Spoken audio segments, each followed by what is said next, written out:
morning. It is October 26th. Thank you for being here. We're going to be streaming the stock market, trading stocks, options, futures trading today. Be watching the SPY, GME, AMC, whatever comes around, GNS. Sub up, like up, comment down. Happy Money sticks around. You can follow us on Twitter at HappyMoneyYT, as well as our Discord server. Find us there. Link for those in the description. Wooten Morgan.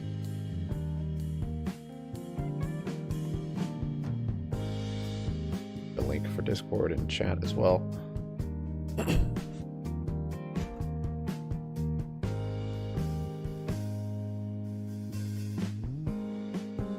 guys had a good morning. Ready for the day. Rested, clear-headed.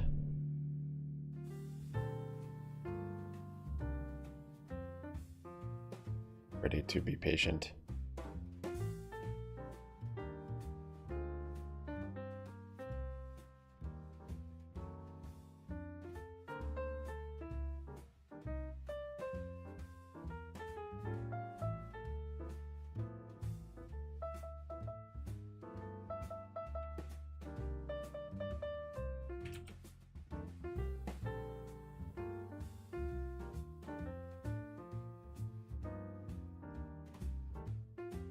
Got a couple seconds to open. Thanks, guys, for your pre-market likes. Appreciate the 4 of you. Good morning, Bubba. Good morning, Guts. We're here. Let's do it. What do we have for pre-market? Not a whole lot. Market did sell off this morning. We got GDP numbers.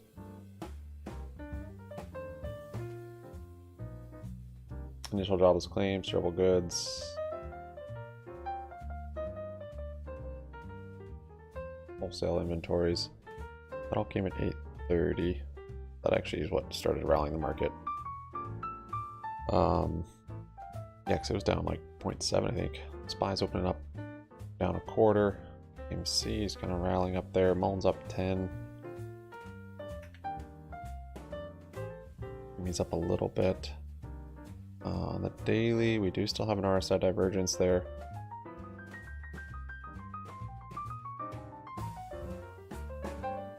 We'll see. We will see. Neweg's up 5. Run is up. The small caps are up. IWM is up 0.5%. Alt is up 12.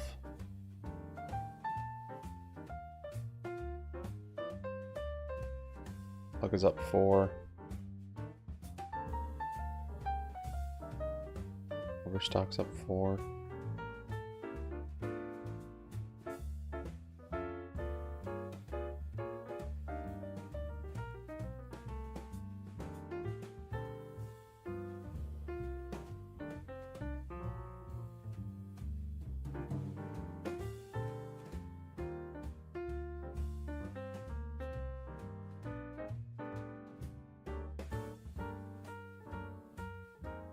MSGM's up 14.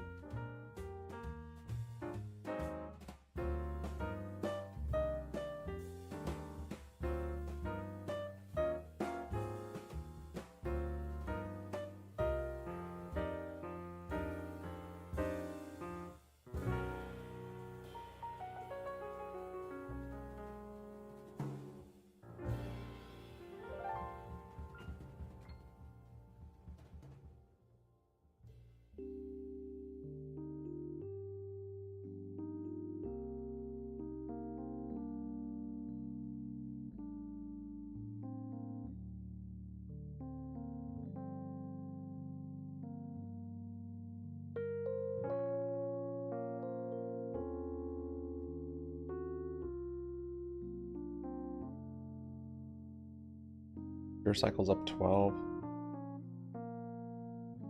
Bouncing off a nice support there.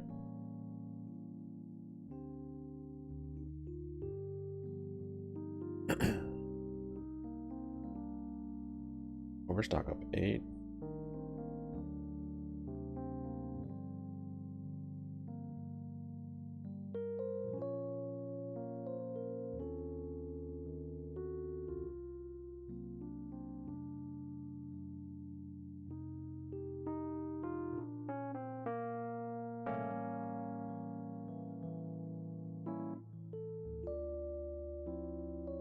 Run's up 1.5. Generac up 1. Run is up 7. Buys rally.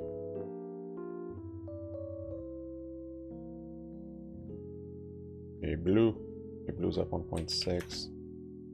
AMC's up 1.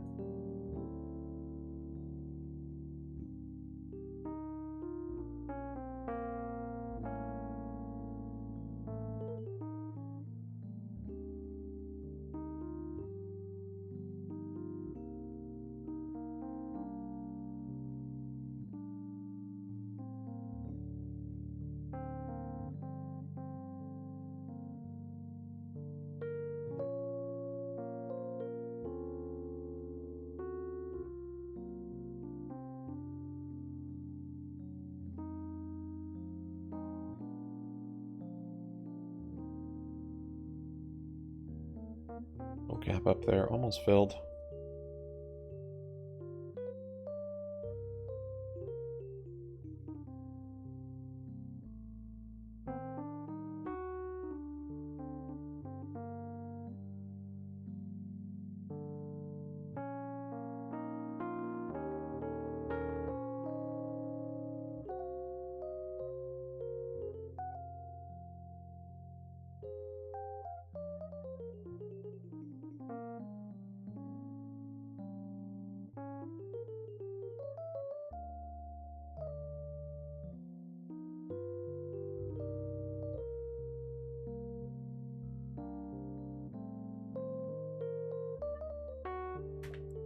Ends up 20.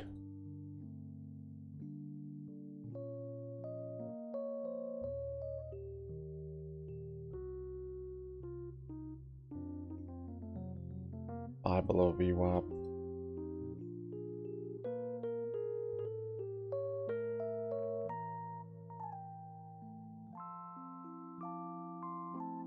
Runs up 5, Neweggs up 5.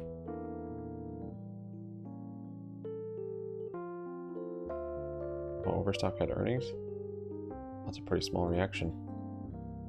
Or is it after hours? Or no, yeah, it was this morning. Beat on revenue, missed. Or no, sorry, beat on EPS, missed on revenue.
Buy below VWAP here. See if you make it inverse cap.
Flies down 0.26%.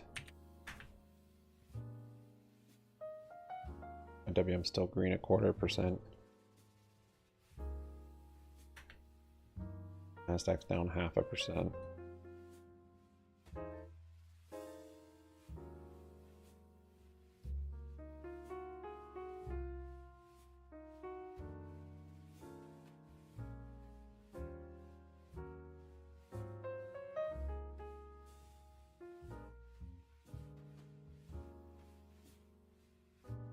There's low of the day, new low.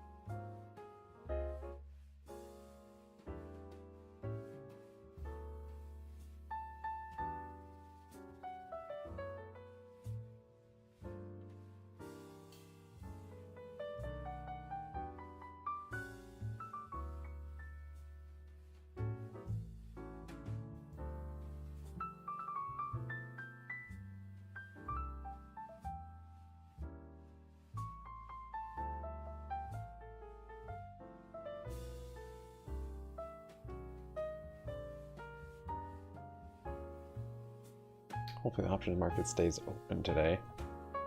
That'd be neat.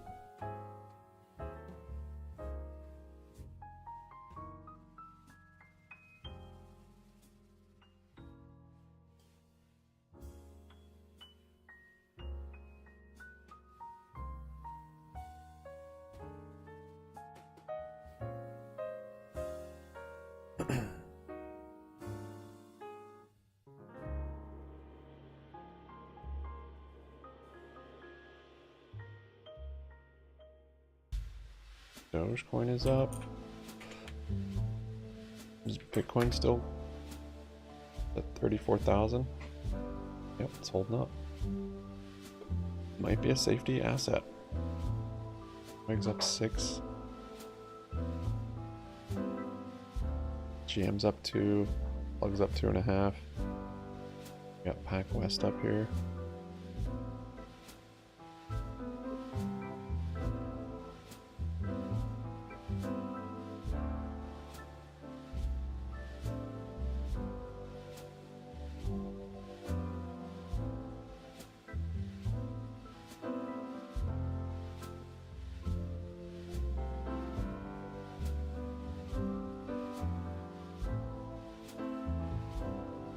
Is down 8%. Some earnings. Up that channel. Make a little VWAP test here.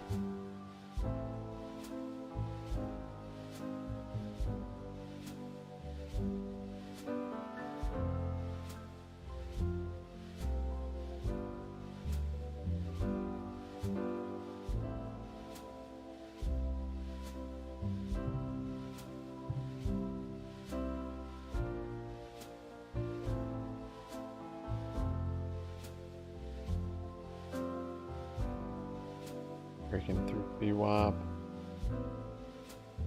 The candle to close. Sometimes you don't get that in the morning scalps. Get that up, that luxury.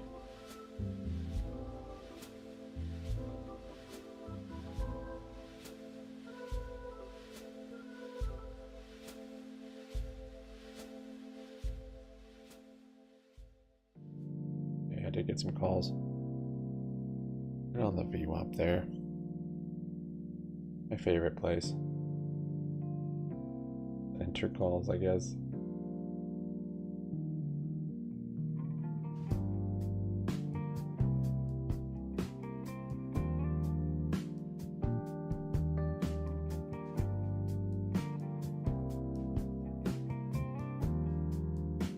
Low summit high of the day. And see where we go.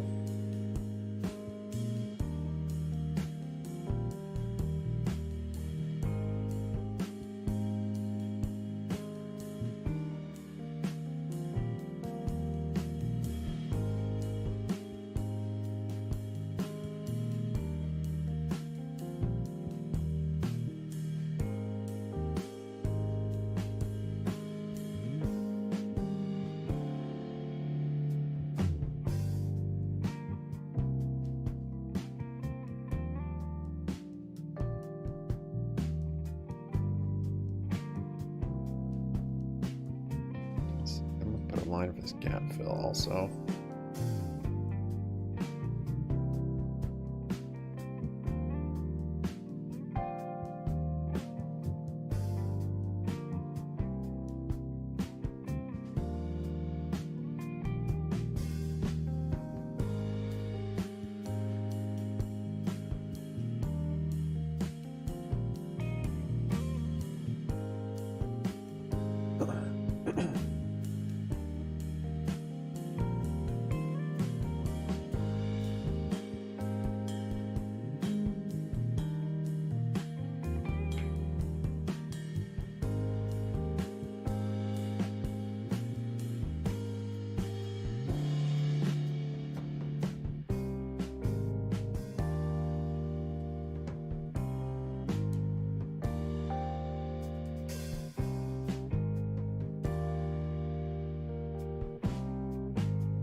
There's some VWAP chop for now.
Happy for you. Because Mullen's up 24%. Kinda. I'm sad that you still own Mullen, but I'm happy if you're happy, Busy Bee.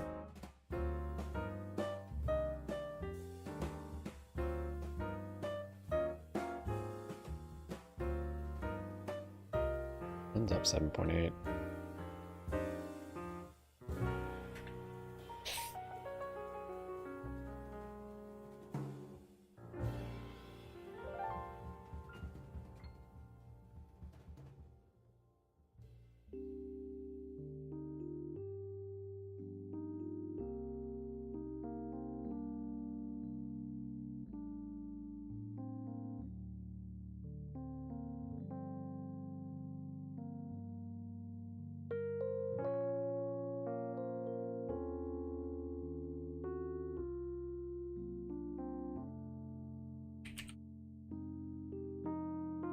If you're getting a little double bottom here on SPY.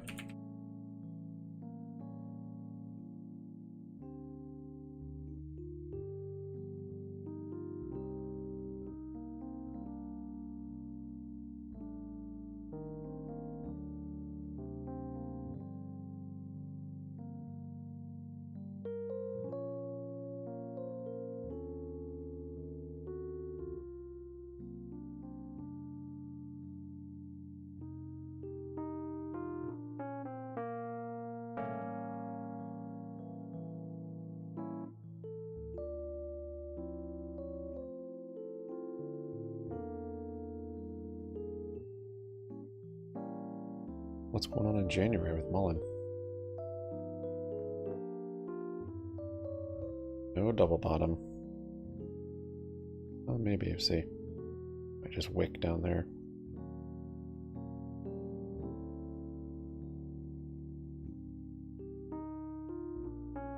West up 3.7. No, it's not wicking.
AMC down 1% now. I bounce on the bottom of that channel.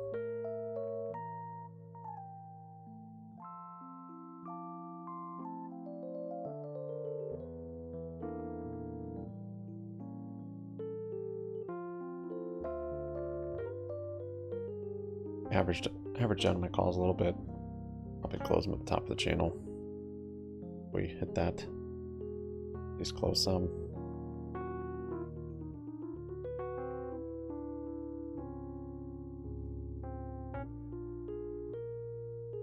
I'll tell January to be compliant. As an investor, you should set the standard a little higher.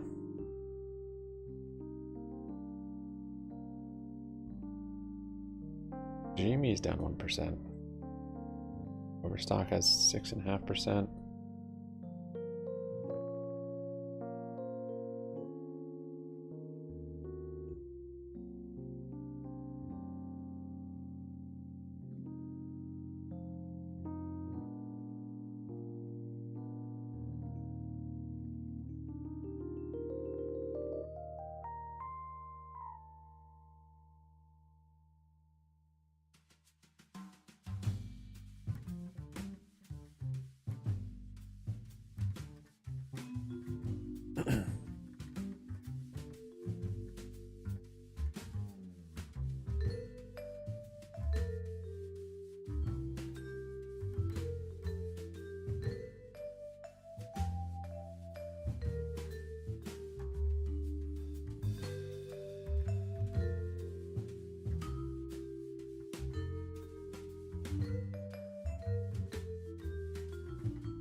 Good. Turka up 7.8.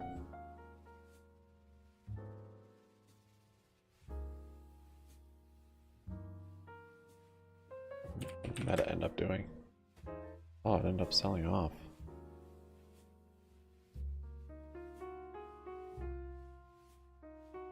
Interesting.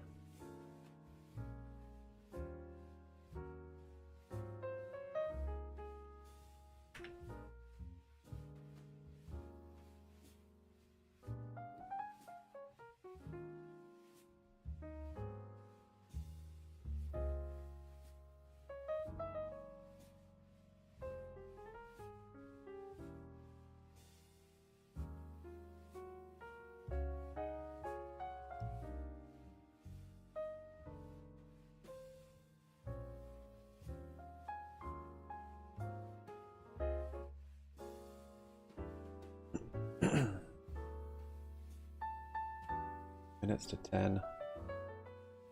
And we have pending home sales at 4, or in 4 minutes. Good. Catalyst. I'd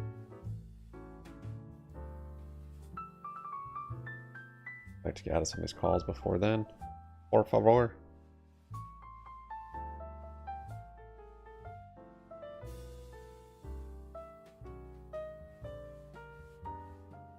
Down 1.8, 1346.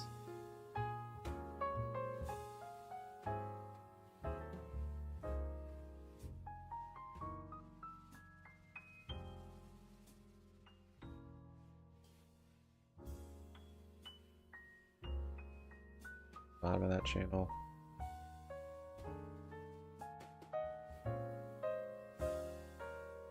Right.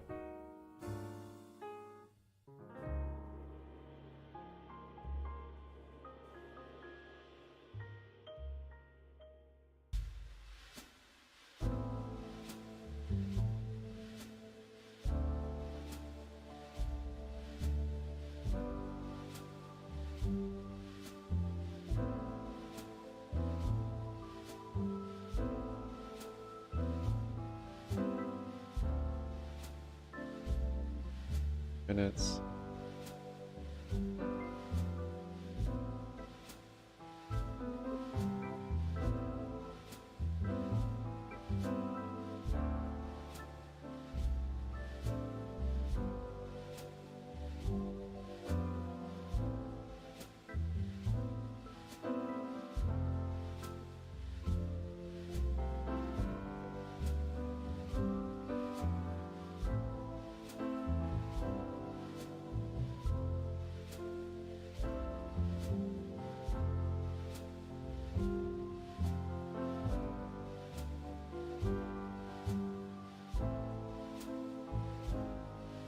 Minute 20 seconds.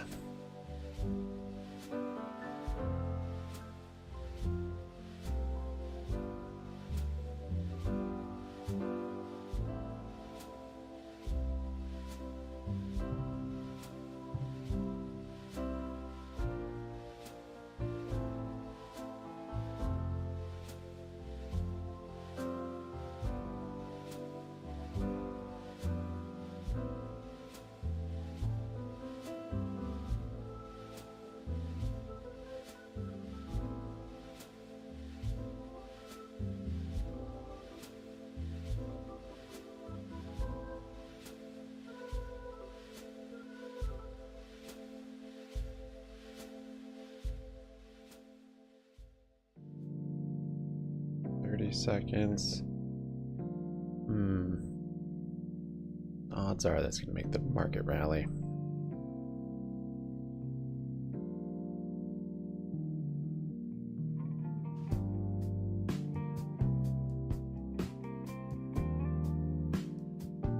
Get leaked.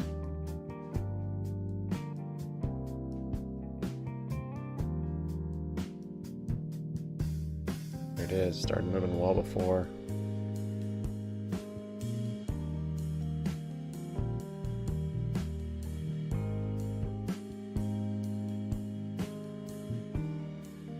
Well, there you have it. Melty day so far. Gross. What's up, Maui Sam?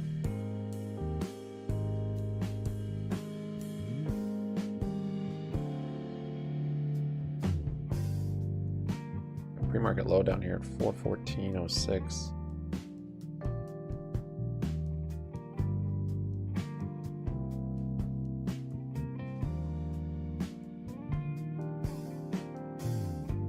This low from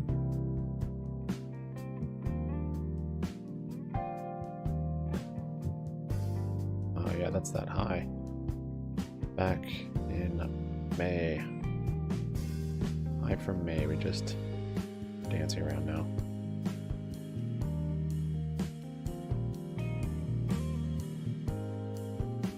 Whole year. Right back where we started. Congratulations.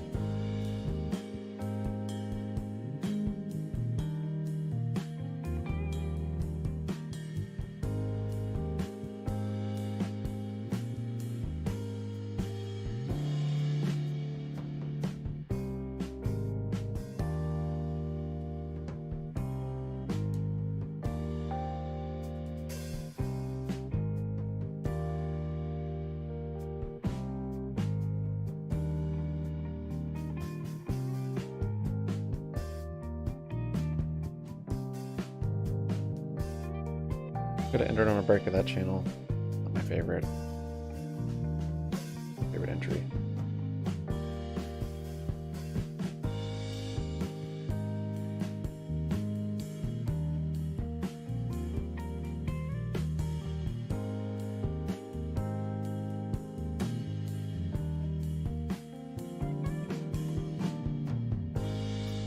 New lows are on SPY, down 0.71.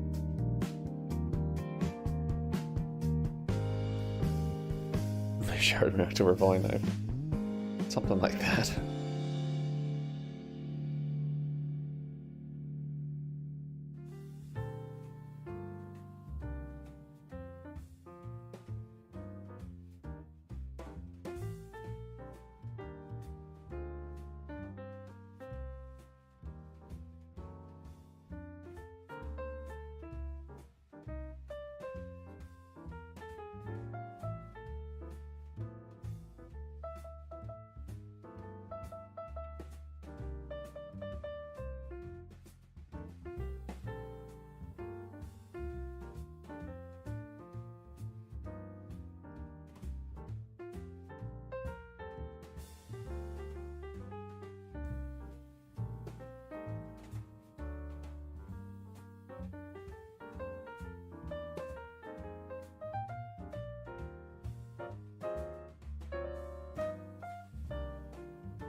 UOP got really pulled down there. GME down 8. C down 1. Runs up 7.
No, if you're making money, you're doing it right.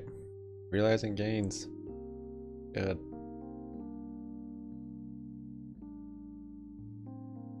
But that's where the scale comes in. Scaling. It helps.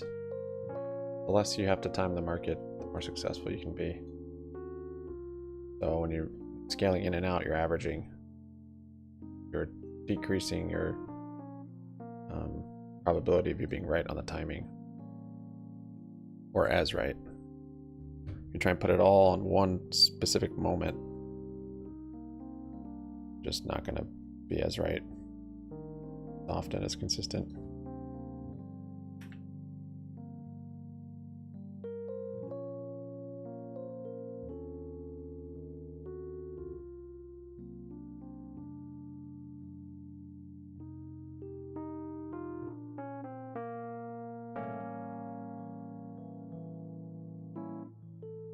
VWAP's even pretty low here. I did leave a little gap up there.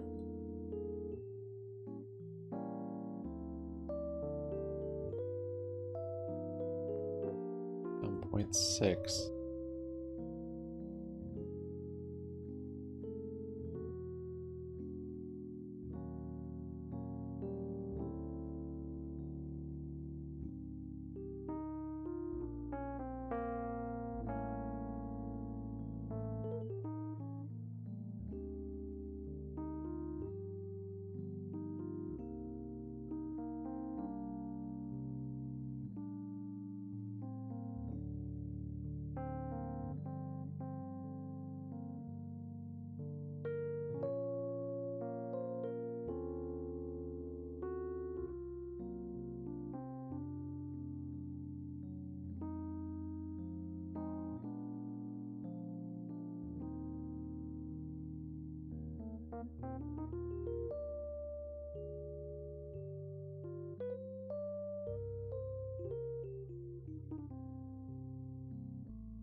Oh yeah, if you're in heavy, Epsom salt, Epsom soak and wait, nice. You like soak your feet.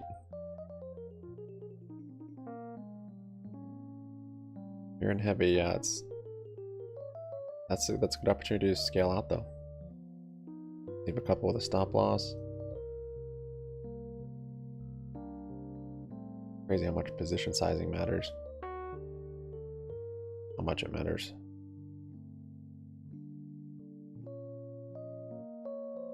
Trade setups.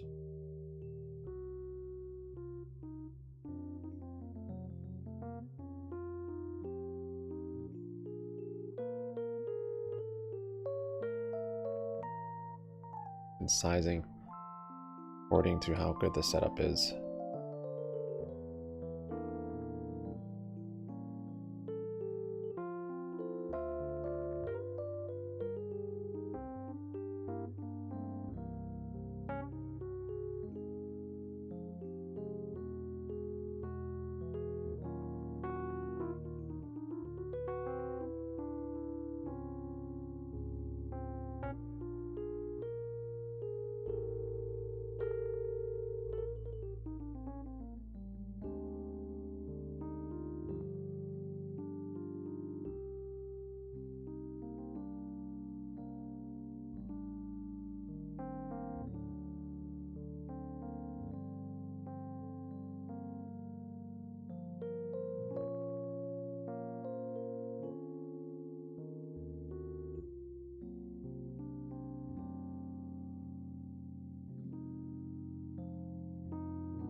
VWAP's pretty low here.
To hang in there and stay positive. Thanks, Alex, for the look at the numbers.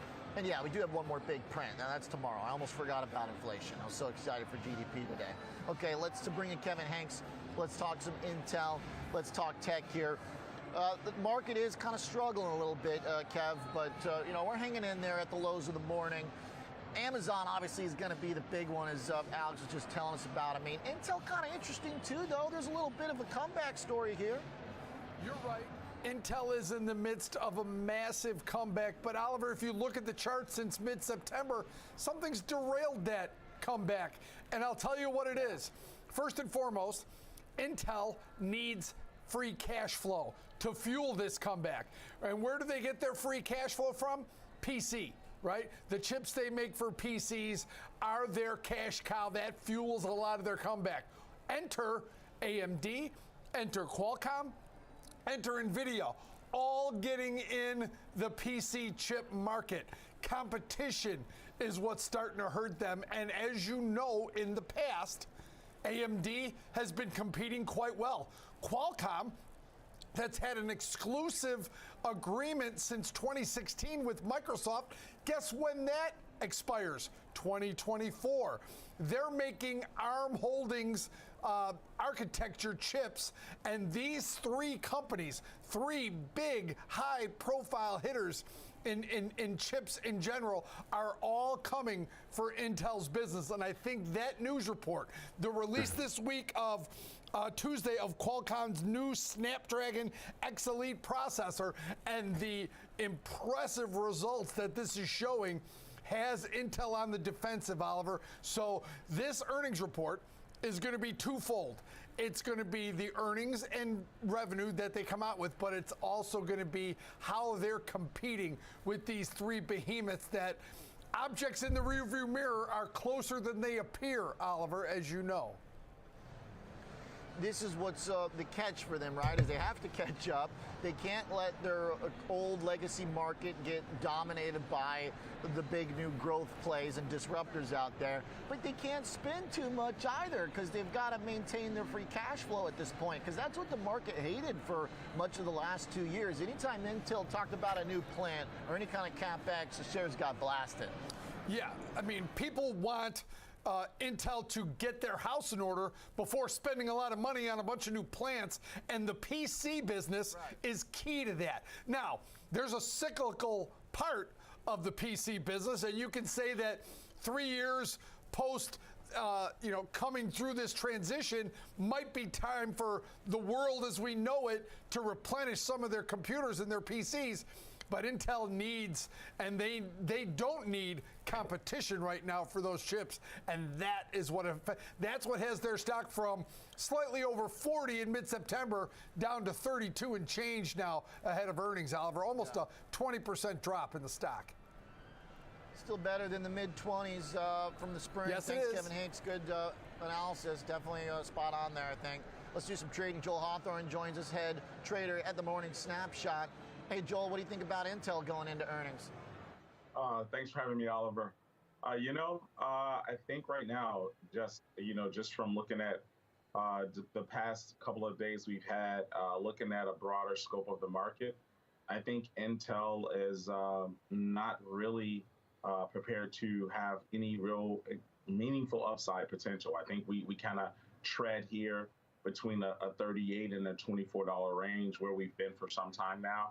Intel just can't be a mover in this range, and I think it's going to remain stuck here for a bit. Okay, so the stuck trade, how do you express that? Neutral bias. I'm going to really play it with the iron condor. I'm going to sell the 40 call, simultaneously buying a 41 call, selling a 25 put, simultaneously buying a 24 put, all expiring November 24th, picking up a credit of about 9 cents. Break evens are $24.91, which is very close to that $24.73 low, and then a high of break even of $40.09, which is very close to $40.07. Maybe coming down here. We'll see. Here in kind of past right in this year. wedge. So, using that to kind of gauge the trading range for Break Intel. back up into this channel, I just don't or see a lot of movement to sell outside of this range, as I mentioned, and I think that will continue. Okay.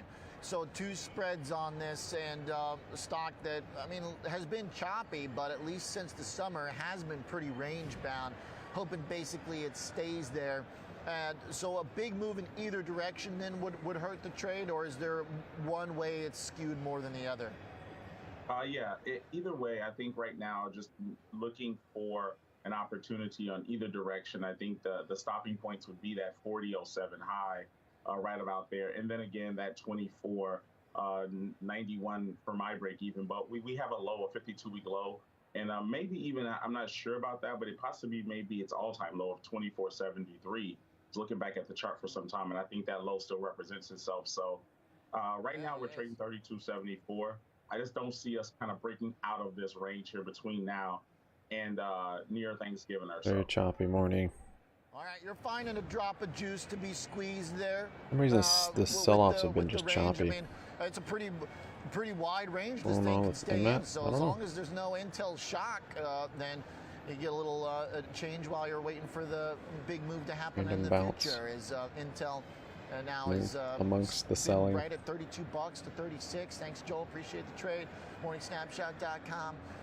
All right, coming up, let's talk some more investing strategies, and let's talk about how to target the quality factor. As rates have stayed high, businesses with good balance sheets and reliable cash flows have been some of the best performers of the year. One factor ETF tracking quality stocks is up more than 10%. Of course, it's a lot better than S&Ps now over the past 52 weeks, which after some pain are down under 10%. Be right back.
Okay, another pretty building morning. Almost an hour on the day. Just sold off some. Very choppy, melty fashion. Thanks, guys. Appreciate the 9 likes you guys have so generously contributed.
New low there on SPY. We'll see though. Just building massive liquidity here. They might want to flush, but I don't know. Liquidity is chop.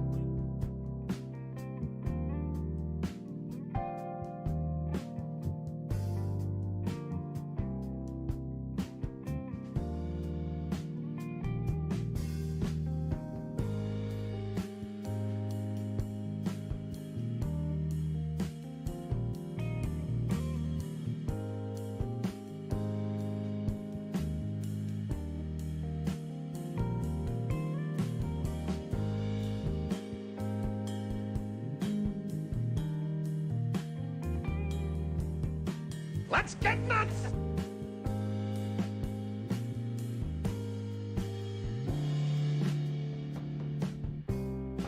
Stock picking type portfolio like ours might provide. You may or you may get the converse where you load heavy enough to make sure the downside. Thanks, Bob. I protection appreciate for the quality is there, appreciate the but then you end donation. up giving up some of the upside Appreciate generosity. because you over-diversify It's from too an nice for looking index to like button. ETF Heard all your perspective. buddies So and you you ain't got no kinda end whiz, up bro. getting a little index kind of Appreciate market it. cap drag. Appreciate it, Bubba. Is that, Exactly. you know, if you Exactly. And that, you know, that will. The difficulty that sometimes can show up is that may not play out in a short period of time. But when you Yeah, look we're at the still in that longer chop period, there. and that's been some of the VWAP's difficulty very for some low. of those ETFs is that, you know, they haven't maybe been around through full market cycles or full economic cycles, and in a few cases they may even sort of change their stripes a little bit. The mix of companies that they're looking for to try to create the factor load changes because it wasn't working over here, so we're going to change the mix over there. You know, we've been doing this for 35 years, and we know what our discipline is. We've been able to stick with it. 25 to 30 companies. Maybe add to does these make a calls if difference, but we you break have up to here. be patient Yes, through I'm still those full holding most of them economic from this cycles. stupid Let's talk scalp some of the this morning, stocks which that you're watching right now. One don't that like just the morning reported scalps. KLA-10 Better. core yesterday, and kind of the broad chip maker conversation is so integral I added right now. on the bottom of From a this stock-picking perspective, channel from a market to then just perspective, break really through the that channel. pillar that was holding up the market because of That's my NVIDIA. morning so far. And then some of those suppliers like a KLA-10 core have now gone a little stagnant as we're trying to figure out what happens next. Yeah, but they're cyclical to begin with. I mean, I think that the entire semiconductor industry, we've known that. Everybody knows that it's a very, well, I shouldn't say everybody, but you know, general knowledge would show that it's a pretty cyclical industry. It's going to go through ups and downs because of the capital-intensive nature of the industry. You have to, you know, put a lot of capital in place before you may see the returns. Clearly, we are in a, you know, I'd say we're in a new cycle for that industry as chip demand continues to increase. But you know, a company like KLA maybe is a little bit of a different position than, say, a Texas Instruments or somebody like that, because Which just got blasted on earnings. right, and it's, you know, for KLA, 20 to 25% of that business is actually a servicing model, so which is a much more insulated model than what you might see if you're just And recurring, right? Yeah, it's absolutely, service is the recurring piece of it, service and maintenance, which, you know, helps to make sure that they stay entrenched. They have to make sure their R&D is strong so that as they service, they keep everything up to date. But at the same time, you know, in some of those process tools that they provide, they're up to as much as 90% market share. Wow. You don't get a lot of The ego monopoly-like on you. market shares like that out there much anymore. So the balance of those two, it won't eliminate the cyclicality, but I think between the service and their market share helps to dampen the volatility of the cycles for them a little bit better than Grumpkin? some of the pure Become a play member? like a Texas Instruments. Thank you. And given also Appreciate the it, point Grumpkin. that you made about their market dominance on the supply That's side, weird. does that It mean just if showed you own up a KLA-10 core, you don't the need GIF, applied but I'm not seeing it materials anywhere else. or a LAM, kind of some of those other overlapping businesses? Well, I think you have to, you know, for us, we'd like to choose sort of the best of the best in these areas. Now, you know, we look at applied materials. We've looked at ASML actually we have a global strategy. Okay. ASML is a new addition on that strategy. So there's ways to look at all of the entire makeup of the companies in these spaces. Our desire with a focus on, you know, 25 to 30 or 25 to 40 companies, try to find the best of the best in each of those industry verticals. Because obviously from a sector perspective, you know, it's a much broader definition. We really look at it more on an industry diversification perspective and then try to make sure we're in the number 1 or number 2 player in those industries. To the point, one other stock I want to make sure we hit that you like is Pepsi. Yeah. Are they the best of the class, or is the class going away with all the diet pills? Well, yeah, the GLP-1 debate Market has is been really freaked out about I that. think that I'm not sure I'm the only one that's going to say this. I think the market, the stock market has always played a bit of a draconian scenario game when these sorts of situations happen. Well said. I like that. And I think that's what's happening here a little bit too. There's a lot of information that still needs to come out and a lot of time that needs to pass before we see just how much impact you'll see from weight loss drugs, how many people are actually on them, how many people stay on them, how affordable they are. There's a lot of pieces there that haven't really been put into play. In the meantime, Pepsi can be a easy snack opportunity, and they've had 6 straight quarters of double-digit price increases. It means they're responding to the inflationary aspects of what's happening in a pretty constructive way without eroding their volumes too much. Very steady, maybe a bit of a buy opportunity just because of the oversensitivity to the Ozempic GLP-1 theory. I like the way you put it, the market's draconian tendencies to kind of try and price out those extremes. Eric, good conversation. Thanks a lot. Yeah, my pleasure. Thank you. Absolutely. Eric Schoenstein joining us from Jensen Investment Management, talking some stock picks and quality factor on a day where the market right now is getting out of the way of most stocks post-earnings, as Meta's been getting hits. The NASDAQ is still down. But look at those small cap Russells still working their way into the mix. When we come back, we're going to be talking about the heart of the economic system, which is advisors, the lifeblood that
Ron is up 8.7. Ron tumbles after Muddy Waters. Muddy Waters takes short position.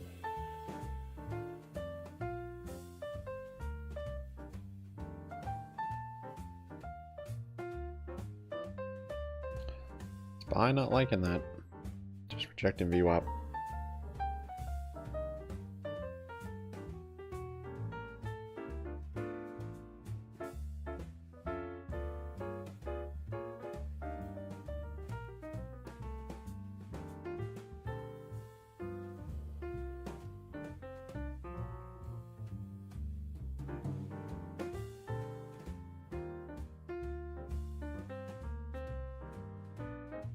See if you get a little inverse head and shoulders down here. This is very choppy though.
Spy looks like it wants to dump somewhere. I don't know. Building liquidity again.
I implore advisors, just call me. Send me an email. Talk to your people.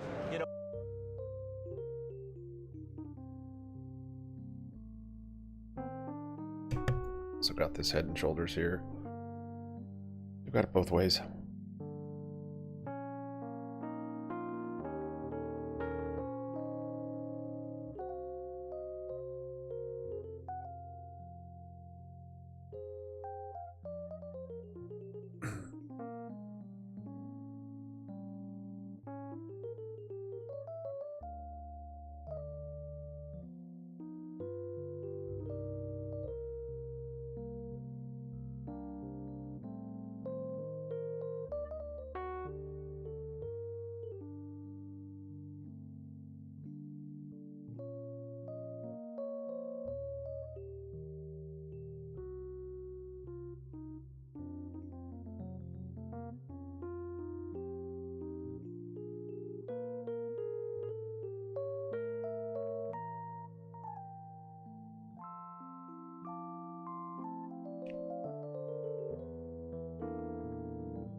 There's a new low on SPY.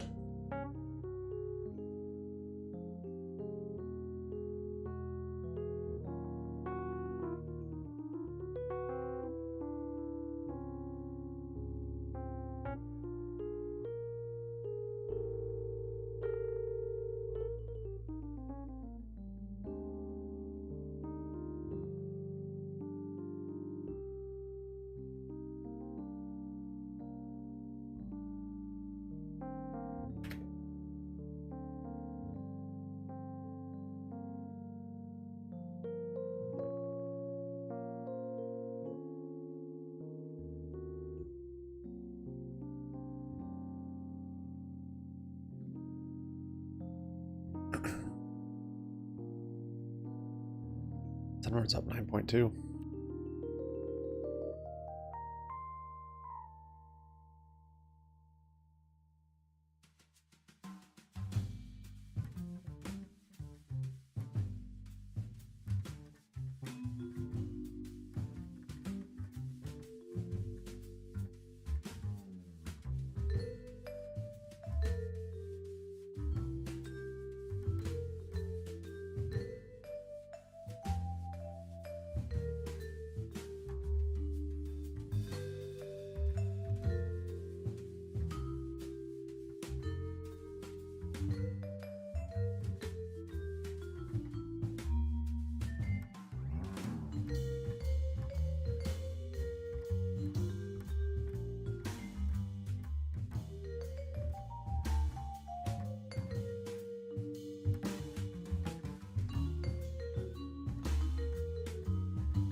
Bouncing there a bit. I'm back up to VWAP maybe. See. Break on this channel would be probably a nice setup for calls. That'll also be breaking VWAP. I'll probably be adding to my calls at that point. Calls I should never let go as long. I should stop out of them.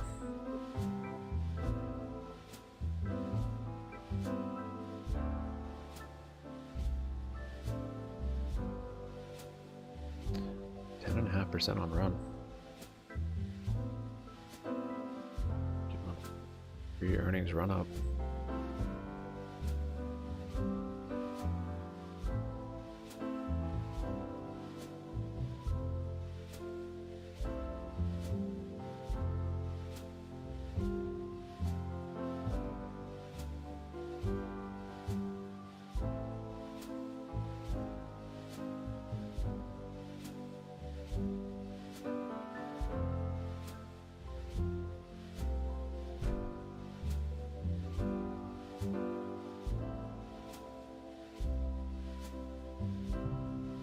is one of the few companies that has not announced job cuts this year. It actually added 2,000 people in the past year. Now, adjusted earnings came in at $2.95 a share, above estimates there, and revenue also above estimates at $2.29 billion. Quarterly subscription sales jumped 27% to $2.2 billion, and generative AI also proved to be a tailwind for the company.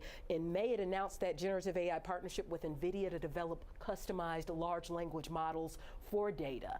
And shares, they're up more than 40% year to date, far outpacing the S&P 500. So the stock is doing pretty well and was doing well before earnings even came through for the day. Operating income margin is at 27.5%. That's the projection for the next quarter. And looking ahead, the company is expecting $2.3 billion in subscription revenue for this current quarter. That is also operating income profit margin of 27.5% in the current quarter as well. That's the expectation.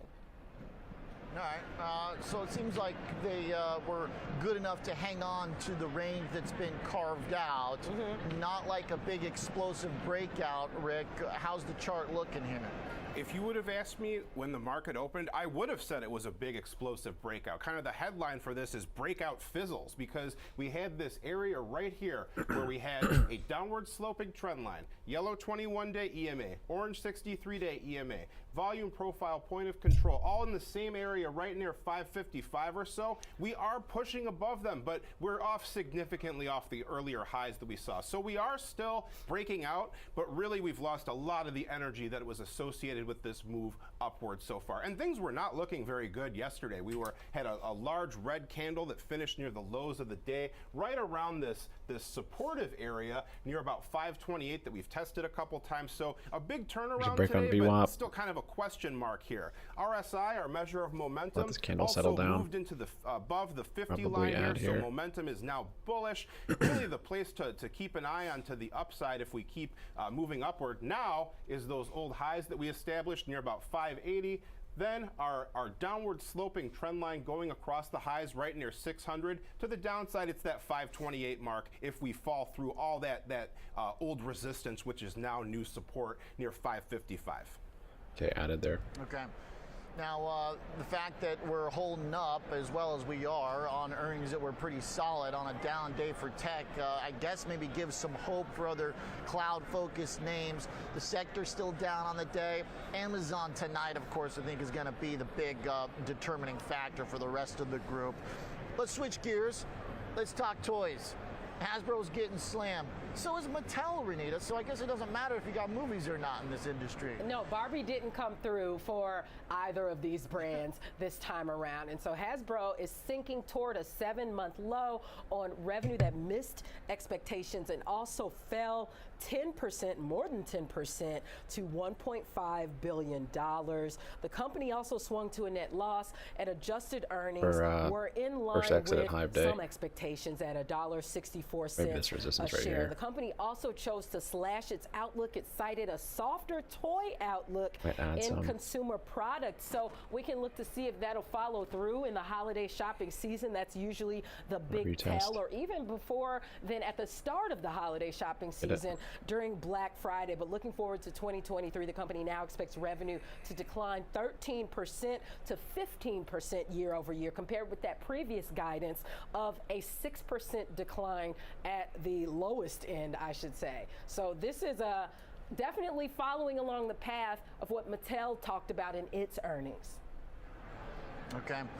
So I guess, you know, the market just doesn't have any tolerance for toys right now. No toying around with this market. No playing around. Rick, yeah, holding on to 52-week low. We were down as much as 15% earlier, but we've recovered a little bit here. Now we're down like 35% off these highs, and it's been basically straight down here. You can see we've got a steep downward trend line, moving averages all trending lower and sloping downward here.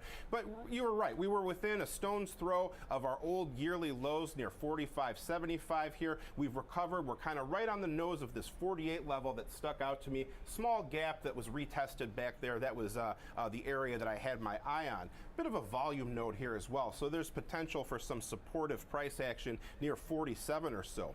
RSI, our measure of momentum, low, oversold, going lower, making new relative lows. Pretty bad situation any way you slice it here. But I want to take a look at a different study here. We've got our standard deviation channels. The -3 standard deviation channel was supportive here. That's why we use these particular studies here. Can help you gauge support and resistance. Also tells us the move is relatively extreme. Now as a trader, you have to decide whether you are planning a mean reversion trade or any red candles to add. Trade based on this rather extreme move today. All right. Yeah, pretty extreme move for sure. But hey, you hold the lows and it gives hope, I guess, for a support level to stay down here at $45. Appreciate it, guys. Thanks, Rick and Renita, coming to us from Chicago. All right, let's get a developing story here from Jenny Horn. Back with the stock update. And we're going back over to chips with Western Digital. Absolute destruction here, Jenny. What the heck? Yeah, massive red candle here on the session now in reaction to this news we just got that negotiations to merge Western Digital's semiconductor memory business with Japan's Kioxia have been terminated, according to reports we got from Nikkei Asia. Now, the companies were aiming to reach this agreement by the end of this month, as Western Digital on Thursday did notify Kioxia earlier today it would be exiting these talks after failure to secure approval from an indirect shareholder in Kioxia. So the companies were also unable to agree on the merger conditions with Bain Capital, which is Kioxia's top shareholder. But what we know is that these companies have both suffered some downturns as of late. I mean, we got reports about a week ago at this point that Kioxia was seeking additional capital, reaching out to investors. Not exactly a sign of a super healthy company. So perhaps this is a win in the long term for Western Digital here to avoid, unnecessary spending, given the fact that it has to also shore up its balance sheet. But clearly today what we're seeing is the market is shaken by this news with a near 12-13% move here in real time to the downside. Okay, yeah, serious crushing blow to the chip maker trade today for sure, as SMH trying to hold up, but it would have been a much better day if it weren't for the stock. Thanks, Jenny. Okay, NASDAQ right now is trying to grind back, even despite a few of those big swings to the downside on some of the key companies. Let's get our market meetup panel in here. As we do a little 5-minute assessment of the session, Nick Theodorakis and Chris Perkins are with me. Good morning, guys. So NASDAQ kind of our problem here, Nick, but it seems like it's mostly just a meta thing. There's a few sectors that are higher today. Actually, now 6 sectors are up on the day. I was going to say it's not quite as dire as it looks when you look at all the sectors, Oliver, and look at the sort of the trade out there. Big tech driven for sure. Google, Meta, right? Bad news. Microsoft was good. Like you guys mentioned Amazon earlier. I think, as these big tech names continue to roll out, it's going to sort of shape the way this goes just because of the market weighting of it. But nowhere near as sort of straight line negative as I personally thought it was going to be following those numbers this morning. We did see an uptick in jobless claims a bit, but boy, that GDP number was hot, and I thought that was the one that really worried me if that came in and it was above all the expectations that were out there, coming in at 4.9%.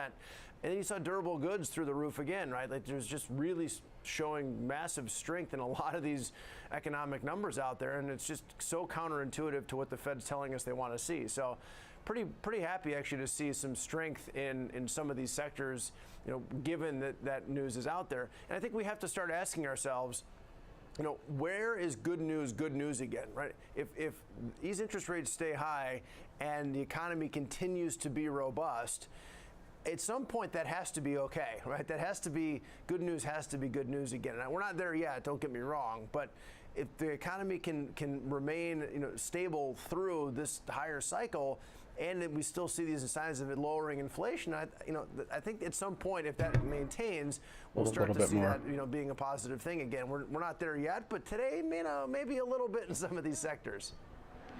No, well, I think it's a good point to bring up. When you get the response like this to rip-roaring GDP with the personal consumption slowing down a little bit, there's an argument here, Chris, that if tomorrow's inflation comes in light, this could be like the best perfect week of data, because the holy grail is GDP beats and inflation misses. you know, there's still hope that maybe tomorrow we could put a bow on this thing. Right. That would be the icing on the cake for sure. Out of And half. going to the weekend with a little bit of passion on the move to the upside for the markets, that would be the most ideal situation overall. We still do have some underlying aspects that are not really being spoken about because we're in the heavy tech earnings season. Tech's coming out, Amazon today, Meta did what they did. And so right now we still have some of that back foot information that we're not really processing in terms of we still have debt ceiling talks coming around the corner. We have tomorrow's number to make sure we can clear through that. We've got the war going on with Hamas, and there was a little bit of a tank movement in and out of the region this morning. So that's got us a little bit jittery, even though we're seeing the pullbacks coming right now. We should be able to see some more stabilization and then maybe a pause going in through the weekend. But yeah, it would be more than ideal to have a perfect scenario going into the close. Bonds rallying. I'm not sure how much I believe it, Nick. The dollar's up too. I mean, we did kind of do the same thing on NFP. That's the only catch. Remember that 300,000 print that we got earlier this month? We had the cool wages and the bond market loved it, and then fast forward 3 weeks, we're at 5%. So I'm kind of worried maybe the bond bulls are falling for the same mistake again. Yeah, it definitely feels that that's a possibility, Oliver. And, you know, I think we're a ways off from that data. But like, look, in terms of wage growth, you know, we are seeing more continuing claims again, you know, week over week and month over month too. So I think, you know, wages, you know, still continue to be a bit of a push, sure, but you know, I think seeing companies, you know, pulling back, seeing a little bit more on the unemployment side, and then more continuing claims, I think also factors in there. So I think you're right on the bond front. Could be a little bit of a lead there. All right, good combo, guys. Appreciate the thoughts. Chris Perkins, Nick Theodorakis, and a little preview for tomorrow's inflation. All right, Morning Trade Live, closing up shop. Nicole Petalides up next. Still here from Philly, of course. I'll see you this afternoon, 2 p.m., market on close. Going to be a great show. Going to talk some stock picks with Mario Cabelli. I'll see you then. Have a great day, and don't miss Trading 360 coming up now.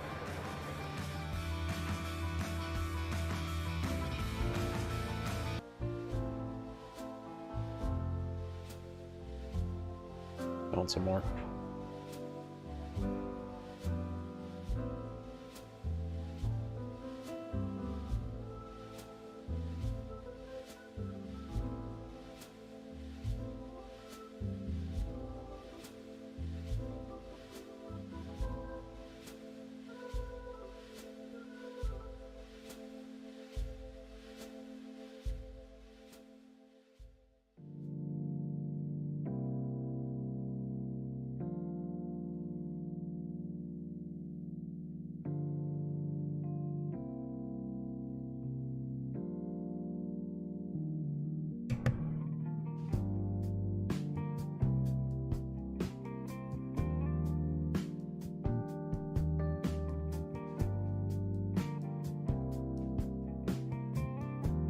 All right, I'll look to maybe re-add a bounce on the bottom of this channel. For now, it needs to build a little liquidity to keep going, it looks like.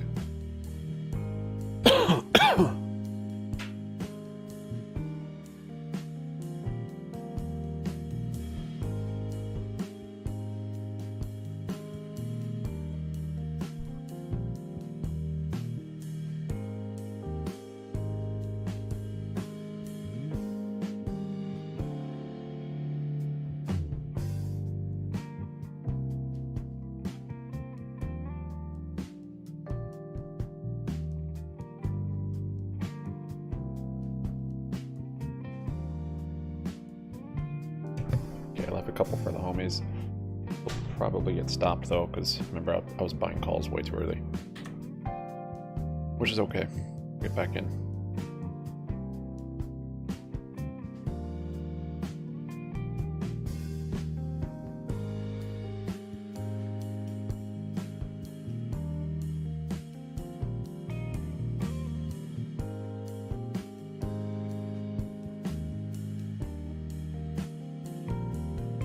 Still red on the day. That's crazy.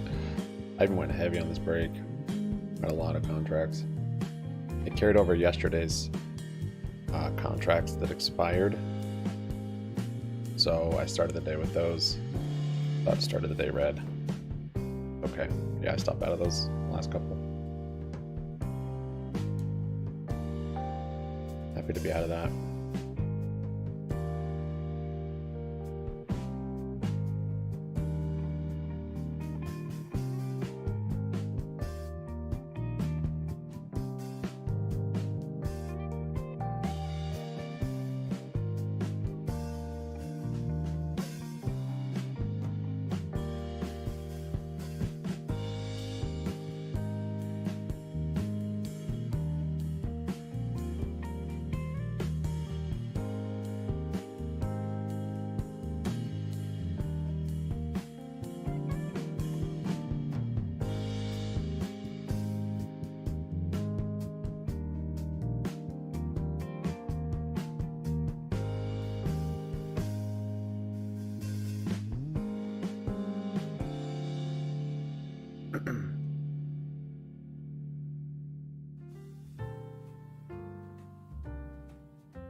I'm gonna stay in 0 days until noon, and I won't enter any 0 days. It'll be tomorrow's contracts.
Balanced here. I looked at an analyst that was more optimistic, one that was more neutral or say pessimistic, but that's not even the case. Barclays is one that did lower its price target to $400 a share from $410 with an overweight rating. And this analyst's note wasn't even as negative as perhaps you'd think based on the price cut, saying that they posted this really solid third quarter. Their product cadence is the best they've seen in years, and that normally shares would be rewarded on this print, but positioning for mega cap tech seems to be a bit offsides and hurdles are high.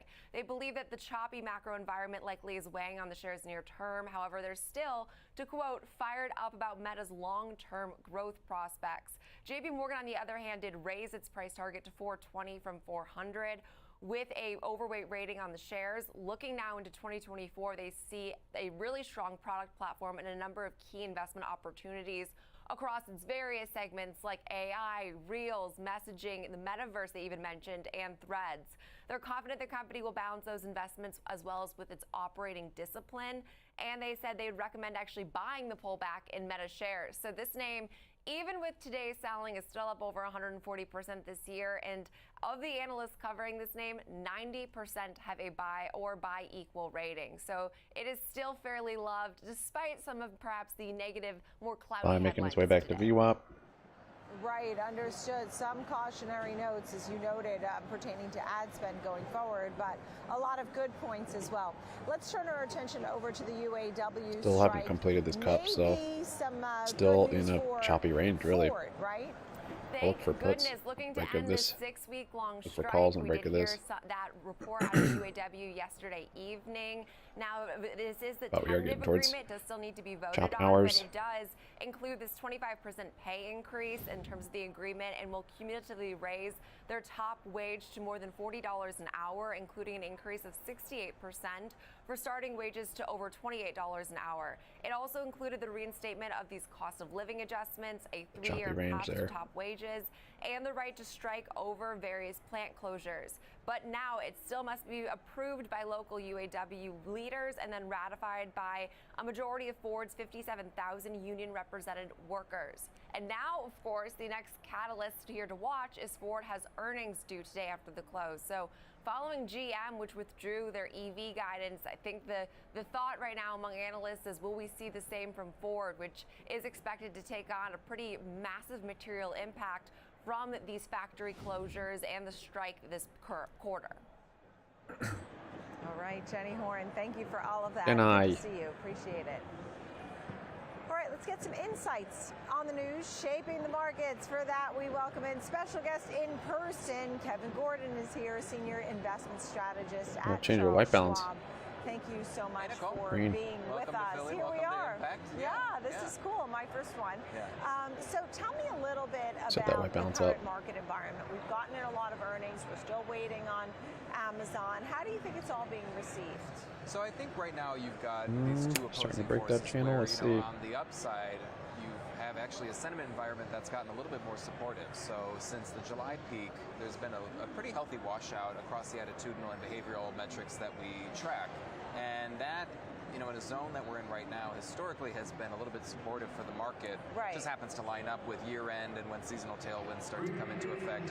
I don't tend to pay as much attention to just seasonals as I do the current setup and the current trend. So the upside is that you've got, you know, sentiment that looks favorable, but the downside is you need a catalyst to push you in that direction. And so I think the other opposing force with that is the fact that breadth just doesn't look very strong right now. We've seen pretty remarkable deterioration under the surface, whether you're looking at the percentage of stocks above their 50 or 200-day moving averages across sectors. It doesn't look healthy at all. Really, the only strong one right now is energy. So I do think you're going to kind of get this push and pull, especially with rates not pulling back as much, doing a little bit of a round trip, hovering still near 5. I think that's going to keep attention for definitely for the rest of the year. We were talking about the S&P pullback and moving really sort of into correction territory. And when you see that, to your point, market breadth, even this morning there was still talk without the Magnificent Seven, we wouldn't even be seeing some of these pops that we've been seeing. I mean, look at Microsoft yesterday that did so incredibly well, right? Well, and you're helped starting to get more market. fractures within that group. I mean, they're no longer just a monolith, because even if you look at yesterday, the action in a name like Microsoft, and I don't follow individual stocks, but just the price action, you could look at Microsoft versus something like Alphabet. They are part of that Magnificent Seven group, and they had totally different, you know, I got some puts. And when you get these big swings, especially in a group that has carried the index, the cap-weighted indexes, so much higher throughout the year, I think it's actually one of the themes that has emerged since the peak in July. So not only has the mega cap tech trade sort of pushed apart a little bit, just in terms of it being a monolith, but also traditional defensives haven't done as well. Yeah, they're picking up a little momentum now, but I think that's one of the themes that's emerged. Yeah. I do want to get to some of our breaks today, but a quick thought. We had the ECB today on change. Next week we'll have Fed on the 31st and 1st. quick thought on the Fed. What do you think happens there? Well, I think, for the ECB, they're actually caught in a position that I think the Fed doesn't want to find itself in, where, you had PMIs earlier this week out from the Eurozone, much weaker. The ECB is facing more of a growth issue than the U.S., especially because this morning, as of now, we know third quarter GDP was pretty healthy, close to a 5 handle. So pretty significant rebound. But as was expected, especially from our global view and what Jeff Kleintop's been talking about, the ECB has reason to pause and probably reason to hold and just be done with it. The Fed, I'm not sure one more hike really makes that much of a difference. I think it matters much more when we round the corner into 2024, whether they decide to keep rates stable and actually whether real rates start to creep back up. Because if you start to get more disinflation and more progress on core inflation, which is what they're watching, and if they keep nominal rates steady, or if they hike one more time, that's going to put a lot more upward pressure on real rates. So I think that matters much more than just one more hike or not. And pending home sales, you mentioned GDP, we talked about ECB, the PCE, we got that in. Also, pending home sales came in up 1.1%, right? We were expecting a down arrow. And you mentioned shelter disinflation. What if shelter disinflation doesn't really happen? Well, it's something I've been thinking about because the I'm out of those. overwhelming consensus for I think we're most just of still this in year chop. has been any day now, any month now, Expecting you're that. going to start to see that shelter component of CPI or PCE start to roll over, and it hasn't happened yet. And I think at some point you're going to see a softening, but the problem is for a metric like owner's equivalent rent in CPI, it's a huge chunk of the index, but it's imputed. So you're asking homeowners what they think they could rent their house out for. But if home prices have rebounded, which they have in an aggregate sense, you can look at the S&P Case-Shiller data, and the drawdown was relatively shallow, relatively short-lived. So I'm just wondering, and at the early stages of kind of this bigger thought process of whether that rental disinflation is actually going to be as strong as we think. Because aside from the fact that it's an imputed metric in CPI and more tied to housing prices, you have to consider the fact that some of the real-time metrics, whether it's from Zillow or Apartment List or RealPage, yes, they're flagging chop me out. disinflation in rents, but those haven't been around for a long time, and it's not as much of a one-to-one mapping over to the shelter component. So it's a little bit of semantics, but I think it's important because that's been a chunk of inflation that everybody has been relying on to bring us down into disinflation. So glad you're here today. Kevin Gordon, thank you so much. Thanks, Charles Schwab, thanks Great for to see being you. here. Thank you. Coming up next is the Big Three. We'll have Rick Ducat standing by. Scott Bauer will take us through the trades for his Big Three. We'll be looking at electronic I don't know arts, if I like it anymore. United Airlines, and Like Shopify. this weird candle back to Coming VWAP. up next on Trading 360.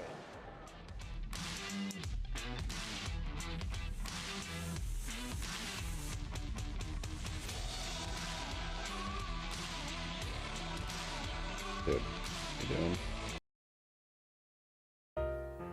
Yeah, that was it. That was... Alright, I'm back in those butts. Bye. You respected my channel.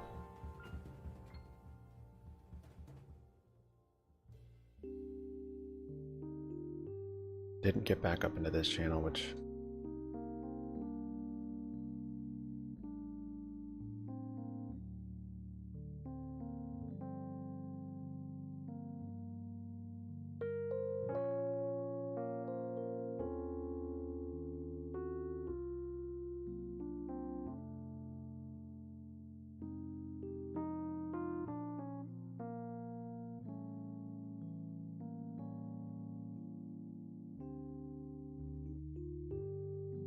I'll close a couple of this low here.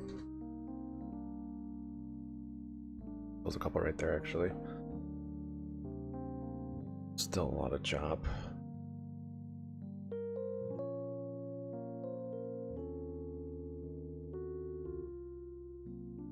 This one, just little chop right here, cost me pretty good.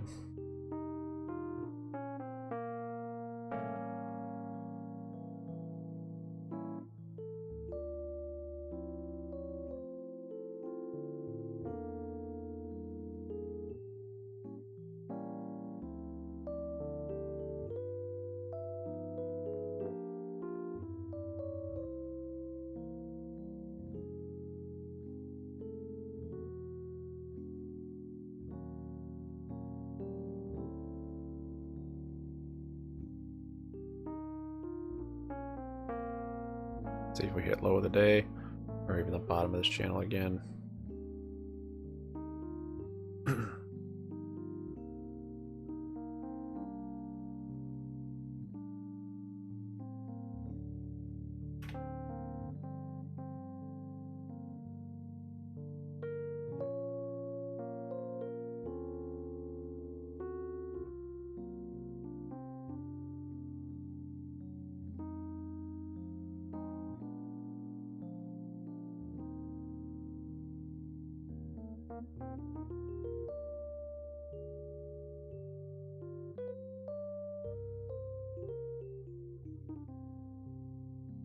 Hold a couple more there.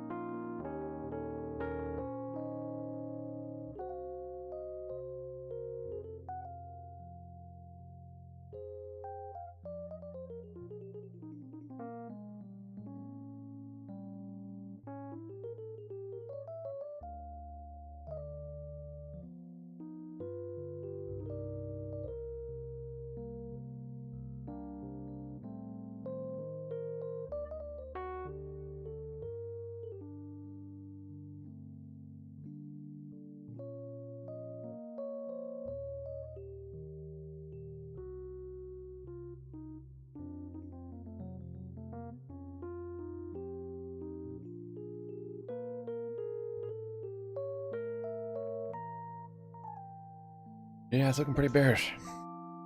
Let's see if we can break out of the range if we're going to continue to chop.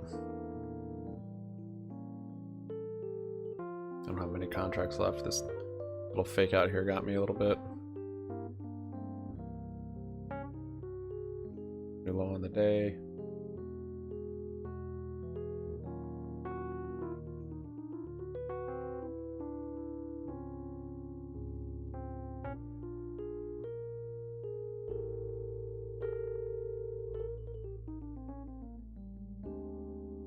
All that fighting.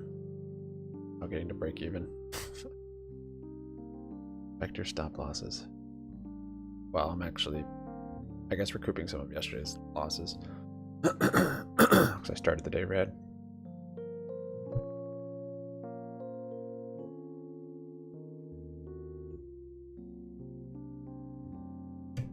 I closed a couple more. Missed the bottom of that candle.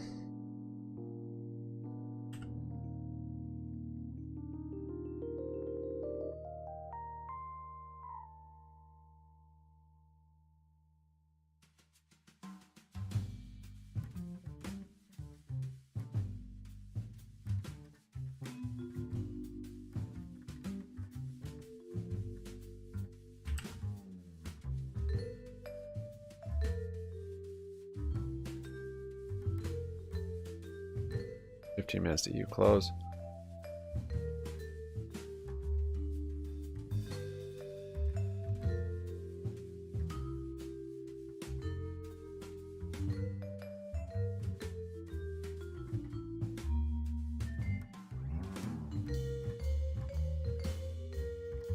This is looking like if we do break this on the SPY, we see a pretty big down day.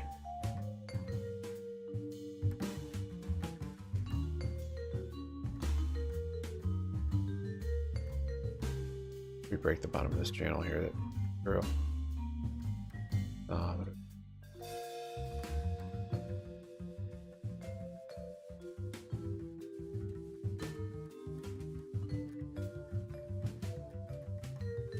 AMC's waking up there. Like SPY might be also. I put a stop on my last four. She's up 1.5. GME still down 1.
I might add puts on a break of this. I'd like to see a bigger pullback, but might not get it.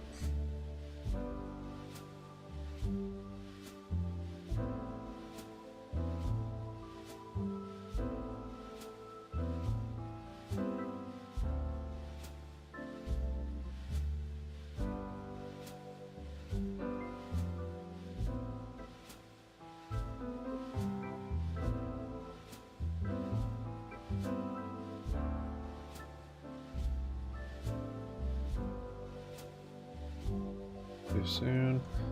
You close in 10 minutes.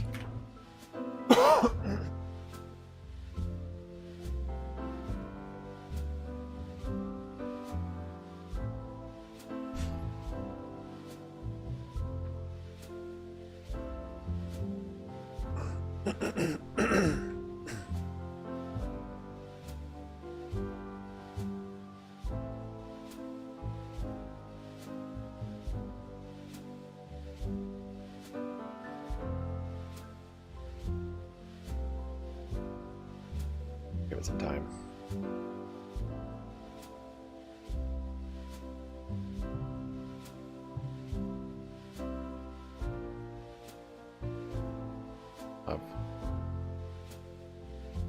Still have some for the homies.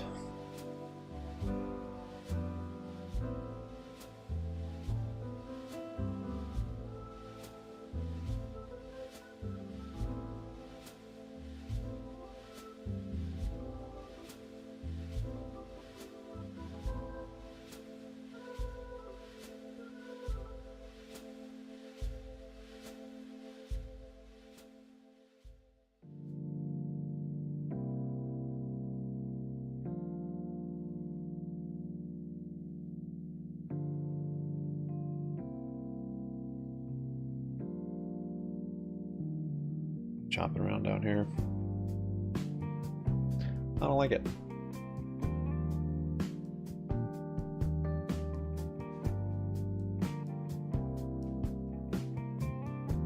The same things there, the same technicals. And again, you know, with premium levels where they are, I think the opportunity is actually buying calls rather than selling puts if you're looking for a bullish move. Okay. And last but not least, we have Shopify, which you think you're watching that $45, the breakdown possibilities. Tell me about that. Yeah, and this is a rough one, Nicole. I have loved Shopify. I mean, this has been a darling stock for quite a while, but all of the technicals here are just so awful. It really looks like it wants to make a move down, like it wants to break down to that 40-ish level, especially if the markets continue to trade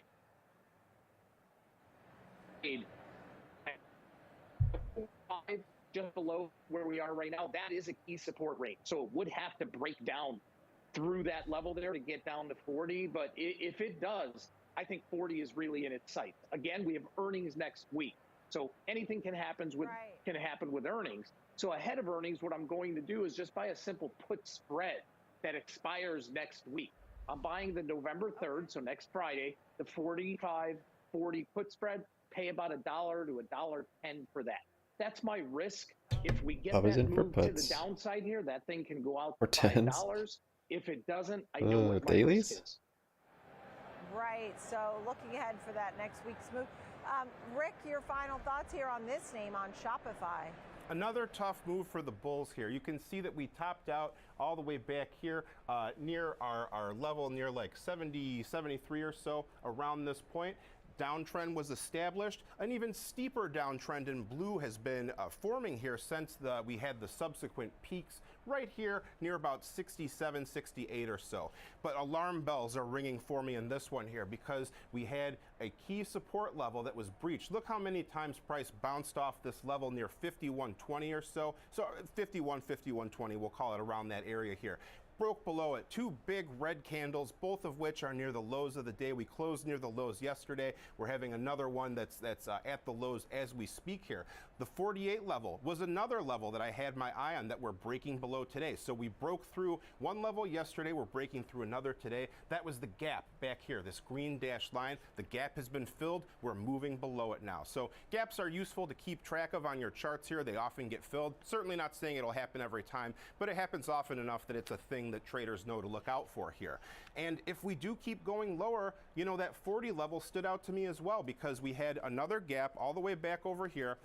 Not exactly where we opened, but I'm just using a round number here, and about where we bottomed out numerous times there as well. So 40 could be a level to watch down here. Volume profile not really too helpful. Not a lot of clear nodes that we're seeing. Not a lot of spikes in this area here, but momentum also on the side of the bears here, hanging on just above that 30 threshold that would denote the oversold conditions here. Bears should be on the lookout for a break below that level here. That would be the sign of further weakness to come, is how it's typically regarded here. But yeah, a difficult situation for this one, down almost 35% from those highs, and not really many signs of the trend reversing. Everything's still pointing downward, moving averages pointing down. They're diverging farther apart. Kind of a rough day here. Right, understood. So we'll give you the last word, Scott Bauer. Yeah, I agree with Rick on that, and that's why I'm looking for that downside. I mean, the 45 level is really key for Shopify. To the downside, 40 comes into play, no question about it. Anything can happen with earnings, though. We know that earnings are next week, but that's why I'm limiting my risk by using an option. What? All right. Thank you both for the big three today. Scott Bauer, Prosper Trading Academy, and our own Rick Ducat on those charts. Great job. Love the big three every single day here on Trading 360. In the meantime, coming up next, we'll be spotlighting Calamos Investments and their ETF funds. A new one to talk about. Don't forget when they partnered with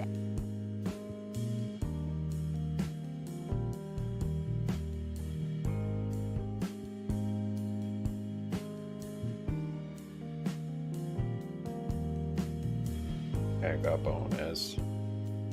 You close in 3 minutes.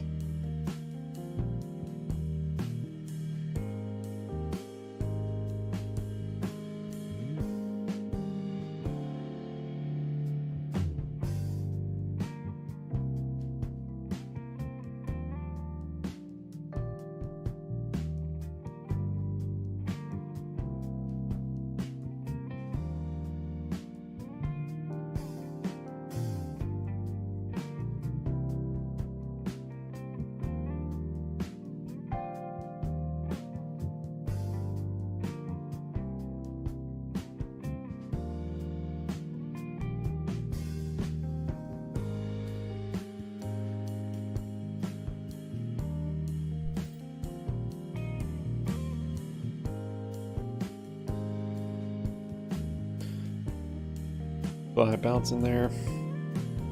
Build some liquidity here at the low of the day.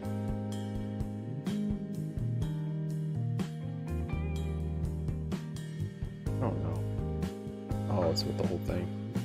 Oops.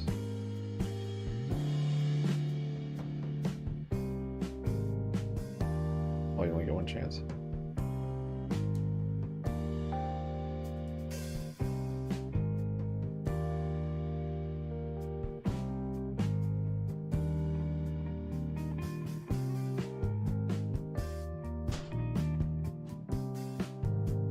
Maybe tomorrow.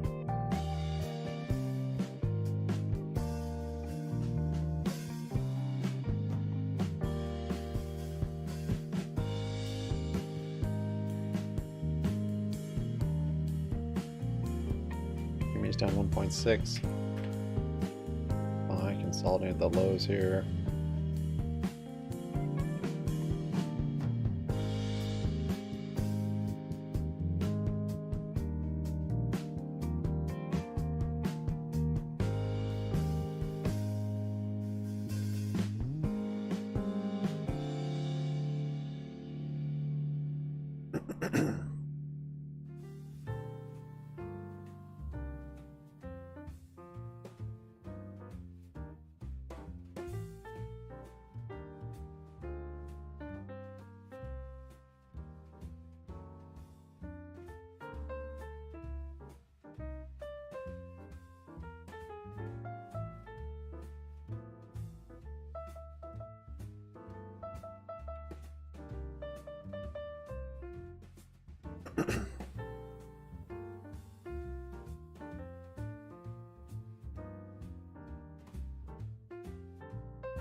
Full house?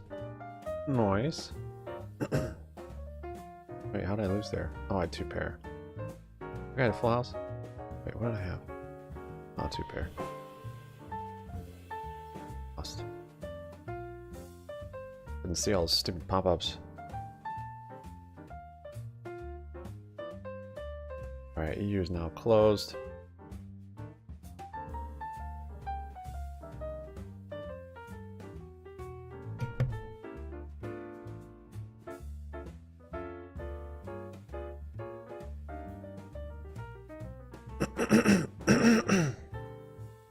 Oh, sorry. Thought I was muted. Sorry.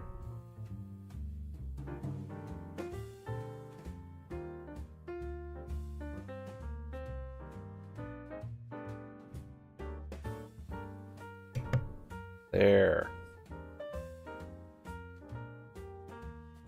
With Calamos Investments, launching the SROI ETF, Maybe try and mute when I'm focused on sustainable doing bodily investing. functions. And some of its proceeds were going towards financial literacy. Take a listen.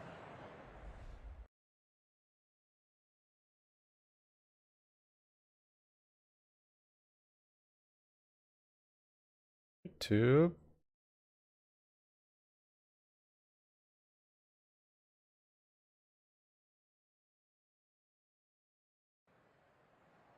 It's okay to invest your money. You don't have to be scared because both of my parents were scared, and I kind of had that fear installed in me until I kind of grew out of my shell and I realized that money makes money faster than people can, and I was willing to make the risk to invest my money, but having great people around me that allows me to use my platform to give back, it's huge, and it was no-brainer to join forces. Yeah. Yeah, a no-brainer to join forces. It's a no-brainer to have our next guest with us right now, Matt Kaufman, head of ETS at Calamos Investments. Thank you for joining us on the show. We have a lot to talk about for your investment group and all the ETFs, but tell me a little bit about this one. This is GNS signed a new $186 million contract just recently, but tell me a little bit about, why this work, the SROI, how it's going.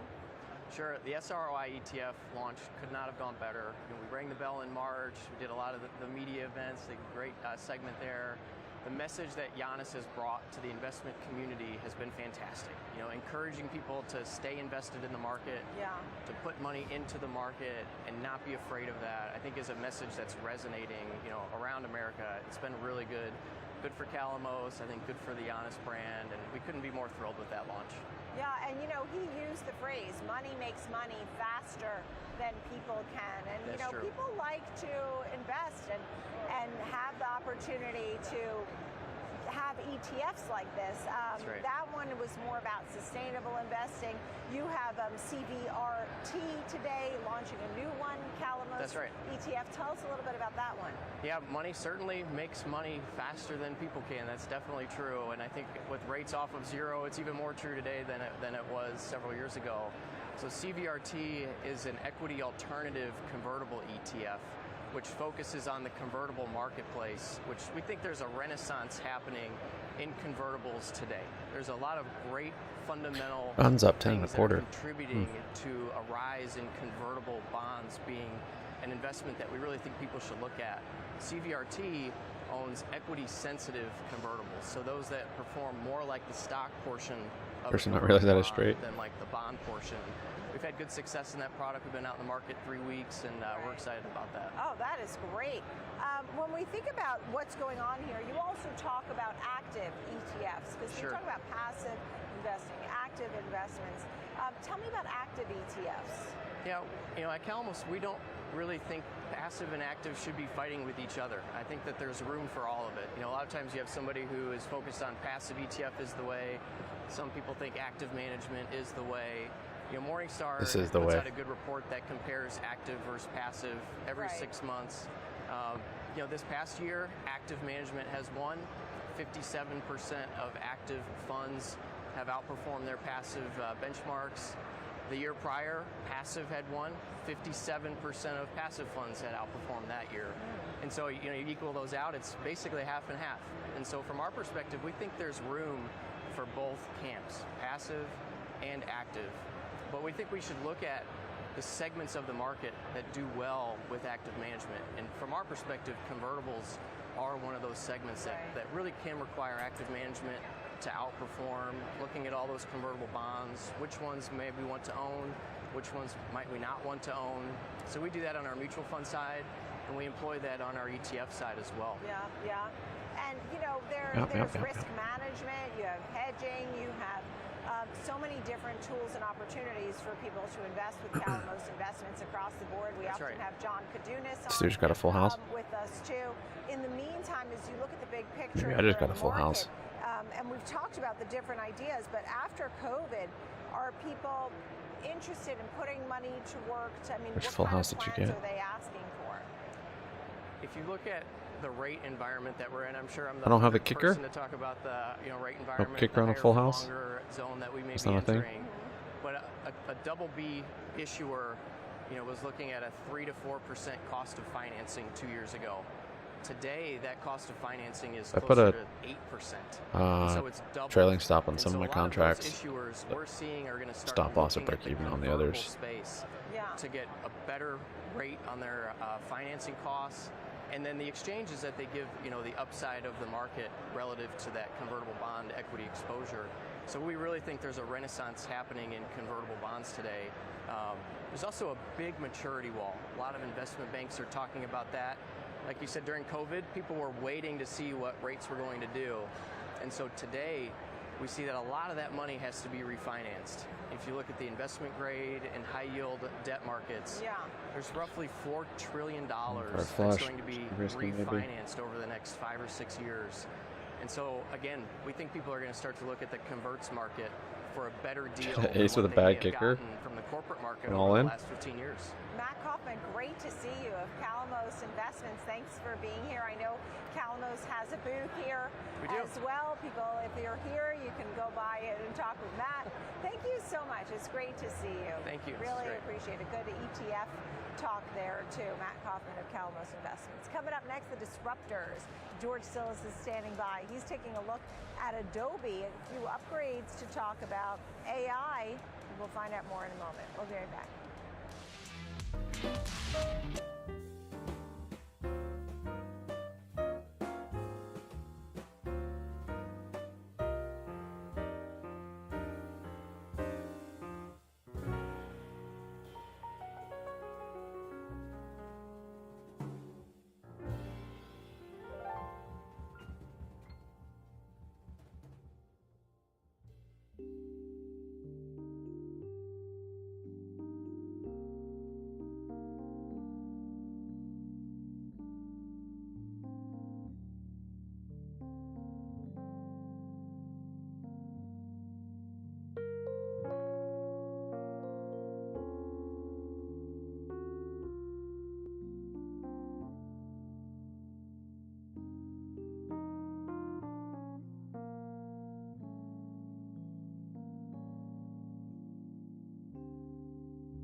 Considering some puts on the break of that channel.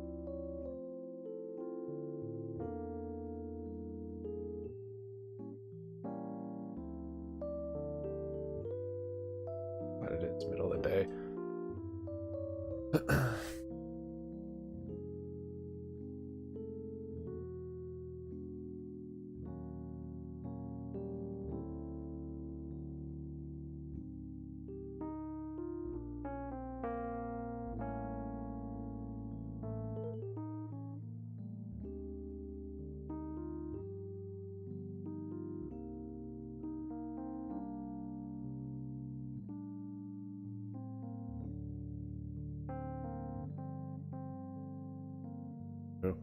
New low on the day. A nice little channel break to grab it. There's a risk reward down here. Doesn't look great yet, given that we're still in this channel.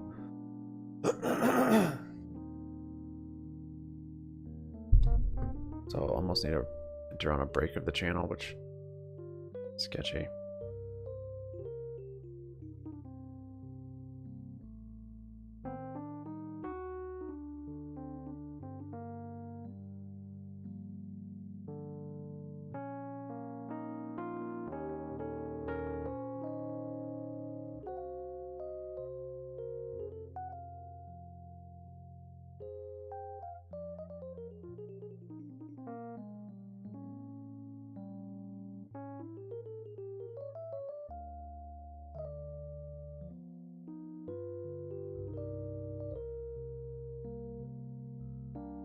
Flush there.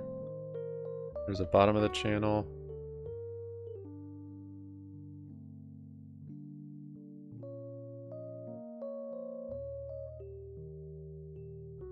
It's oh. Alright, one of my trailing stop ones closed. Contracts.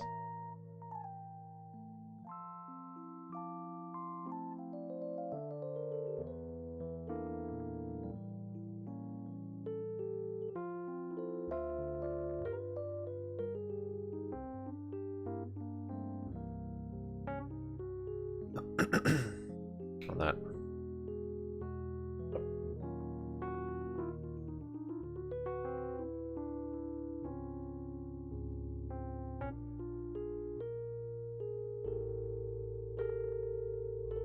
And technology, as well as meta platforms at Google because of privacy issues. But Adobe seems to be one of these large mega caps that gets left alone from a regulatory and political standpoint, and I think that also bodes well for the stock. Ah, okay. So if that's the case, how would you go about an example trade, George? Yeah, so looking at the price action on the stock, Nicole, there's an area of support right around the $500 area, which corresponds to some levels back in August and September. If the market right now, because we're in a volatility situation where we're elevated above 20 on the VIX, we're going to sell premium. So we're basically going to sell a credit combo.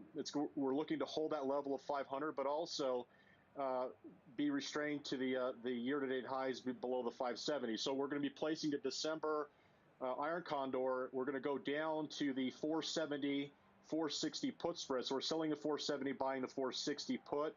And then simultaneously, we're going to sell the 570, 580 call spread. Now, altogether, the premium is really rich in this position at around $4.50 a share or $450 a contract in credit. So the whole objective, ideally, is we're selling high, that $4.50. We'd like to see that premium erode to zero between now and expiration of 50 days, and that will happen as long as the stock stays within the boundaries, which is a $100 range between 470 on the downside and 570 on the upside. Oh, that's good range. All right. George Sillis, thank you for the example trade today on Adobe, our disruptor today. Thank you.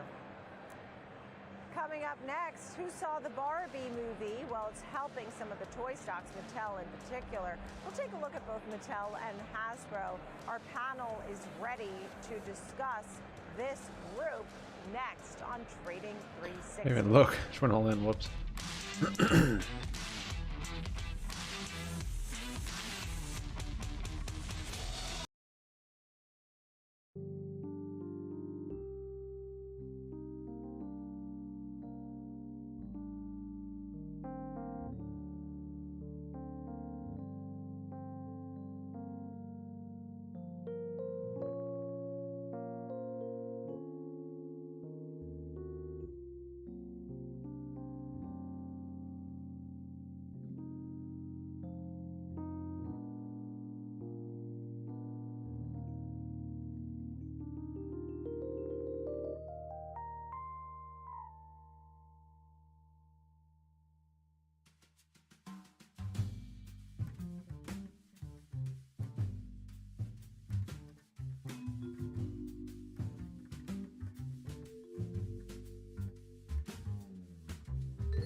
High bounce there a bit.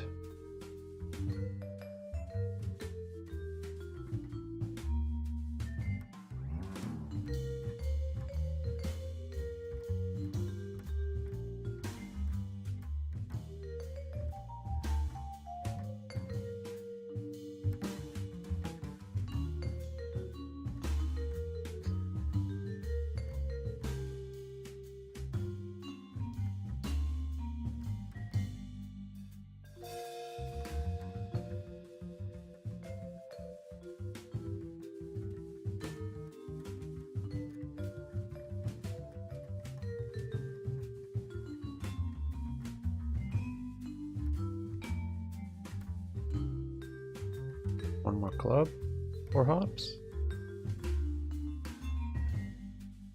You have 2 pair.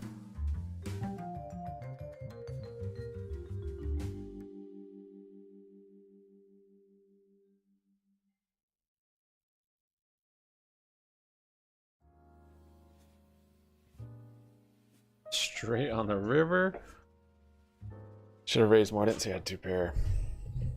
Thought I might have a flush.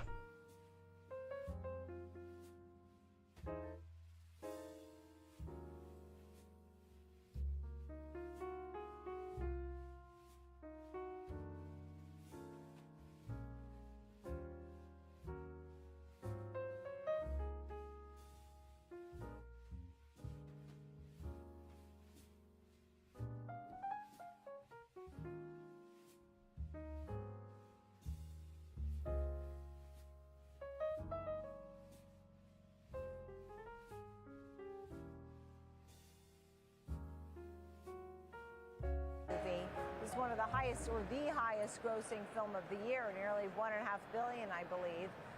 But the point is that helped sales at Mattel. Mattel had Barbie, Hot Wheels doing well. What does this mean? Thanks, Nicole.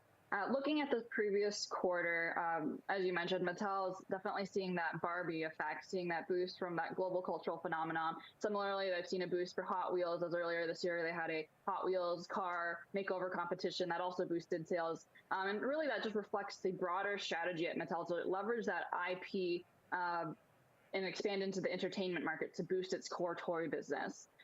When you look across the board, we also see Hasbro, which also released its earnings and didn't necessarily see that same boost. In fact, they slashed their outlook for the year, and really reflects that there's an ongoing challenge going into the holiday season as consumers are continuing to be impacted by a challenging economic environment.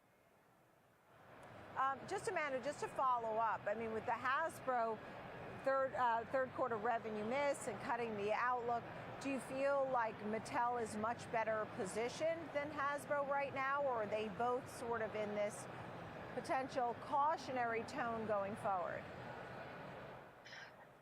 Mattel has the benefit of seeing all of the Barbie effect really play into this previous quarter. We'll likely see that spill over to Q4 a bit, but I think what's important is looking at the underlying macro factors that are really challenging consumers right now. Student loan repayments are kicking in again. They're feeling the ongoing inflation fatigue and geopolitical uncertainty around the world. So as we see varied impact and results across Hasbro and Mattel, I think investors are really trying to see through that Barbie effect, look at the macro factors, and really understand what will this look like going into the year ahead when you exclude Barbie. How is the overall health of the toy industry? Yeah, Sucharita, I mean, the question also is what people will be spending. Will they be very, opt to opening their wallets and spending a lot, or is consumer spending going to be somewhat constricted for this holiday? You also made the point that Barbie is more of an adult movie. Maybe a Disney movie may have been better off for some of these toy companies. Tell me a little bit about your thoughts on Mattel and Hasbro. Oh gosh, there's so much to unpack here. So there's definitely the macro issue that is consumer related, and that does not spell good things for the toy industry, or really for very many retailers in Q4 in general. But the toy industry overall, and this is what the story is, let's not get too excited about these Barbie numbers, because the truth is that the entire toy industry is mature at best, a declining industry at worst. It is a sector that has, for decades now been severely challenged. Mattel and Hasbro's biggest distributors at this point are Walmart, Target, and Amazon. Those are multi-category, multi-brand players that don't really care about Mattel or Hasbro, except for maybe the 4 or 5 weeks in Q4 that consumers are actually purchasing these goods. There are all kinds of accounting shenanigans that these toy companies have been conducting over years to try to smooth out their earnings and their revenue. But the truth is that the consumer really only purchases anything in this category around the Christmas timeframe. And this burst from something like a movie is really not going to last for that long. It is something that, you may have an impact that's modest in 2023, and then consumers are going to forget about it. They're going to move on. And I'm not even sure how much of a burst there is really going to be long term, because as I'd mentioned, it's not a movie that's even targeted toward the children. So you don't have the lunch boxes and the book bags and the children's Halloween costumes and all of the things that these other properties have done successfully. And it's not just Disney, it's companies like Lego too. And Mattel and Hasbro are particularly bad violators. They have been companies that have just sat on their old tired brands and have been hoping to milk them for as long as they could. This Barbie action was taking a page out of the Lego playbook. And that was something that finally they did. But the question is it a day late and a dollar short? Right, right. I mean, some would argue that Barbie, it is an adult movie, but some would argue, I mean, we're still going to see lunchboxes and backpacks, because you do have a contingent of younger folks that are watching it for whatever reason. That being said, but I agree with you, it's not a Disney movie, it's not Star Wars, it's not, it is geared towards an older person. That being said, Amanda, as you look at the macro picture, your thoughts, because for example, today, Hasbro's down 10%, and the question is, should people step in and buy these stocks? But the macro picture of consumer spending, your thoughts? Looking at the macro picture of consumer spending, reiterating some of the factors that I mentioned prior, there is still ongoing uncertainty and continued spending fatigue. As folks like us in the industry, we're tracking month over month consumer price index, seeing those changes, seeing that pricing is decelerating month over month. But as a consumer, you're feeling that prolonged effects of inflation. And so, consumer spending based on that feeling, that impact. And as you look ahead, you might see sales continue to increase moderately, but that's not necessarily reflecting the impact of those elevated prices. And while we'll see the boosts in nominal spending, when adjusted for inflation, it'll reflect a different story. Yeah. Sucharita, we have just about 30 seconds left. You always follow so many of the retailers. What are you expecting? Any real winners for the holidays? Well, I would probably bet a little bit more on companies like Lego doing okay in the holiday season. And I think that the challenge with toys is just that it is an elastic sector. This is not like food where consumers are going to purchase it no matter what. So they don't really, I think, have a lot of latitude to increase any pricing on average. The consumer's just going to substitute away. Yeah. All right. Thank you both so much. Sucharita Kodali and also Amanda Lai. Thank you so much. Great to see you both. Thank you, friends, for being with me here live at the Schwab Impact Conference. I will see you later at 2 p.m. Eastern Time. In the meantime, and Oliver Rennick for 3 o'clock for Market on Close. In the meantime, keep it right here. Fast Market is next.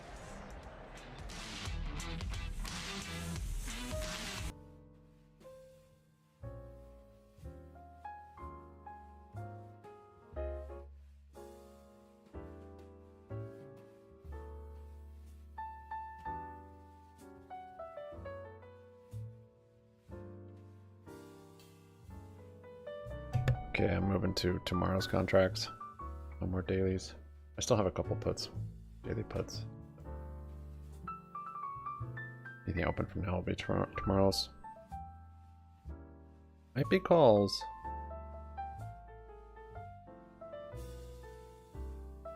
Got some calls in that break. We are still stuck in big channel on the day, so not going to be expecting too much. Maybe a move to VWAP.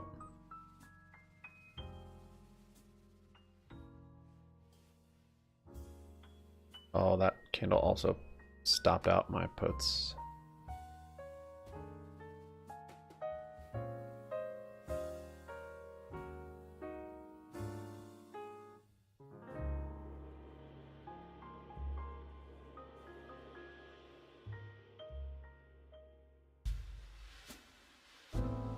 Got a little inverse head and shoulders down here too. That is neat.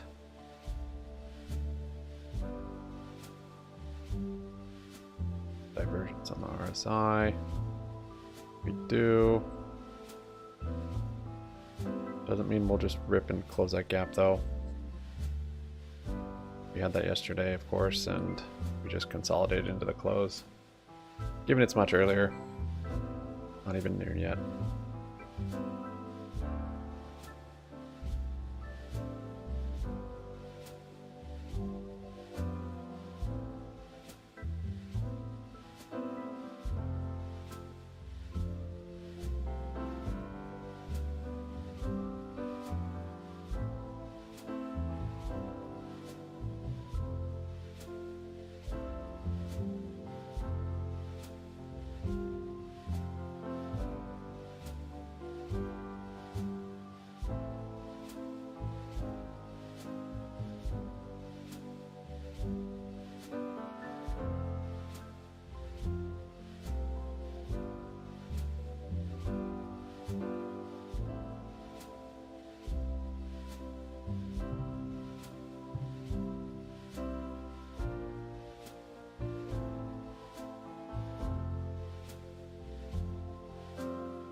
I still chopping.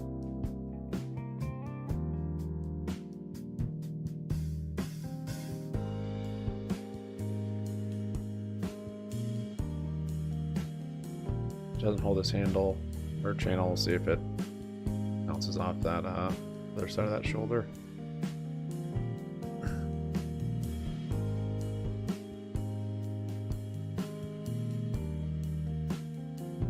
Why raise? Dang it. Ah, it's so fast.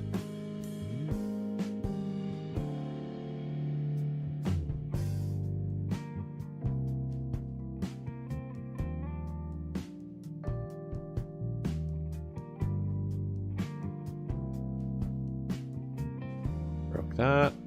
Broke that. Finds a shoulder there.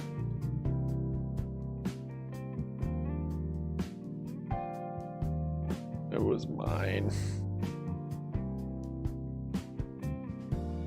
No shoulder found. Dang.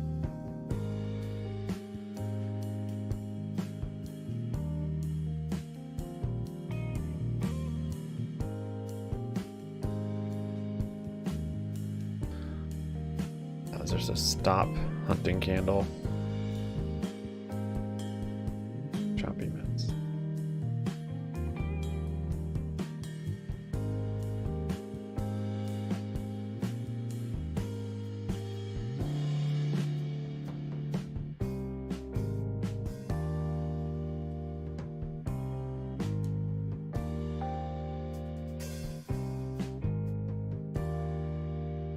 Is it I'm stuck in calls again? No.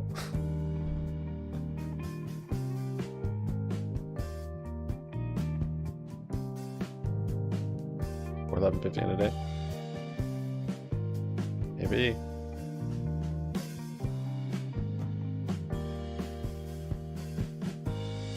Noon. You still have an RSI divergence. Still some signs that this is going to bounce. It is just chopping though. Now it's just more of a gamble, more than what I wanted.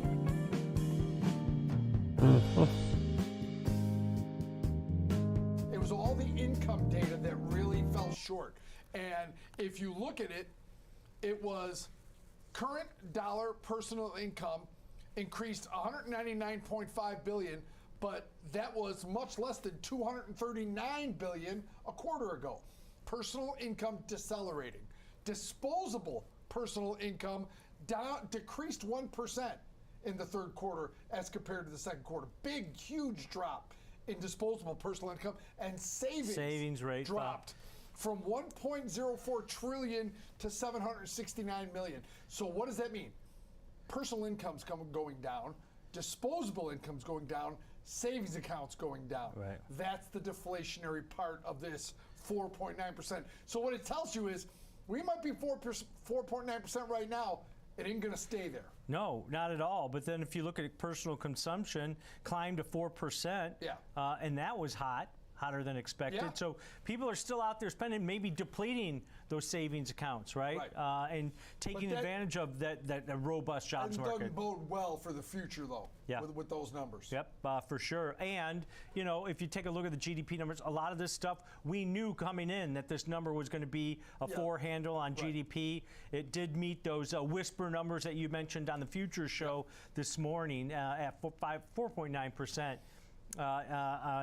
Annualized basis there. But one of the stocks that's taken a hit today, that's Meta Platforms, down over 3%. Now, it's made up some grounds. This stock was below 280 earlier. It's back up to 289. Let's bring in Jenny Horn, markets correspondent here on the network, to help us break down this. You know what, Jenny, another big tech earnings that looks really good on the headlines, but then you start digging into it, and it seems like the market wants to find a fault wherever they can in some of these names that have risen so sharply this year. Okay, so Tom, I have been digging into it because I really want to understand the selling. I have never been more perplexed by a move in my life, and I think that right now, is it a meta story, or is it what's happening with the rest of the world and the rest of the market? Because the more and more you look into this report, I think actually the better it gets, which is unusual for Meta, frankly. And I was really trying to find, I've been talking about this story all day long, new information to say, but I will say the brightest spots are the fact that Meta is a huge company. It grew its revenue by 23%. That figure exceeded the expectations of the street at around $34.15 billion. Earnings also handedly beat expectations at around $4.39 a share versus the $3.70 estimated. Operating margin came in around 40%. That was almost double what they posted a year ago. And a lot of this selling was just focused on some of the commentary from the CFO after hours yesterday, when they said that Meta could see some more volatility at the start of this quarter due to some of the conflict we are seeing right now in the Middle East. And they said that this softening they're seeing in ad spend is sort of a result of them broadening their guidance to then around 36.5 to 40 billion to capture that. There's a flush. Historically, she said, we have seen broader demand softness following other regional conflicts in the past. We reflected these latest trends in advertisers' reactions, and we've seen this into their fourth Below the quarter day, outlook, see if we which again expect does this channel. reflect this greater uncertainty in the overall landscape. So they guided their December revenue to be up around 2%. So even that increased guidance and consider some of this softness. So it wasn't even like this guidance was super disappointing, which is what to me is so confusing, because nothing that was said on this earnings call was a major shock. Of course, we know about the geopolitical headwinds that are going to weigh on pretty much every stock across the board if you're not in defense. But also another positive is we were talking about the way that Mark Zuckerberg has captured this year of efficiency. He's avoided that metaverse investment, and speaking about it on earnings calls quite well. But if you look at actually their Reality Labs unit that posted about a $3.7 billion loss, and that is obviously negative. AR and VR divisions decreased their revenue by about 26% year over year. That was even better than the street had been expecting. Street had been bracing for a $3.9 billion operating loss. So even Reality Labs wasn't as bad as the street had hoped. And I know that the argument is that we were up 155% into this print and that maybe we just ran out of steam here. But if you look out and you zoom out of the bigger picture, I mean, shares traded as high as over $380 a share in Meta Platforms. So this has still been a recovery story. It's not like we were at all-time highs prior to today's selling. Jenny, I think this is a story about a really high valuation and that high bar that Tom and I talked about all week. Some stocks have very low bars, some stocks have very high bars. But Jenny, speaking of low bars, this channel. Would you like to comment on the Business inherent calls. strength in the cruise ships that you see right now with Royal Caribbean out of my and puts. the fact that Jenny Horn, the young woman with her finger on the pulse of everything that's cool in this world, has completely missed the popularity in cruise ships. Jenny, comments, please. I don't know if I could take credit for being on the pulse of what's cool, because I am admittedly very, very uncool. But I will say that the cruise lines also don't get enough love, because these are also some of the best performing names, at least Royal Caribbean and Carnival, in the S&P 500 this year. And Kevin, you did get me very excited about thinking potentially about a cruise. I mean, I think right now it's been cloudy in Chicago for pretty much 2 weeks straight. I would go pretty much anywhere, even on a cruise ship. So mark my words, maybe that'll happen this year. I will fade her getting on one of those tin cans ever. I just don't think Jenny will do it. Go on the cruise that Kevin Hinks goes on, and your world will change. That's I heard all I can tell unlimited you. drinks, so that's all what I sold can me. tell you. Check out that line that Ritz-Carlton has out. Those boats look pretty Silver nice, Seas, Jenny. owned by Royal Caribbean. Silver Seas. All right, thanks to Jenny Horn, markets correspondent here, breaking down the Meta Platforms earnings, but also giving us a little update on maybe her cruise plans. But now let's bring in Nathan Peterson, Director of Derivatives at the Schwab Center for Financial Research. Nathan, you know, I was looking at the benchmark index, the S&P 500, broken through its 200-day moving average to the downside, 4,200 far in the rearview mirror at this point. I mean, are there any levels you see here for the equity market where we're going to find support, because it just seems like sentiment is just bearish at this point? Yeah, it certainly is, guys. I mean, yeah, you mentioned the 200 SMA there on the S&P, firmly below that. Yeah, haven't been many good Equities trades are yet today, guys. forward-looking mechanisms. So what they're suggesting is that there's basically a repricing that's going on market's really within risk really assets here. trapping people today. A lot of chop. Next levels, Tom. So on the S&P, perhaps if you took the low from last October and you took it up to the high in July, and you do a 50% retracement, one bad trade and then 3 good trades to have to make up for that one bad trade. We get something there. That's often and then one bad trade and have to those find levels where 3 good you ones, might because see, some buyers kind of step in as that now I'm out of retracement buying power on hits this that account and 50% it's level. down, so that's sad. But look at the semiconductors below their 200 SMA. Guess I could have one small position 200 SMA. at some point. Look at I see the it. reactions to the earnings reports. You guys just talked about Meta after that report and then getting a poor response. Look at Microsoft, had a really good earnings report. They're now trading below where they were prior to reporting. And I'd say keep an eye on NVIDIA as well. And then even this chop right here cost me quite a bit. Just this move, breaking this channel and then written back up. This is just a stellar just grower. this It's choppy an AI today. story encapsulated. But now we're actually breaking out, so just it's to the trading downside. right around that 400 level. And if you look at the chart, unfortunately, it looks a little bit like a Head and Shoulders top, with the head being the all-time high on the stock. We're basically right now at the neckline of NVIDIA here.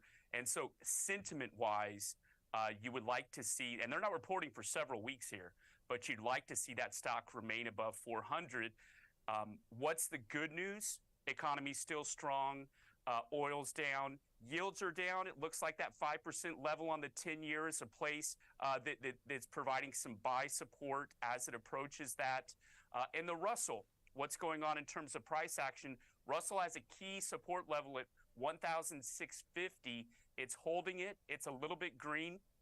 It's reflecting basically the money flow to relative value. Yeah, we talked about the Russell a lot this week, Kevin.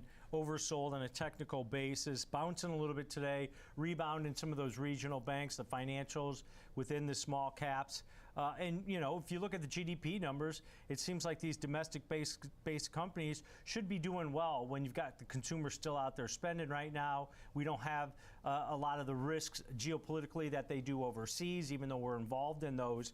But, you know, when you look at the data today, durable goods better than expected.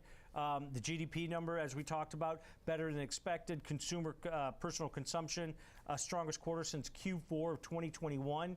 I mean, there's a lot of things going right for this market, but it just seems like, hey, maybe we'll get some of our winners in the NASDAQ 100 that have done well this year, still up 30% this year, and maybe plow it The back selling has into been the so Russell 2000, controlled. or just get I out don't of know. winners at this point. I think there's a lot of Maybe it'll start to let go a little bit here. compression going on here, right? I mean, Meta got up to a 36 PE. It's now 33 and change. It's coming. It's starting to come And down. maybe it should come down, right? Absolutely, of course. And you can take that same valuation to Nvidia. That, you know, look at so many names that are doing extremely well, but trade nowhere near those all-time highs that they hit. Netflix is one of them, right? That is hundreds of dollars off its all-time high. But Still early. It's only 12:15. if you're a short-term trader of this market, the good news is in the S&P and some of the related S&P products get real close to oversold here. Yeah. Through the 200-day moving average, I've got the SPX at a 30.8.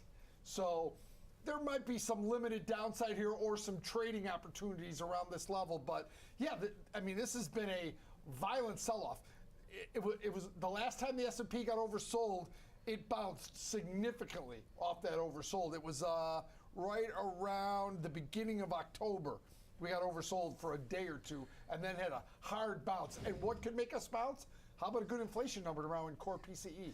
That might be a savings grace tomorrow for the equity markets. But We're Nathan, given- I've been tracking a little bit. We closed just down here, the gotten rid of that movements we're RSI seeing as divergence. Stocks hit their session lows as we're speaking right now. It seems like there's no depth or liquidity to the markets right now. So there doesn't seem like there's anybody be out bullish there if we climb taking back a in this firm channel. stance that, hey, I'm going to sell might get everything, calls if we do. or I'm going to buy anything, because any rally we get gets sold relatively quickly. Are you seeing Find this that back where as maybe support. volumes with this uncertainty in the VIX above the 21 level, that there's not a lot of depth to the moves at this point?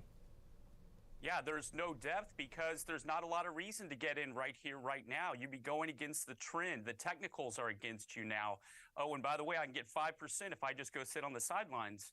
So that's what the repricing is all Nice, about Paul. Well here. done, man. Basically, the equity market, like I said, forward-looking mechanism is basically saying your multiple's too high given the risks that are out there. We got a higher for longer Fed, which increases, you know, if there was a probability meter of getting some kind of an economic hiccup, GME is down or a probability of a 1.9. soft landing, that's been getting AMC's worse, green. in my opinion, based on what's going on with stocks. 3/4. So why get in right here, right now? And you know, if you're looking at earnings, right now we've had about 200 and I think it's like 37 that have reported out of the S&P 500.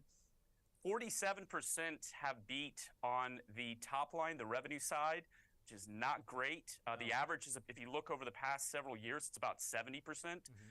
On the EPS side, it is 78%, but the revenue is more important, in my opinion. But if you're looking at earnings and you're thinking, well, hey, maybe I want to participate in some potential surprises, well, Microsoft had a really good report. You're now below there. So it's, if the earnings season is going to have this behavior of, you know, if you beat, I lose, and if you lose, I lose. This fast you know, mode? so Why does it seem so that fast? kind of psychology Keep getting is not folded on. great for getting into stocks right here, right now. There doesn't seem to be, you know, that impetus. So. Yeah.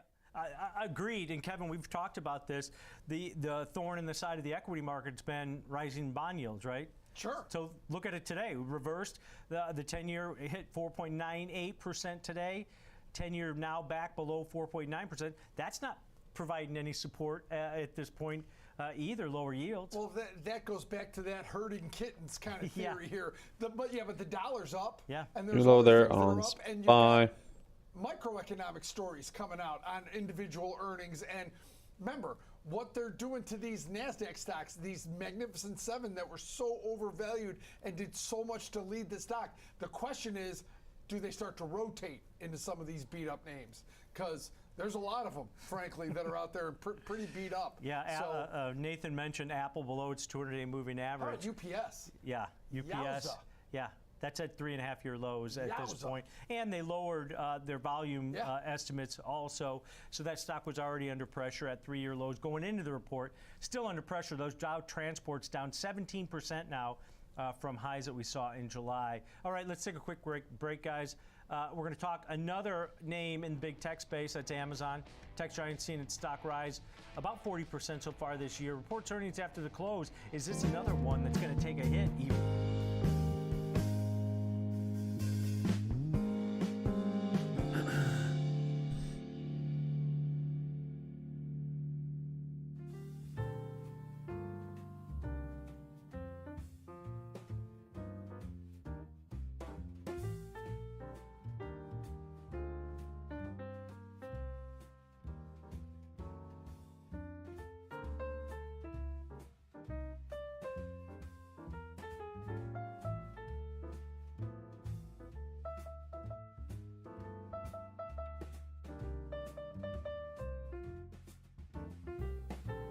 Tech Spy's going for this gap fill.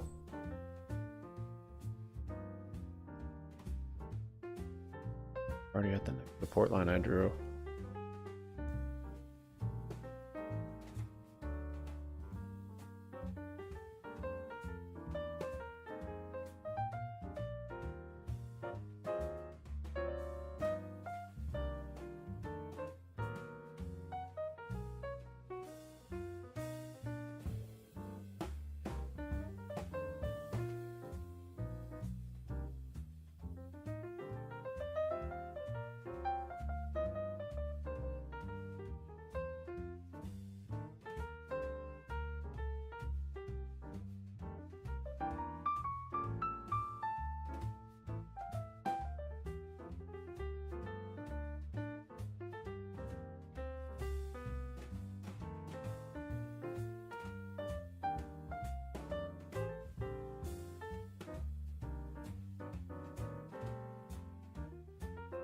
New low there on SPY.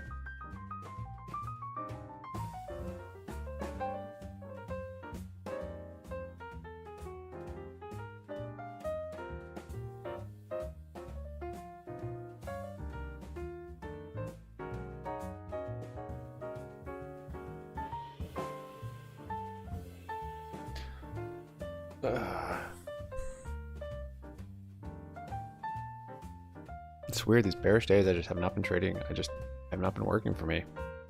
I don't get it, because it's not like I'm bullish by any means. Just like, I don't know.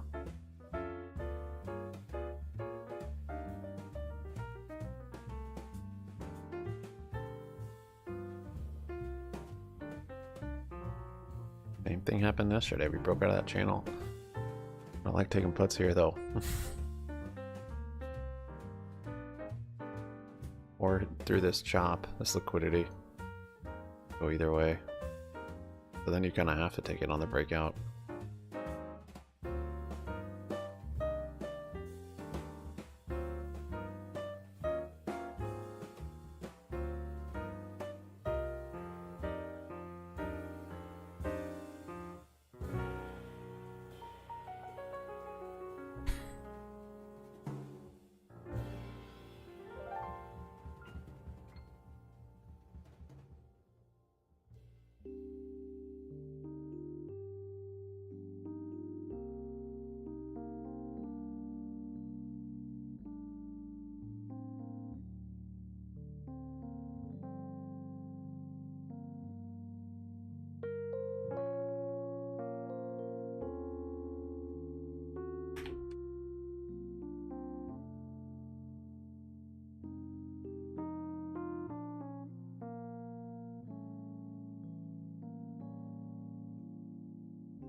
boost? Well, the RSI is basically at the lowest level that it's been this year. So, you know, they've really taken this stock down quite a bit heading into the report. It is coming down towards its 200 simple day moving average at around 117. So, you know, hey guys, you know that Amazon's just one of these economic barometers. They're so big. Kevin mentioned their revenue that they're going to be posting for the year. So there'll be a good read through basically on the state of the economy. But like I said, with UPS and some of these reactions we're getting post earnings, I'd say the best thing you can say is they've taken this stock down heading into the report. Maybe we get a relief rally if they can show some good growth around AWS. Yeah, and the anticipated market maker move, or the option market's pricing at this point, plus or minus about $8.50 either way in these shares post earnings. How do you want to look at this from a trading perspective there, Nathan? Sure. So, you know, even though I have basically my bear suit on today with all this commentary, sorry about that. But, you know, I'm going to present here, if you're bullish on Amazon, you think that basically they've taken it down too much, and that if you're saying maybe that 200 SMA is going to provide some support, implied volatility is elevated, the implied move is about $9, you could do something like sell a put spread. I selected the 117 strike as your short put that you sell, and the 112 that you buy for protection, $5 wide. It was about $1.80 credit last I saw that you could take in for a spread like this, and you'd basically hope for support around the 200 SMA, a bullish report, a bullish reaction, or even a neutral reaction after we get the results tonight. Yeah, real short-term positioning here, guys. Nathan brought us on this example trade.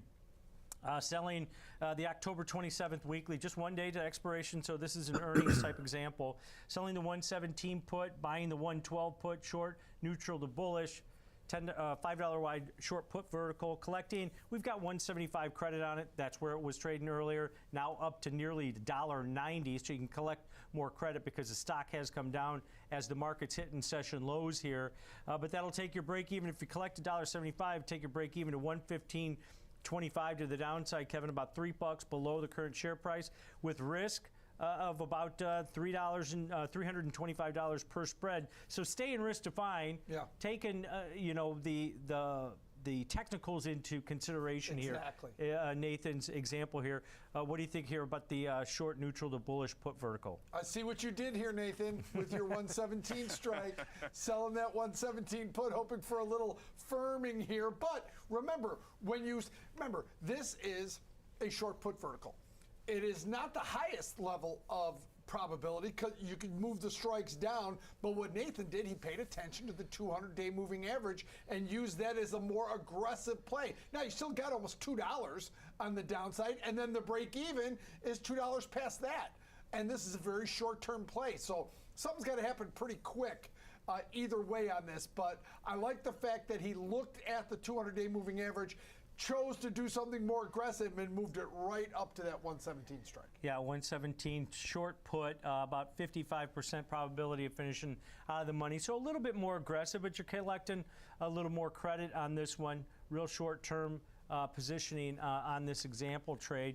Nathan, when you look at this, you know, you're collecting nearly $2 on a trade like that. Is that, you know, something that you shoot for as far as the amount that you're collecting versus the amount of risk on a higher probability type of trade? Yeah, you know, there's no rule, there's no right way. We know that it's all risk reward in terms of the credit and versus the width, the potential risk there that you're facing. I think some spread traders like to target basically that 1/3, whether they're doing a debit or a credit spread. So if you do a $5 width, that's roughly $1.75. So some spread traders consider that kind of the sweet spot in terms of balancing that risk reward. If you feel like a little bit, you know, suspect about this whole market environment, you can just go sell a put spread that's, you know, way below that if you'd like. You're going to get less credit for that, but maybe you want more of a buffer. Here, as Kevin mentioned, I just targeted that 200 SMA, but you know, we'll see what happens. This is a jittery market right now, guys. Yeah, Amazon, along with the overall market, the S&P 500 at the lowest levels that we've seen since the end of May at this point. So, yeah.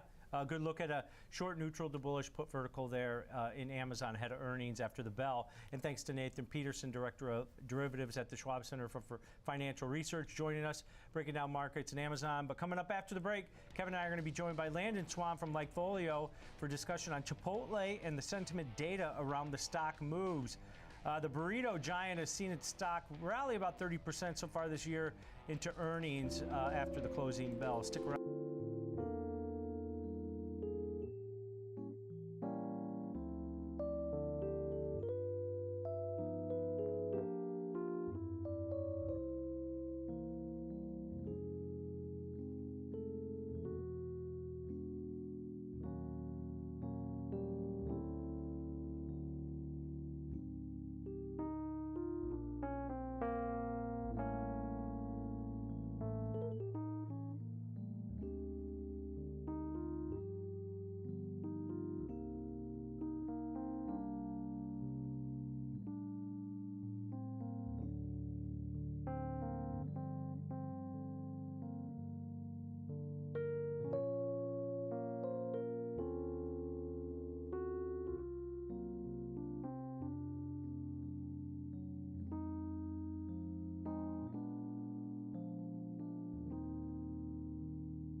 But you can see here on just people talking about Chipotle in general on social media, that blue line, it's basically at all-time highs right now. Just a little bit pullback from it, but the trend is going up very strong. And so, you know, I like the fact that that's hitting all-time highs and the stock is down just a little bit, kind of sideways since that last earnings results disappointment on the top line revenue. But yeah, web visits are also up about 13% on a year-over-year basis, right at all-time highs. Happiness is down slightly. You can see the web visits here doing very well, plus 13%. Happiness is down slightly, like I mentioned. They raised their prices a little bit, especially on proteins, but but a lot of their competitors are doing this. It's kind of a must. I mean, their costs of goods sold is going up. They have to have those price increases. So they did drop about 2 points, still falling quite a bit behind Shake Shack, but beating up on McDonald's as they should. They're a little bit more premium than McDonald's, but there's just your comparables, sort of the high and the low on happiness and where Chipotle falls in. I will say that I'm excited about their focus on automation, innovation, and getting more efficient. I mean, they're testing out robotic preparation for bowls and salads. I'll be really pleased when I see a robot roll a burrito. I don't know if that's ever going to happen, but right now the bowls and salads are something they could do. Just dump in the ingredients, especially for digital orders. So if you order online or on the app, you can have a robot create that for you and get all the ingredients just right, and it's ready to go while the employees do other things. It's obviously going to be an expensive investment, but over time they're going to have less labor, they're going to have faster order fulfillment, and in addition to all that automation, they're upgrading their equipment. They're getting faster grilling equipment that can cook chicken 3 times as fast, steak 4 times as fast, because it can cook on both sides. So this is a company that obviously sees efficiency as a very big factor in their value and their growth. So I love that going forward. I'd spend that money if I'm them all day long, and 2-3 years from now it's going to pay off huge. So I think the question in investors' minds is, okay, they're going to be super efficient. We know that more of each dollar that comes in is going to turn into an earnings dollar, but how many more dollars are coming in? That was what disappointed last quarter when they came in at $2.51 billion instead of $2.53. So our investors want to see continued growth. If you get that, I think there's going to be a multiplication effect. When you talk about increased efficiency of that increased revenue, that's going to really grow that bottom line. So that's what excites me, and the fact that they're off a little bit from those all-time highs on the stock is a bullish setup in my opinion. Landon, they serve food with no artificial flavors, no preservatives. It's made fresh every day. All the things that they're doing right, they're growing from about 3,250 stores. Their goal is to be 7,000 stores. But I think, and the stock gets cheap, the stock gets overvalued, it's moved off. It's moved off significantly here off its highs. But I want your thoughts on this, Landon. The demographics of the United States and the fact that they have an anchor in the youth of this country, and as that age demographic keeps going up, this company is just going to get more and more popular. And they've been able to raise prices with no drop off virtually. So they're okay with the higher prices. This healthy fast food is a thing now, and they are, they're becoming like a saying, like the Michael Jordan of something. Fast Market is the Chipotle of financial shows, Landon. I agree. I think that you hit it exactly head on. When they've got the younger demographic loving their product, they're going to continue to love it. And so as our demographics age, they're just pulling in more younger people, and the people that love the product continue to go there. So they're in a very strong position. Everything that we see, again, demand across the board is at all-time highs. The only thing that I could, if I wanted to be super bullish, I'd want their happiness level to be increased a little bit. Again, it was a 2-point drop on the price increase. I think that'll go back up to normal. But I'd like to see them, instead of being at 64 or 66, I'd like to see them get up towards 70 or so. But they do have a fantastic product and very loyal customers who are less price sensitive than a lot of others. So long term, I love this company. I love the setup ahead of earnings. I think this is an opportunity for investors to either get in before earnings, or if you're wanting to play a bullish setup, I think this warrants one for sure. You mentioned the happiness levels. I kind of wanted to, dig into that a little bit, Landon, because I think, the price hikes that Kevin mentioned, it seems like they're not seeing that big of a drop off as far as, the number of visits. Their loyalty program, use of the app has continued to grow. So their footprint's growing. But at some point, it'll crack when, you're paying $18-20 for a burrito, right? Is that why we're seeing maybe a little bit of a pullback in those happiness levels? Maybe. It depends on what it costs for you to go to somewhere else, right? To substitute that experience, either cook at home or go to another restaurant. The only reason they're increasing prices is because they have to, right? They're not just trying to just make more money. Their costs of goods sold are going up just like everyone else. So if you go to the grocery store and try to buy chicken or steak, it's up as well. If you go to another restaurant and buy something with chicken or steak, it's up as well. So I don't think that it's necessarily going to hurt them long term as long as they're doing it with everyone else, which is what we've seen so far. Everyone else is increasing prices as inflation just continues to hit food extremely hard. And, you know, if you're going to eat, you got to pay for it. And unfortunately, you got to eat somewhere. So Chipotle is just playing along with the rest of them. They're not doing this out of, you know, sort of corporate greed or anything like that. It's a necessity at this point. And I think that as long as that's the case, people will either understand or realize that that's just the way the world works right now, is everything's going up in price. Yep, for sure. And as they grow and continue that scale, that it's only going to help them in the future. But this stock's down from $21.75 down to $18.10 at this point. Are you guys positive on this because of the pullback?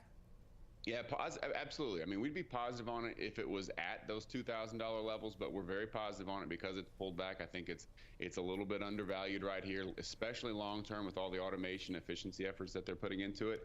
Short term, we do see this quarter being a good quarter, maybe not blowout, but demand and everything that we've got is at all-time highs. Our earnings score on this one is plus 32. Not extremely bullish, but definitely enough to make a trade on this one if you're feeling it. All right, great stuff. Great data as always, Landon. Appreciate it.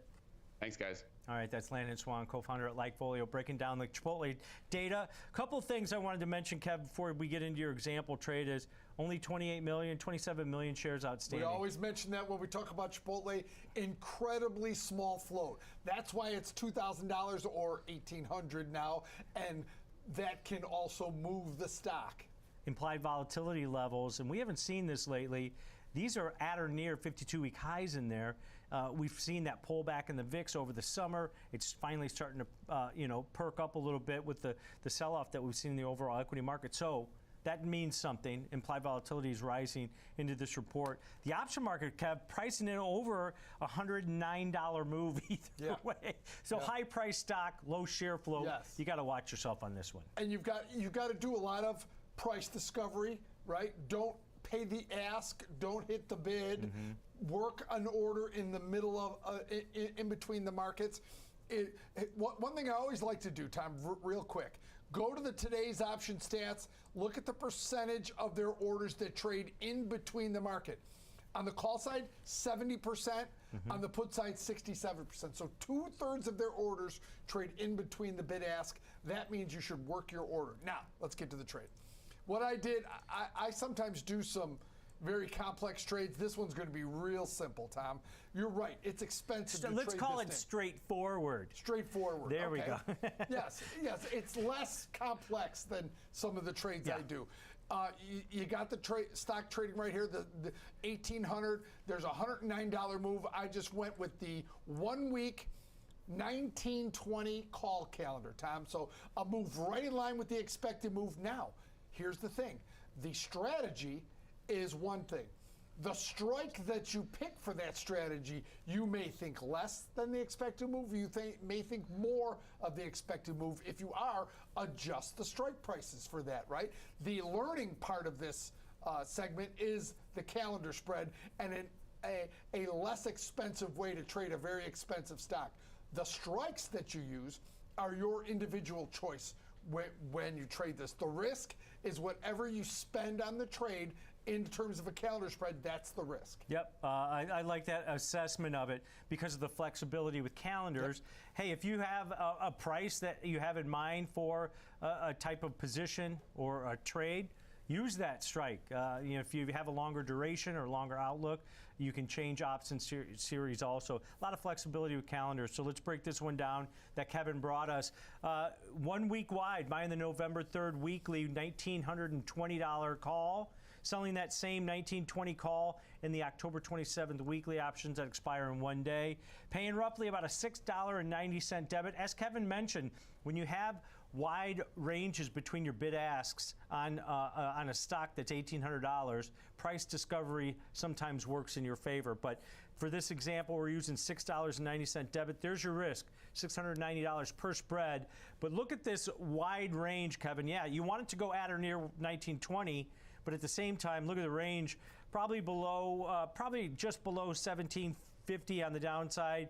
About 2140 on the upside. It'll probably come in and tighten up a little bit from those numbers because implied volatility will come down on the options that you bought also. So keep that in mind. But you've got that apex of profitability at or near the 1920 strike. You're buying a 60%, 62% implied volatility, Kevin, selling about 140% implied volatility on aggregate in that option series. So you see that differentiator between the implied volatilities that you're buying and the higher one that you're selling, which is what you want. That lowers the cost entry point of those calendar spreads. How about this, Tom? Go ahead. The 1 day expires tomorrow, 1920 call, trading between 1590 and 1680. So trading mid-market over $16 for 1 day, $100 high.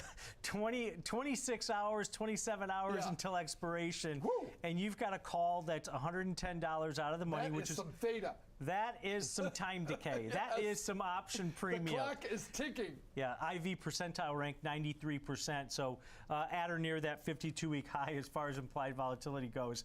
So good look at an upside call calendar. If you think this is going to go up that 1 standard deviation post earnings, kind of sets up with Likefolio's data also.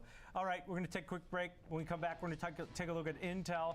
Stock of the chip maker has seen gains of about 22-23% so far this year. They report earnings after the close, and expectations starting to fall a little bit after some recent news out of NVIDIA and ARM Holdings. Fast Market's coming right back.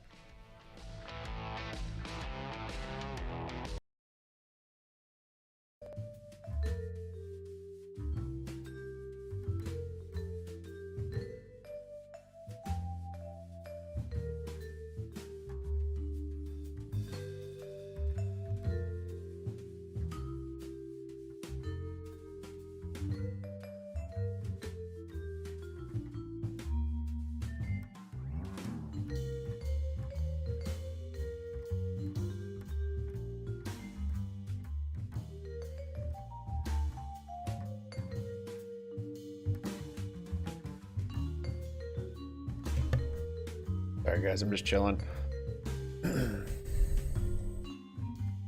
Waiting for a good setup. A little discouraged.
see some of these headwinds with GM and Stellantis, that could give Ford a little bit of an advantage on trying to bring products back to the marketplace and potentially be able to capture some market share from some of their competitors. Kevin, 41 days and 45,000 workers. The problem is, once all this dust settles, and there's probably a domino effect coming with GM and Stellantis that should get the ball rolling once one person settles. But Kevin, doesn't this, if you look from a long-term perspective, just make them harder and harder to get profitable in terms of EVs? Doesn't this, which is great for labor and great that the whole package will be over 30%, but this pushes back their effectiveness when it comes to EVs, Kev? Yeah, and we actually do expect to have an update from GM and Ford regarding their EV strategy. There has been some chatter and some rumors that they might be dampening down or slowing their EV rollouts here because of the lack of demand for EV vehicles. And that might be because of a branding issue, who knows? But if we do continue to see a little bit of a slowdown and they focus more on ICE vehicles in the near term, New low on SPY there. For UAW as well as a positive for Ford and some of these other automakers. But overall, yes, that could be right. It could take them a little bit more time in order to try to expand their market share there. I would also just kind of call out here, I think there's going to be a little bit of a concern when it comes to marginability for the stock moving forward because of the labor cost increases. And so how is the market really going to value those companies? And does that include maybe potentially a little bit of consolidation in the space in the next year or 2 years because of these headwinds that they are seeing? I think that's going to be a really good question that we will probably get an answer to over the next year or 2 years from now. That's a great point, Kevin, because of the fact you take a look at what UPS did in August when they finally settled. Everyone was so happy. Everybody was happy for about a day or two. Then the bill came. And then the bill came, and look what it did to their business. They're still feeling the impact. So this might have a negative impact on these automakers for. Well, that's true. We do have a bond auction. You have 12 minutes. Ford's on the phone. Elon, how about we make a force law? Yeah. How about we make a force law? Who knows? It might happen. All right. Thanks to Kevin Green, Senior Markets I think I'll Correspondent on the be network, breaking down the UAW. looking at Ford calls story, once we get back in this progress channel. there, but now let's bring in George Tillis, Senior Markets Correspondent here on the network. George, we talked to Intel a couple weeks ago, but we've seen the stock pull back pretty significantly over the last month. Going into earnings today, stock's right at its 200-day moving average. What backdrop do you have here for Intel for us? Well, I think the backdrop, obviously, the market is causing Intel and a lot of the tech stocks to move to the downside because we're in a correction. But, you know, I think the backdrop for Intel, there's some positive financial aspects, but there are also some negative elements to their business, especially when it comes to the CPU business, where, again, they have 80% of the market share. They of course, compete with AMD, but if you look at what's happening, Qualcomm and you have NVIDIA, they're starting to make headways into the CPU markets for both mobile devices as well as PCs, and this market is getting very competitive because again they're trying to find a low energy utilization chip that again is can be deployed in both PCs as well as mobile devices, and that's where a lot of this ARM technology is embedded in. But if you look at Intel, you know, the quarterly estimates are actually quite low. Coming in around 22 cents on an adjusted share from a profit standpoint. And that's down significantly. They earned about 59 cents last year for the same quarter. So that's about a 64% estimate decrease. But at the same time, their expected sales are to be down about 11.7% to 13.6 billion from 15.3 billion for the same quarter last year. So we are seeing, you know, earnings growth contract more than revenue growth for the quarter. But one of the things I noticed about Intel is that if you look at just the financials, the estimates for the full year of this year are 64 cents. And if you just do the math, this quarter that they're about to report is about a third of that total for 2023. But at the same time, for 2024, the estimates are quite high at around $1.74. So that puts the stock trading around 19 times 2024's earnings, which again, one would say is not necessarily all that expensive, but the challenge being for Intel is that they're still expected to demonstrate contracting revenue growth next year compared to this year. So this is a tough situation. I think Intel, we know they have great technologies. I think their data center group, their client computing groups are very profound in terms of how their technologies are integrated in our lives. But at the same time, they're facing a lot of competition. So this is a sort of a mixed situation for Intel. And as you mentioned, it's closing in on that 50-week moving average, or if you will, that 200-day moving average as well. George, the three words that should keep Intel up at night is Qualcomm, NVIDIA, and AMD. Yeah. The Qualcomm Snapdragon X Elite processor is really competing here, and Intel can't afford this, George. They need the free cash flow from PCs to fund the turnaround. They don't have one, you might not see the other, George. That's the thing. They're having to expend quite a bit of money to, of course, keep up with technologies and competition. And I think that's one of the reasons why, if you look at the net income for the business last year, they lost $900 million on about $54 billion in sales. Now, that is, again, net of everything, which includes, of course, higher CapEx expenses for the business. So, overall, one would say there's an improvement relative to last year expected in 2024. If we do see a PC cycle refresh, which I think we'll see, you can actually see about, between 4 and 6 quarters of nice positive performance in the stock, absent, of course, the competitive threats that Qualcomm and AMD and NVIDIA are presenting to Intel. So kind of a mixed bag on this one. This is going to be an interesting report because, this is a situation where you can see the stock really move in either directions because of what's going on with the market, but also because of the competitive threats that they're facing. Yeah, I think guidance is going to be key on this report. We'll have to wait and see on that. They report after the close. Thanks to George Tillis for joining us, breaking down Intel ahead of earnings. Kevin, we used less complex trades than we have today, and I wanted to keep that theme. Texas Instruments was real key for me when they released earnings earlier this week. That stock got hit pretty hard. Up a little bit today, getting some of those back, but down below year-and-a-half-year lows for Texas Instruments after their report.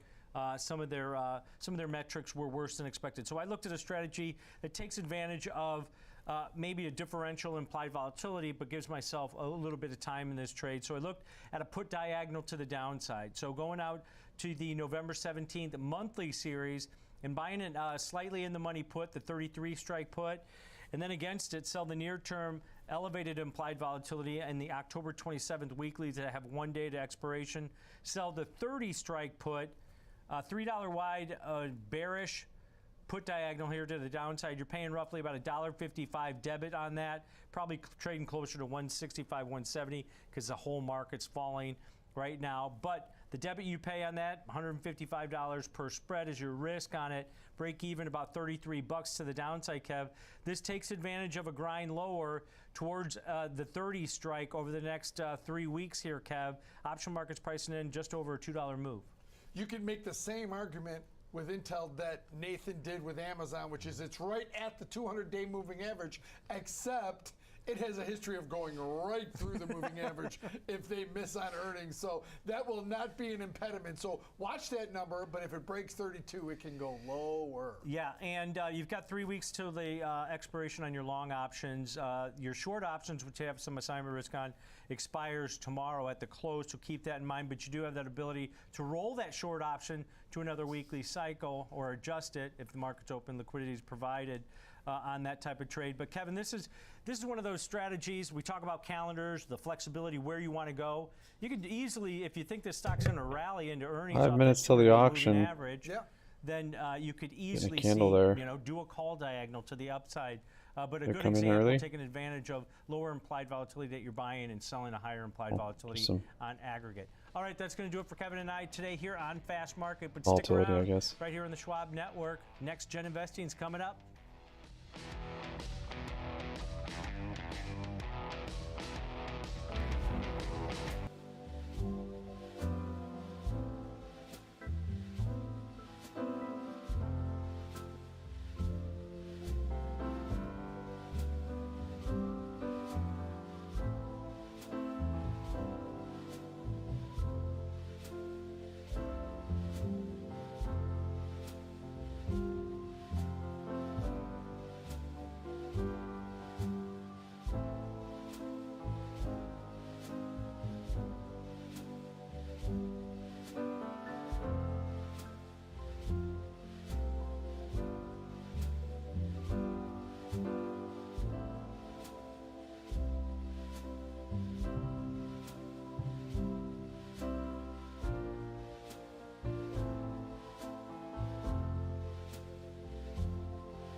some volume there, though.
Couple calls.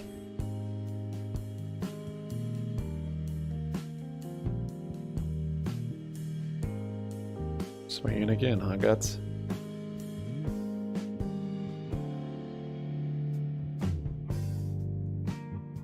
This looks pretty bleak for the Bulls.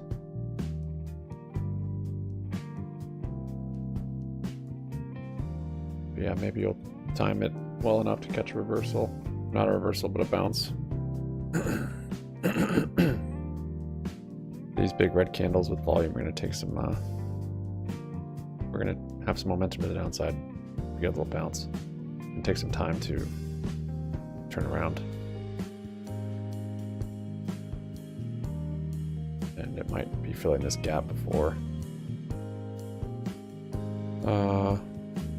that time comes.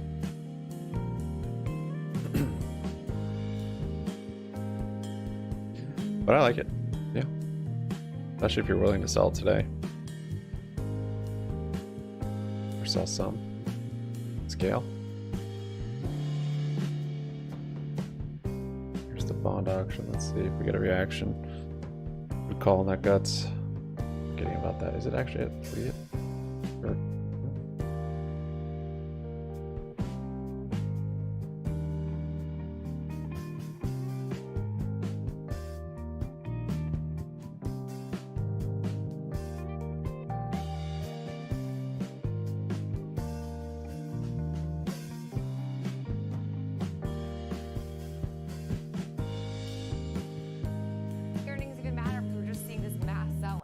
I've talked about it being kind of like death by paper cut the last few months. This is a little bit more than a paper cut. These are some real down days that we've had the last couple days, Jenny. So eyes on the NASDAQ as the mega cap tech trade starts to unravel. If that becomes a bigger motivated seller. Amazon on deck, Good to with hear. Apple New low there on hanging in SPY. the balance probably next week, I believe. Bear flagging. There's still risk out there. There is still risk out there, and there are still so many earnings. I know we got about a third of the S&P 500 companies reporting this week, but still many names that could move the needle. We'll be looking at Amazon later on in this show to preview those earnings due out today after the closing bell. We will also be recapping some of the earnings moves we've seen across the board, as well as previews, looking specifically, though, at MasterCard and its impact with consumer spending. But seeing nice third quarter results, but shares are again lower today. Southwest also tumbling to a 9-year low. It's recovered some, but we'll dive more into that story with George Tillis later on. Yeah, excited to talk some Southwest, MasterCard, Amazon as we kind of assess the landscape of earnings and set up, of course, the conversation for Amazon after the close. That's going to really dominate the news cycle the next 24 hours, as Meta has today, as Alphabet did the day before. Microsoft, even though it was quietly a pretty strong report, was just so overshadowed the last 24 to 48 hours by those two disappointing stories in Alphabet and in Meta, although the initial reaction in Meta not so negative. So that's a fun one to explore, but for another day. Let's do upvote, downvote, not endorsements, not recommendations. As we look at these names, all of which do not have or have not reported earnings yet, all have earnings either this afternoon or tomorrow morning. I've been totally card dead on this table for ExxonMobil, which reports tomorrow morning before forever. the market opens. And now both Exxon as well as Chevron are fresh off some mega $60 billion deals. So this these reports come at a very critical time. Analysts are expecting some steep profit declines here for ExxonMobil, as it did see highs back in 2022 in terms of its profit. But this company is obviously still in a very strong cash position, considering the fact that we did just see a deal for Pioneer Natural Resources. Oh, there's your bond auction its 2 minutes overall ago. footprint into the Permian Basin. Eyes moving now. Earnings are expected to drop Weird how that's kind 46% of delayed. on a year-over-year basis. Revenue expected to decline about 17%. Now, back in the second quarter, we saw profits fall about 53%. Sales also decreased 28%. However, at the time, Exxon did highlight its purchase of Denbury for nearly $5 billion, which it touted as an integral part of its business to carbon emission cutting efforts. If we get Exxon back in this reported channel. back at the end of July that its CapEx overall totaled around $12.5 billion for the first half of this year. We are expecting now for its total year guidance to be around 23 to 25 billion here, but this name's pulled back about almost 3% here on the year. So looking for any signs of optimism in the energy sector, which has waned all year long pretty much. It really has. Of course, last year was really a return of the energy trade after COVID really dismantled this particular sector. This is a volatile sector. It can get very, very hot at times, and it can get very, very cold at times. As we've seen in just the last 5 years, kind of both ends of that spectrum. We saw oil racing to the upside, and we saw negative crude oil futures at one point in 2020. So I think the leadership of these teams are aware of that. They know that times can change in a flash, but big transactions in this space as of late. And I remember when this was first kind of coming to the surface that they might make that acquisition, essentially bought $70 oil. So it also goes to show that these companies have some confidence that oil is going to remain elevated for at least the near future. Yeah, and it seems like they are banking on that with their pockets only getting deeper here because these companies are very cash heavy. Our next name today, though, very different story, but also in somewhat of the energy world, if you could spin it that way. That is Enphase Energy. Does report today after the closing bell. Now, this name saw a near 14% slide on the back of SolarEdge, slashing its third quarter outlook, giving some really disappointing sentiment, which sent shares tumbling. Enphase, unfortunately, was collateral damage. They've had a pretty rough year. They've gone from around $271 at the start of this year to $90 was their low. We're about 7% off of that low here, but still, all things considered, a pretty ugly yearly chart. Now, partially, we've seen this due to higher interest rates and tougher rules for their solar panels in California. Still, though, they're a pretty crucial supplier of solar equipment and profitable, unlike so many of their peers. And actually, when looking at the overall solar world, also. Europe has been consistently the strong point, particularly Germany. But the concern was from SolarEdge that they're seeing some weakness now in Europe that was unexpected. However, the good news is for a name like Enphase, it has a lot less exposure to the European markets. CEO did say last summer it wants to diversify that. It has about 80% of its business derived from the U.S. They are planning to then make that more 50-50 in the years coming. But right now, it's good news, I think, that they're about 80% U.S. exposed, because it seems like that weakness in Europe was not good news for SolarEdge, with Enphase down here 63% on the year. Yeah, I didn't get the memo that today was a red day, though, as it's one of the few names that's above that unchanged line. Doing okay today, but it's a drop in the bucket compared to the performance, as you've said, over the last year. You can see it behind us here, up 2%, but even in the last few sessions, that's really not doing much to undo the disappointment. I think of this as almost as you kind of described, a supplier within this world. It's like the semiconductor of the solar and alternative energy space. So has a little bit more of an IT feel to it, but it's very exposed to an industry that George has told us is having its own struggles at the moment.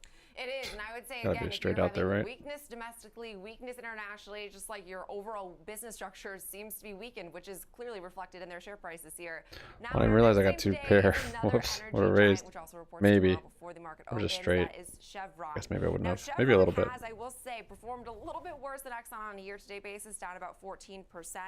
Street is also expecting to see some profit contraction, down around 33% year over year, with sales expected to come in around $51.4 billion. That would be down 23%.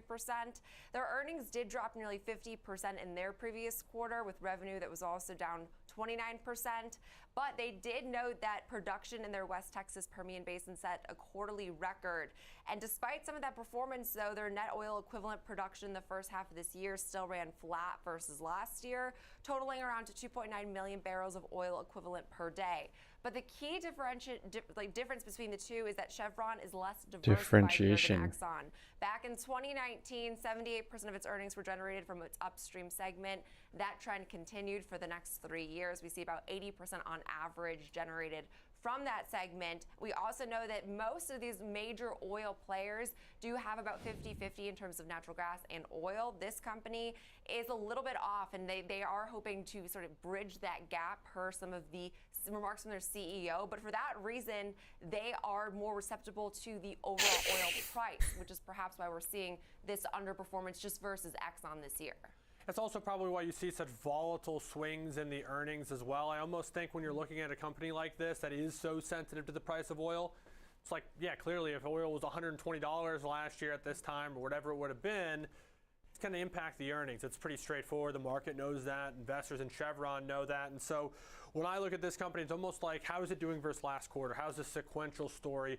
And on that front, it's actually a positive one. It is their expectation is to see almost a 10% increase in earnings versus the second quarter. So sequentially, the story is a positive one. But of course, last year was just such a strong year for some of these oil-sensitive companies. I know Occidental Petroleum was like our NVIDIA of this year. It was like the name that was up 120% all year long, and that has since not been the case this year. It seems like energy was replaced by all things AI. But our last name today has absolutely nothing to do with energy, and that is Chipotle, which is also expected to report today after the sounds closing good. bell. Now, their growth is slowing, but they're still seeing profitability hold up relatively well, thanks to the fact that they've had to raise prices. Management did highlight they saw elevated costs across the board back in their second quarter, most notably in beef, tortillas, dairy, salsa, beans, and rice. That said, though, this company's balance sheet remains super strong at around $1.8 billion in cash, restricted cash, and investments, with no debt for Chipotle. They opened around 47 new restaurants in the second quarter, with 40 of which had this Chipotle feature, which is their drive-thru. I've actually never seen that before, but they are on track to open between 255 and 285 new restaurants this year, with at least 80% including that Chipotle feature. And what is so interesting about this name is the fact that avocado prices do still remain actually a relatively high pain point for this company. In the third quarter, they diversified some of their avocado gatherings. VWAP test? Getting those 20%, that's not bad. Mexico, which was For seeing tomorrow's? inflation just absolutely hit the heck? price of avocados. So I must not be purchasing Crazy. avocados enough to notice that, Alex, but You got they're a nice- trying to ease that, you got a that nice cost pickup there. pressure. Yeah, this is a company where I think you can kind of tell the story on earnings and whether or not it went up or down based on its performance versus expectations on same-store sales, as well as restaurant margins. If the company is able to pass these costs on and people are still coming to the store above expectations, it's going to be a good story for Chipotle, and almost no doubt about that. That's the big if.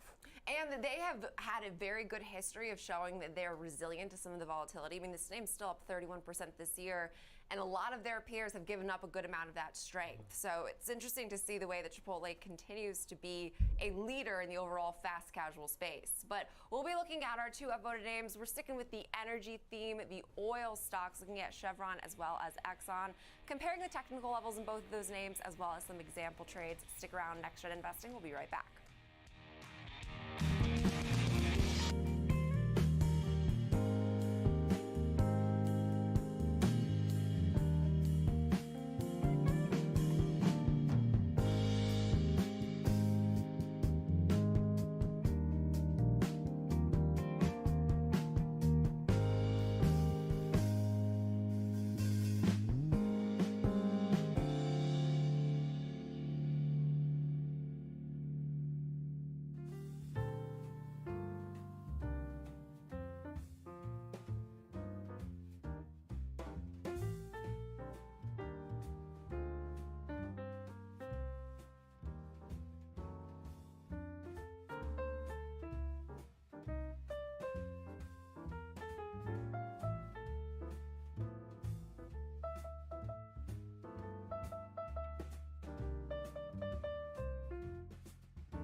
Steeply here. The faster one is diverging apart from the slower one and crossing below it. A lot of signs that the trend is still suffering here for the bullish traders.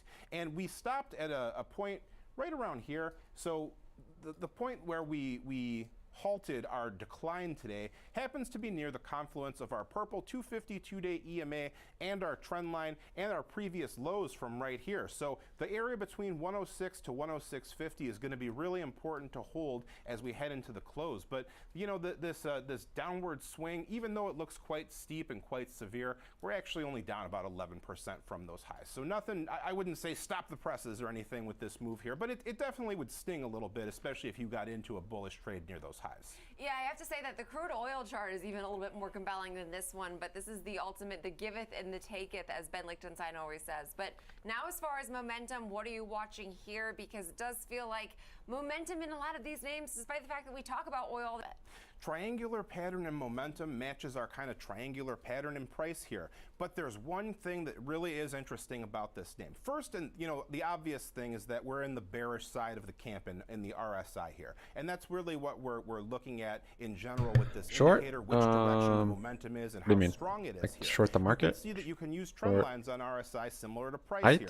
And the really interesting thing here is that we're breaking below our lower trend line, the trend line that's sloping upward. We're breaking below it today, and we are not breaking below our support level. So that is kind of a clue of potential directionality here. If this move continues to kind of fall apart, this could be an early warning indicator of potential bearish activity here.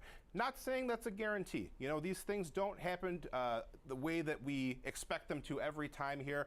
You know, this price could pull itself together. We could even pull back and not be breaching this trend line on the RSI if things improve in the intraday session here. So something to definitely notice, but not something to head for the hills just yet here. But it could be a sign that things could continue to roll over here, especially if price starts to break down below this level that we highlighted. Okay, so things are not looking optimistic. I can definitely gather that, but as far as some support and resistance levels you're watching, walk us through that. If we were to choose a bullish trade here, I could see the thinking behind it though. Even though I just said that things could be potentially rolling over here, we're at a key support point. There's a lot of support in this area just below where price is now. As on my day trades, I don't have anything open right now. Low closes, 2 in a row, right at that same level. I have some swings that are short the market. Our trend line and our volume profile point of control. Some longer term swings. All those are coming in at the I'm looking same for a area long, probably at some point. I don't think I'm going to short it anymore today. Quite a bit of support there. I could definitely see the thinking behind looking for a bit of a bounce after such a sharp and steep decline that we've seen here. So that being said, if you're looking for potential resistance, you know, the area right here, we've got another confluence. We've got our yellow 21-day and orange 63-day and our steep downward sloping trend line all coming together between like 110, 111, 112 or so. So a couple key areas, lots of confluence coming in the same areas in these 2 points that we highlighted. The question is, what are you going to do as a trader? Are you banking on some mean reversion after this steep decline or trend continuation given the somewhat worsening picture that I've described here? Unfortunately, I can't answer that question for you, but we got to pick one way. Unfortunately, that is the million-dollar question. You said if we're looking at a bullish trade, that's exactly what we're looking at. So now to walk us through that trade, Alex, I mean, leaning into the one way of thinking that you could see some optimism on the back of what has been a pretty volatile, choppy, but also sort of nothing. Yeah, further today here and as today. we're, No, right now I don't down have. 2.25%, Yeah, I don't have any not positions. making a huge move to the downside. Some of the weakness of The risk to reward to the downside is just of not that as great. Big, mega deal in There the might be a good energy trade space still there, that but Exxon, of course, was a part of as the purchasing I've company. But also, some of this is just due to I've market exhausted myself a weakness bit as today on well. trades. That's why you're seeing this stock under pressure. If you're looking for earnings that tell a positive story with potentially a lower looking for it to bar climb with back up the into this recent, channel, potentially for a sell-off in long. the stock, this is a trade that looks for a little bit of a bounce back. For Rick inverse head and highlighted shoulders it, here. key support level. It may or may not hold. If you're looking for it to hold, this is a But strategy that'll that would put us benefit real from a close to bounce off VWAP, this which level. is Going out also to tomorrow's expiration. sketchy. Super short term. Sketchy to Arguably entering binary something to there. this event. It's either going to work or it's not as of tomorrow. Buying the 106, 109 call vertical for a 150 debit means $150 in risk, $150 in max profit with a break even there at 107.50. That's right in the middle of course, our two strikes. Half the width of the strikes is what we're spending, equal risk to reward, and it's pretty close to the current share price. Right now, the stock trading just over 107. So you don't need much of a move by tomorrow to get this thing to at least get above break even. And of course, with the earnings catalyst, it just gets above 109. That's max profit territory with below 106 being max loss. Yeah, I think really well put, and also a way to look at, some optimism here despite the overall weakening trend like Rick pointed out. But now to compare and contrast here, Chevron. Similar companies, but also different. We're seeing different performances here, frankly, so we could see very different earnings. Walk us through what you're seeing in terms of the chart. This one has fared a little worse than its peer Exxon here. And we can see that, this one is actually kind of tough to analyze given how choppy it's been, kind of prices all over the map, candles not really following a lot of clear trend here. One big thing I did see is a trend line starting with those yearly highs all the way back over there, this blue line. We did have a excursion to the upside there, a notable one around earnings, but for the most part, trending downward here. Then we had this whole mess area here, just kind of major chop, major up and down, rapid fire, back and forth price movement here. It did resolve to the upside though. The 167 level, this pink line here, that was a frequent stopping point for price. We had a lot of chop around that area too. A few upside movements, but really didn't make anything lasting here. We weren't able to really hang on to those gains. Then another steep decline here. Price, once we broke through that 167 level, we really picked up steam to the downside here. Coming down here, see if it finds support on the right shoulder. The moving averages are starting to turn downward. They're all sloping downward now. Once again, the faster is crossing over the slower. 21's crossing below the 63 here. So a lot to consider here a little bit. In the recent term. A lot There's to a flush out there. With, the price action during the past week and a half or so.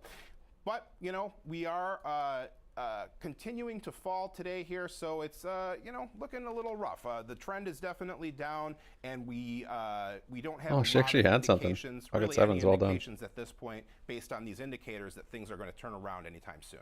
So dare I say the trend is not looking like you're finding either of these names, frankly. Play But as aggressive far with people as momentum, is that showing any push signs them of out of their optimism chips. here?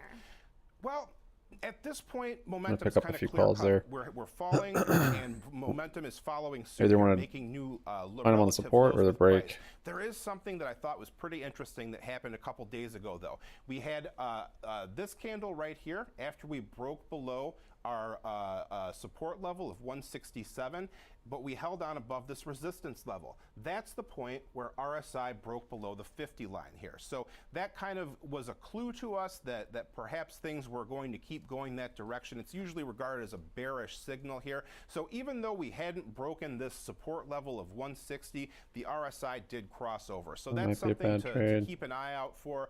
It can be a directional clue here. The next step to be looking for if you're concerned about momentum would be across below that 30 level. That would take us into oversold territory. That would be an even further sign of weakness here. And given that the trend is down, momentum is down, not really looking super optimistic for a bullish play at this point based on some of these things we're seeing here. Yeah, I mean, absolutely. Now, as far as price levels we're watching in this name, also has earnings tomorrow morning, of course. What are you looking at? Not a ton of clear support coming up anywhere soon. Volume profile, not really too much help here. We do have our volume profile point of control roughly in line with that 160 level that I highlighted there, but we're pretty far below that. We do also have our 250 2-day EMA roughly in line, once again, with that volume profile point of control. So the area from like 160 to 161, this shaded area, that could be an area where we have some trouble working our way through if things do resume more toward the upside. We've also got this little confluence right here of our two moving averages right on top of each other near 163. So a couple upside points to watch there. To the downside, I didn't really see a whole lot. We had our old trend line, this blue line here, that could be a potential stopping point. Beyond that, the 150 level, that was one area that stood out to me as well for potential support. So these charts, I will say, well, they're different companies. They have very similar feelings, very similar sentiment where there's not a lot moving to the upside and signaling perhaps some optimism ahead of these reports. But perhaps that's the low bar we need. We'll leave it there. Great breakdown on the technicals, Rick Ducat. So Alex, now in trading this name, walk us through again another more bullishly example trade. Perhaps just looking to capitalize on the fact that the bar has been set relatively low for these names. And I would add, it doesn't necessarily need, given the short-term nature of these trades, Maybe it doesn't get a need to double change bottom, the but trend. It just takes one day. yeah, like safer this to wait till we announcement to get a small break up there to go long. upside move, and potentially these trades work out, and the overall trend can still remain bearish. So looking at something that, again, expires at least partially in this case tomorrow, with the other half expiring next Friday. Looking at a call calendar week over week, selling tomorrow's 157.5 call, buying the following week's 157.5 call. So this is just a little bit to the upside, kind of the underbelly of some of that recent price action. Dollar debit means $100 in risk on this trade. But Jenny, as we say every single time with this style strategy, it's customizable. You got a bearish look you want to take. You can adjust this to the put side, potentially select an out of the money strike, a little bit more neutral, maybe something closer to the money. So one way to look at it, it's a bullish way to look at it in this case, Jenny. This is very earnings centric, but it's not the only way to look at it. So more of These a ones I got them conversation actually starter, dailies. more something to get If you back in the thinking, daily, it's a bit of not a necessarily lotto. indicative of how I feel, how you feel, of course, how the technicals are. And are using the written. last buying power on that daily on the small account. To completely break the trend and shoot We'll get to the upside. We just we'll need get to tomorrow's see if we break some here on the movement other to the account. upside. And right now it feels like this earnings season, anything could happen because nothing right now is following what it has been strong or weak reports. But speaking of that, now coming up next, we'll preview Amazon, which has its earnings out today after the closing bell. We'll have to see, will they fall in the camp of Alphabet with some weakened cloud growth, or will they be a Microsoft? We'll discuss expectations for that name coming up next.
Amazon, I very much correlate closely with like an Alphabet or a Microsoft. Then we have that massive e-commerce business, which is still very important to the overall company. So that also then sets it apart. So it's like, where does this name even fall? We also have its streaming business, which is, you can't compare it to Netflix at this point, but it is, of course, Thursday. So we have that NFL football on Amazon Prime Video later today, which I'm looking forward to. But as far as right now, the earnings scorecard, we have Microsoft that has been one of the clear leaders. Alphabet saw one of its worst days in over a year following its quarterly update.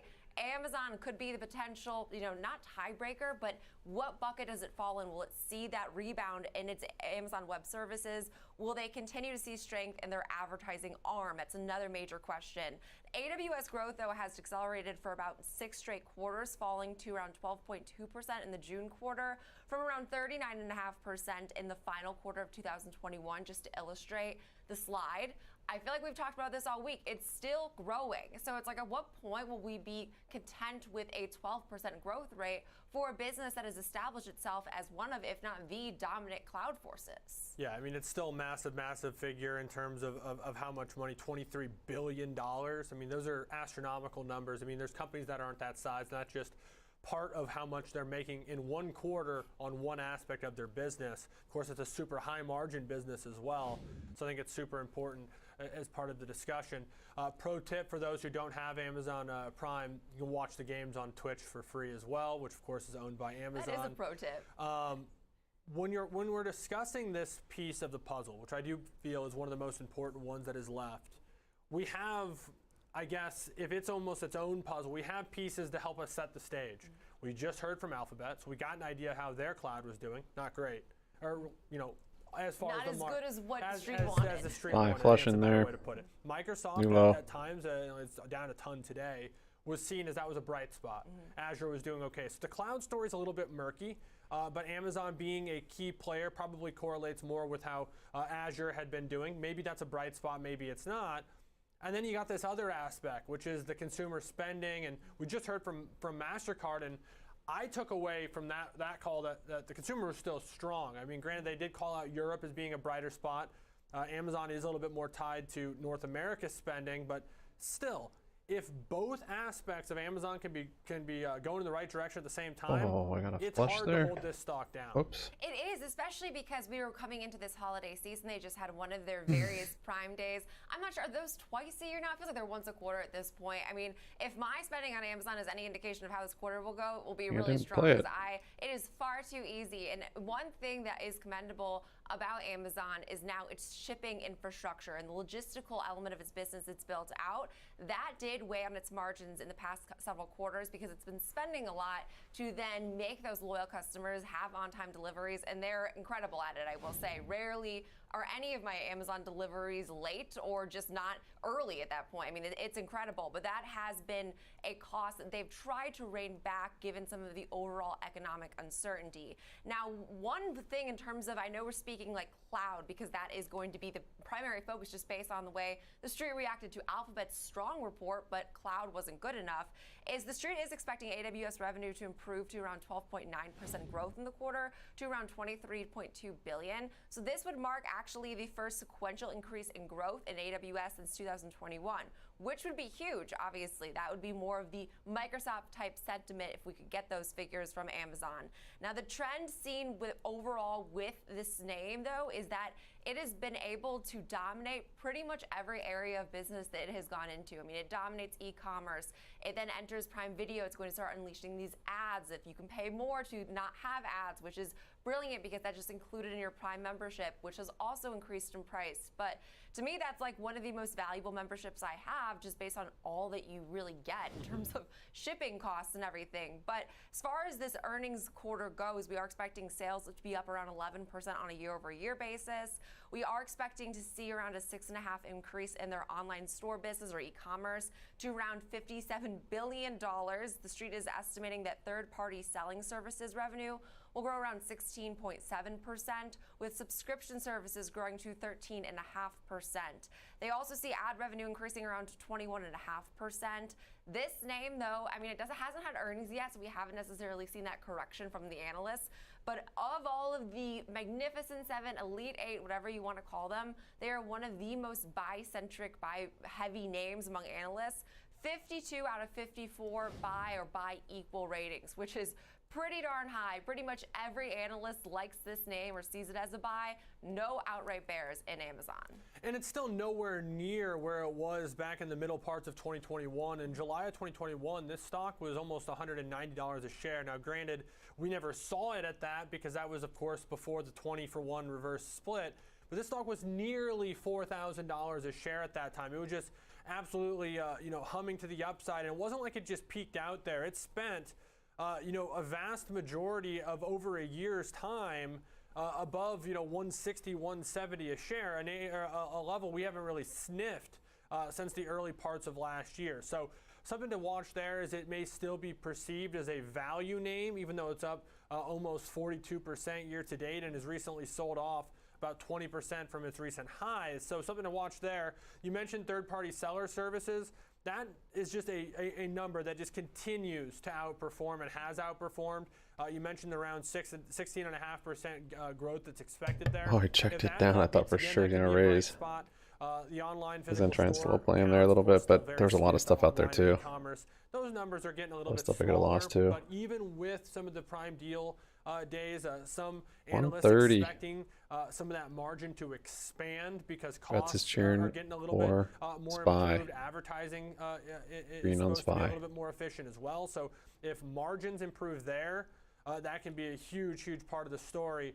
But in the end, what we saw with Alphabet, what we saw with Microsoft, it does seem it comes down to AWS, and that's going to be the part of the story that sets the score straight. If it disappoints on AWS, it's going to be tough no matter how positive the rest of the story is, even if it is. And the one thing I will say about AWS that perhaps sets it apart from Alphabet's cloud or say, Microsoft's Azure is the fact that it is a little bit more heavily skewed to corporate spending, less exposed to the consumer. So you could see that as a good or bad thing. Corporations are pulling back. We know that we've seen layoffs and cost reductions and real estate reductions over the past year. So corporations are definitely feeling the pain of the overall market sentiment. But then at the same time, with less specifically consumer exposure, I tend to see that more as a stable stream of revenue if it's a massive corporation, right? They won't be necessarily pulling their AWS funding so quickly as perhaps a consumer might. So I read that as a positive. We'll obviously have to wait and see once we get these results. But again, to me, their dominance has just persisted. I mean, they enter a space, they enter like pharmacy, pet food, whatever they do it very, very well. So what I'm curious your thoughts on is, because I've been saying this all day, I must have talked Meta Platforms like 8 times today, so I'm well versed in Meta's earnings, but they reported a really strong quarter. I mean, they beat on pretty much every metric. They did mention some weakness due to some of these geopolitical tensions on their earnings call. The CFO did. We saw then shares sell as a result. So, I mean, could Amazon just post a perfect quarter and then we see another day of selling? To me, that's like the most frustrating thing when the fundamental story does not match the price. Well, I will say the fact that the stock's $9 lower than where it was just 2 sessions ago helps alleviate that risk. The problem is those other names sold off because the story wasn't good enough. So what is going to be good enough? What will lead to a rally? And then even if they deliver that, how far does the rally go? It does feel that we're at this point of tension where there's almost like bears and bulls pulling in both directions. And even in the case of Meta, I mean, this severely underperformed the market's expectation in terms of options pricing and volatility. It's down 13. Even on the close yesterday, it was a $25 market maker move. So you got half the move on what seems like a catastrophic downwards 4.5% move in Meta.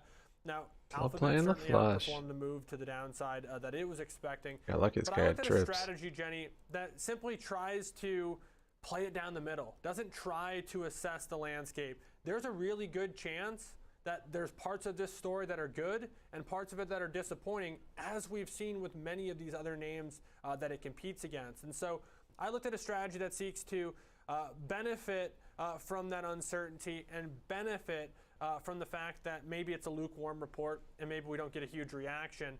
Selling an iron condor in tomorrow's expiration, so it's risk defined in the event that it is a massive move one way or another.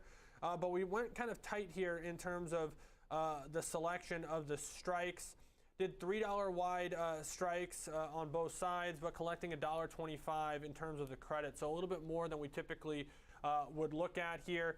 Total risk on the trade 175, total max reward 125. Selling the 112, 128. Strangle buying $3 wide wings, October 27th expiration. That's tomorrow. Iron Condor, it's a neutral strategy. And of course, we know what it looks like in the risk profile, Jenny. Kind of like a plateau with risk in both directions. You can see that up there on the screen.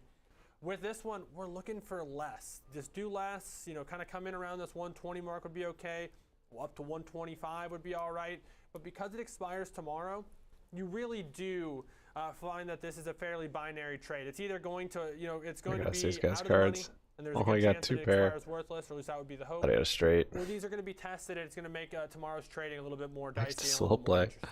But of course, with this Slow play the other example time, I figured strategy, maybe this says time they it'd be protect bluffing. you from outsized moves in either directions, which seems to be. I mean, again, it's not like Meta is selling off to the extent that like Alphabet did, but we are tending to see moves that don't necessarily follow perhaps what the earnings Yeah, maybe just are showing. play aggressive so we can't see cards. I'm still flabbergasted with some of the movement we're seeing today, but we are seeing this weakness in the overall market. I think that's attributing to that. So we'll be waiting on all things Amazon. I can't wait to see what they report as far as AWS goes, but we'll leave it there for FOMO. Now, coming up next, we will look at Tesla, which is also moving to the downside today, but making some news. BP signing a pretty massive deal for Tesla's charging network.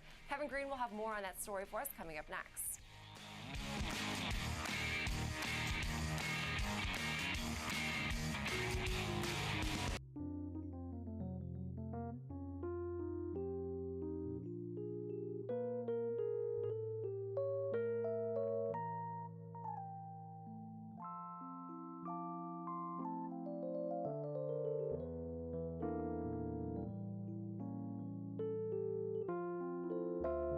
Yeah, the last few days, most of the day, it just feels like building liquidity. You get like the move, but then you'll just can't tell if it's just because it's been bearish or if it actually is true.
A little starter on my backup account. Starter calls.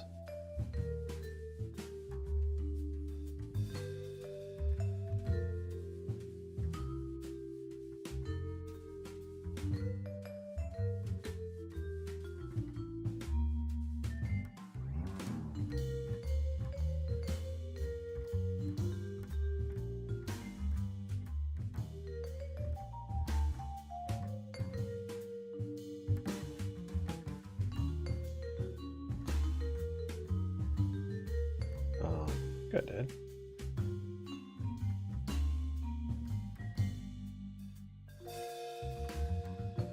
Cool. Fidelity's not showing them in the account.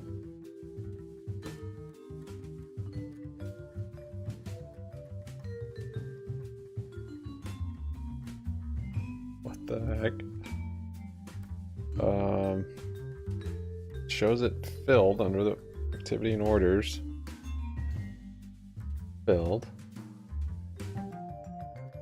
Go to positions. not there.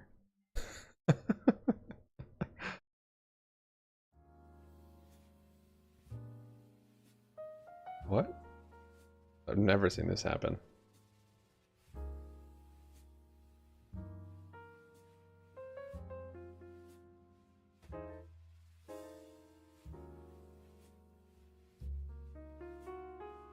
Stop. Stop using Fidelity. Altogether. Oh yeah, once I transferred money to that, now I can do a whole account transfer out of Fidelity. Where to go? Hey, there it is. I had to log off and log back in. Not refresh. No, no, no. I had refreshed. I'd actually log off.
Broke back up in that channel. That is good. For a retest, I'm going to add to these.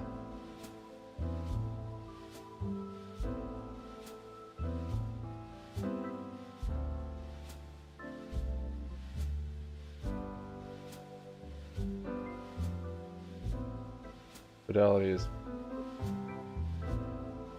Wow.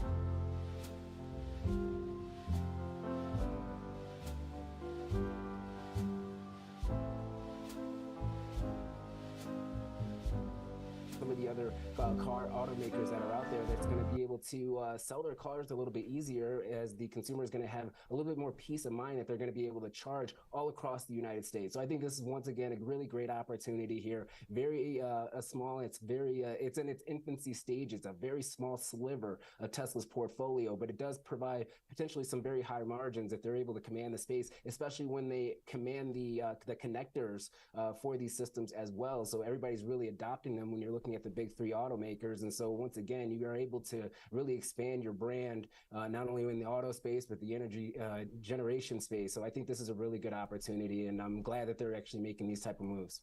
Yeah, Kevin, I could not agree more, and I think this just goes to show to the more bullish case that this is not a pure play automaker. This is a company that does so much more, and expanding that charging infrastructure only makes, I think, their vehicles even more attractive given the accessibility this will lead to down the road. I think that's huge for a company that is expanding its footprint so rapidly, but we will leave it there. Really great breakdown on Tesla. Unfortunately, not seeing some upside on this news, but still a pretty positive story, all things considered. But now coming up next, it's time for Under 30. We are revisiting Southwest Airlines earnings. We did see shares sink to a near 9-year low earlier in today's session. They've recovered some, now down about 0.75%.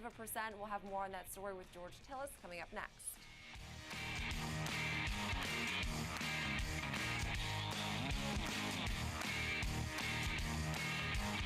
I was born on the south side.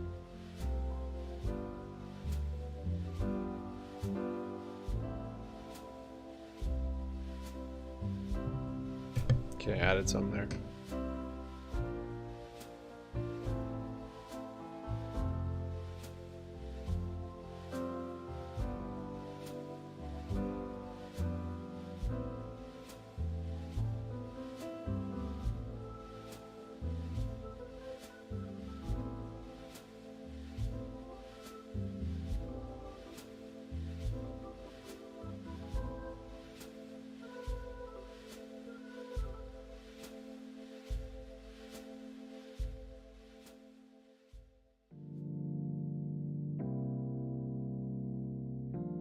Minutes to 2.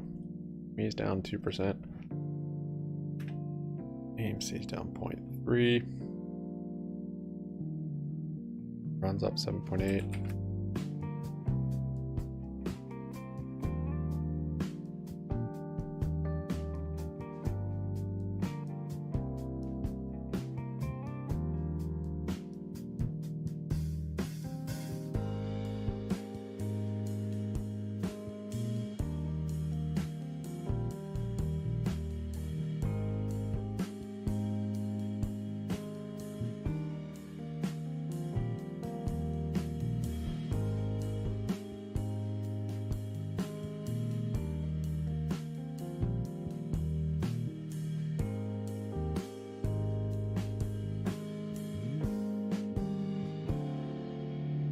Sell one of my dailies,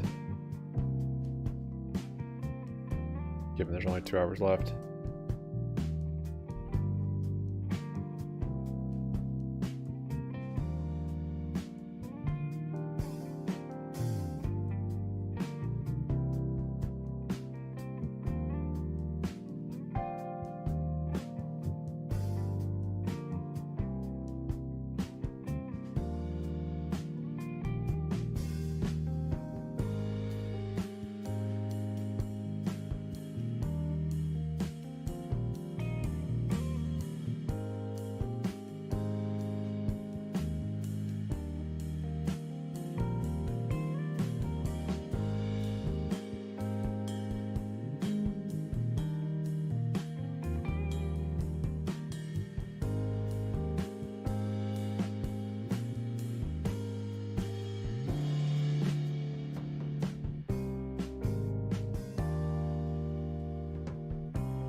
Incidentally, have been down since that time as well. George, this has been a sector that's been complicated to investors for a long time. Warren Buffett famously sort of struggling to come to terms with this industry. He's talked about it being sort of the worst sort of business, one that grows very fast when it's growing, but requires so much money to sustain that growth. And then in the end, it seems sometimes never even turning any money around for it. When you start thinking about Southwest, it seemed, at least over the last decade, to have been the one that sort of hacked the system, the one that had figured out a way to do it a little different than its competitors and was being rewarded for it. But the last year and a half just have not gone its way either, and it's like inevitably all these airlines just disappoint when it comes time. Well, yeah, I mean, I think, in order to go back to what Jenny said earlier, I mean, Southwest doesn't have the international exposure like United American Delta does. And I think the international travel, that was a big, fad for international travel, particularly traveling to Europe this last summer, which has helped sustain some of those other larger carriers, American aside, because we know that that company has a lot of debt, as we talk about quite often on this show. But I think if you look at Southwest, there may be some of the domestic exposure is presenting a challenge. Maybe some of the capacity is a challenge, because if you actually look at the utilization or load factor, it's very low, and that gives me an idea that they've got maybe too much capacity and not enough demand. And I think that might speak to the concentration they have in the United States versus international. It seems like international flights are a little bit more constrained in terms of capacity, so they're able to charge higher prices. And I think that's where Southwest, at the very least, might be underperforming its respective larger peers in that regard. But what I also think here, larger picture, is that you've got a company, they're earning money. Last year they earned about $583 million on $23 billion in sales. They have a lot of cash. I was surprised to see that. They even reported $12.7 billion. I went to the balance sheet and looked at it before I saw that, and that's quite large considering the market cap of the company is somewhere around $15 or $16 billion. So to me, it tells me that the company's investors don't see a preference or a higher rate of return to invest in the stock versus something else. And that's what I see here, because they have a lot of cash. They're not burning through cash. They're just not earning a lot of money, and they don't have a lot of earnings growth going forward. And I think that's what's putting pressure on the stock. Yeah, I think really well put, George. And I think that this story doesn't look like it's turning around anytime soon, unfortunately. But we will leave it there. Really great breakdown on what has been a pretty negative story for Southwest now for the remainder of, for the majority of this past year. But now to close things out, Alex, really quick before we go, the Russell is now, up just 0.1%, but I saw some green on that board. Yeah, I'm glad you said that, because I'm just distracted by the fact that Southwest Airlines is trading at the same level it was in March of 2020. That is mind-boggling to me. But yeah, look at the Russell leading the pack here today. Breadth in the market isn't as bad as it looks. 287 of the S&P 500 names are in green territory, but we're all on the edge of our seats for Amazon. And look at the NASDAQ. It's coming back here a little bit. See, I'm optimistic ahead of Amazon results. We'll leave it there for Next Gen Invest.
welcome to the Watch List. I'm Nicole Petalides. It's 2 p.m. Eastern Time. We're coming to you live from the Charles Schwab Impact Conference in the Philadelphia Conference Center.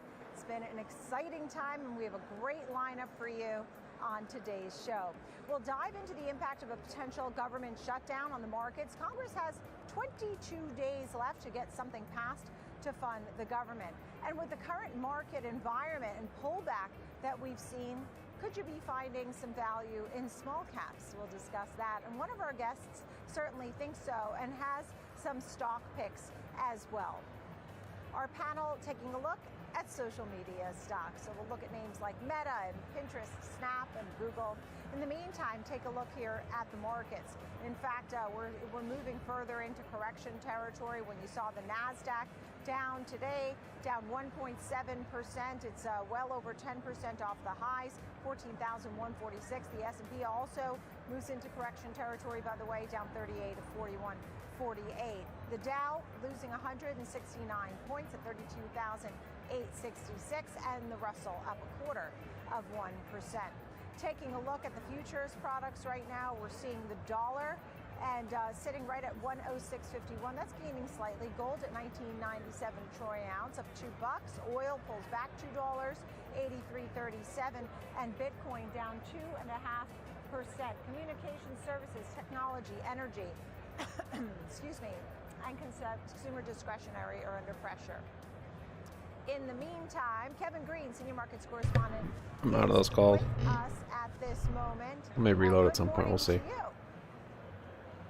Good morning and good afternoon, Nicole. We are seeing a lot of volatility in the market, but we may have found a little bit of a bottom here in the near term. So we can actually look at a 1 minute, 1 day chart here on the S&P 500 and look at some of the price action that we are seeing in the market. We did start off a little bit strong, if you wanted to say the least here, but we did see a little bit of a pullback after we got some hotter than expected data when it came to GDP. And we actually had some initial jobless claims that were actually favorable for the market, to say the least here. And actually, after we got that information, we did see the market kind of try to digest it and then move back to the downside here. Now we are trying to test this 4130 level, a very key area of support. It's around the 68% retracement level for the S&P 500 if you're looking from low to high. So a lot of traders are really focusing on this area right now. We can continue to see buyers coming in. We test it again. Buyers continue to come in. So right now, that's where we are floating. We could see some resistance at around 4150, but once again, trying to really digest some of this data that we are getting and this hot data, and the market's really trying to see if and or when the Fed may take additional actions or if they are going to cut rates anytime soon. We can also see this reaction within the yield market, seeing a little bit of a pullback, and this is actually really good to see if you are a bull in this marketplace. We were testing these highs at around that 5% level, but now we are pulling back, and right now we're at around 4.84 on that 10-year Treasury future. And we also had a 7-year Treasury auction here, Nicole. It's not a very popular auction, but we did see a really good auction, to say the least. A 2.6 bid to cover ratio. Only about 11% of the overall offering was taken down by dealers, which is really good. That's why we also saw yields moving to the downside. A rare reaction to a 7-year auction, but really good if you are a bull in this market. Right. Thank you for that. Kevin Green, good to see you. Appreciate it.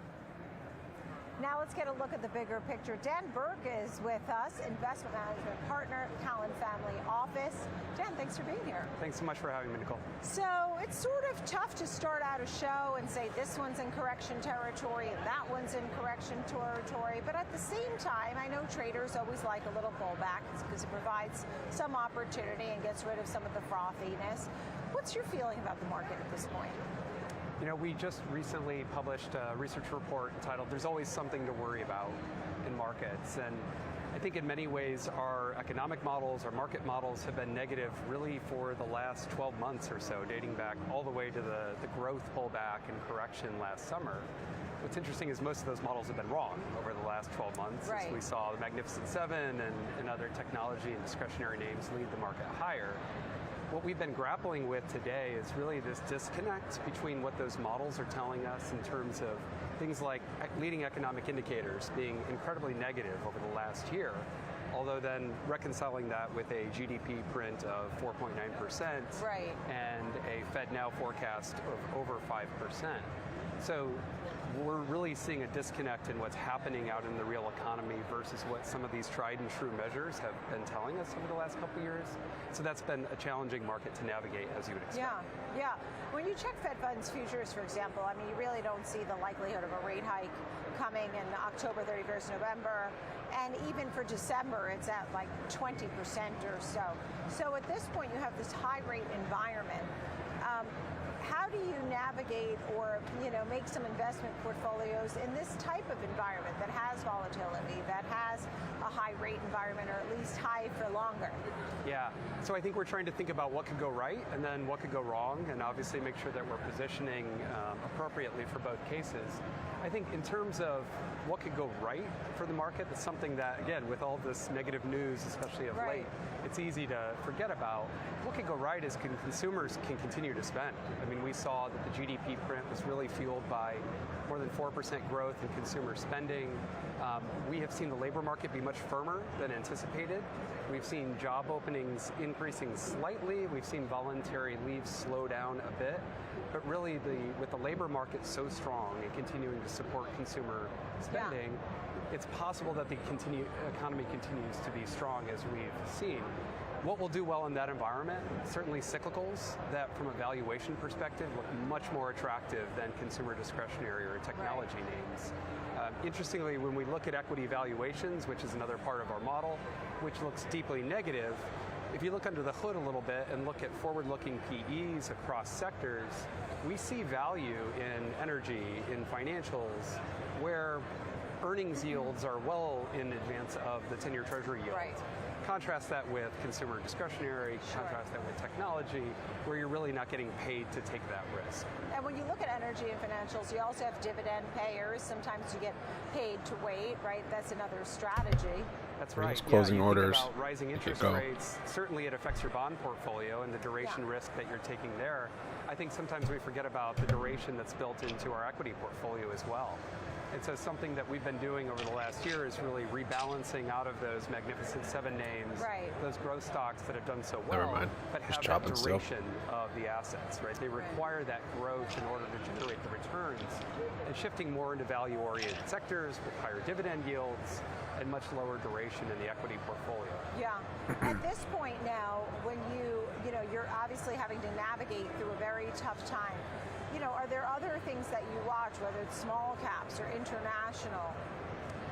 Yeah, so when we think about what could go right, if the consumer continues to do well, if we continue to see GDP growth in the high fours, certainly those names that are more cyclical, more oriented, higher beta names, small caps come to mind. U.S. value comes to mind. We look at the spread between growth and value here in the U.S. year to date. Growth stocks have outperformed by about 20%, even given the recent correction that wouldn't account for today, but just been such a dispersion between growth and value stocks. So we're seeing lower valuations there. Those names will give us higher beta if the economy continues to do well. So we like large cap value, we like small cap, we think looks attractive at this point. Valuations themselves, though, aren't a catalyst. So while they look cheap relative to large cap stocks, we still would need that GDP growth to really make it happen. When you think about all the economic prints that have been coming in, see if we get a retest on VWAP here. This week, a very busy week. We'll still have Amazon today. Got some liquidity over here for that right shoulder. The numbers that have come in thus far, is anything jumping out at you? I mean, we did get these guys are anxious. You've had durable goods. You've had so many of these, pending home sales. You have a lot of these prints. The jobs reports have been revised, and you're seeing that the job market is still very tight. Your thoughts on any of the economic prints? Yeah, a couple things stood out to me. One, maybe lesser followed than the Magnificent Seven, but the J.B. Hunt earnings spoke to some concerns about consumer spending heading into the holiday season. Yeah. And so I certainly think that's something that we're all going to be watching, which is to see have things such as the resumption of spending on student loans. Is that starting to take some fuel out of consumer spending? What does the holiday season look like? What does traffic look like? Are inventories building, right? That's kind of a key question behind this 4% GDP print. So we'll look at indicators like that. But from a technology perspective, what we really, I think, are starting to see is a dispersion in terms of quality. The higher quality players who have the balance sheets, who have the cash, they're not being affected by these higher borrowing costs. They're not being affected by the rising rates to the extent of some of our more levered technology names. Right. We think about what's been happening in venture capital markets, where we see valuations down in the neighborhood of 50% from the peak. Right. Venture capital secondaries down 50 to 60%. That's where we're starting to see these higher yields really starting to bite into capital costs. They both called nice. So we think there will continue to be this dichotomy between the haves and the have-nots in terms of high-quality names that aren't as effective. Dan Burke, great to see you. Thank you so much for having me. Thank you so much. Dan Burke, Callan Family Office. Thanks for being here. All right, coming up next, of course, earnings season rolls on. We'll have Amazon today after the bell. We're watching names like Meta, for example. We're watching small caps, too. We'll get into that group a little more coming up next.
Finally moving up here.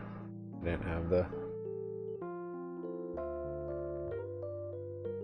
I'm not up on the day, so be more I can't be so loose with my gains. I gotta protect any little bit I get. Fortunate reality of coming back from red.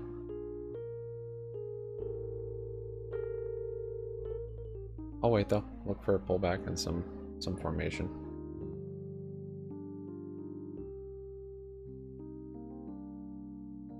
Liquidity over here again for that shoulder. See if we get a VWAP chop for a while though. This is getting closer to the end of the day. VWAP is safety.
Queen 3, nice flop.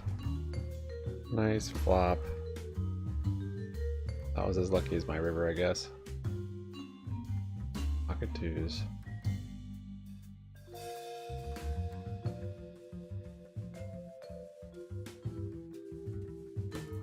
GME catching a little bid there. It's over VWAP now.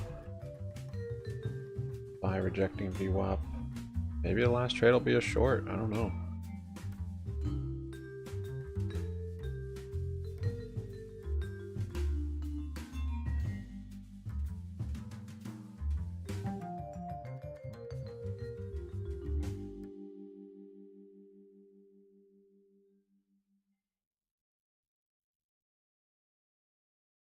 Good to hear it, Bubba.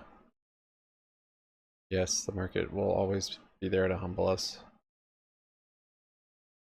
You making money on calls is pretty funny.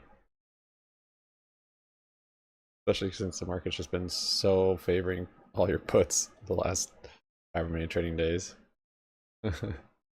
Something you have to factor in the short term. So again, we're not saying that it's time to abandon the market, but I think you just got to be conscious of valuations and where you want to allocate. Right.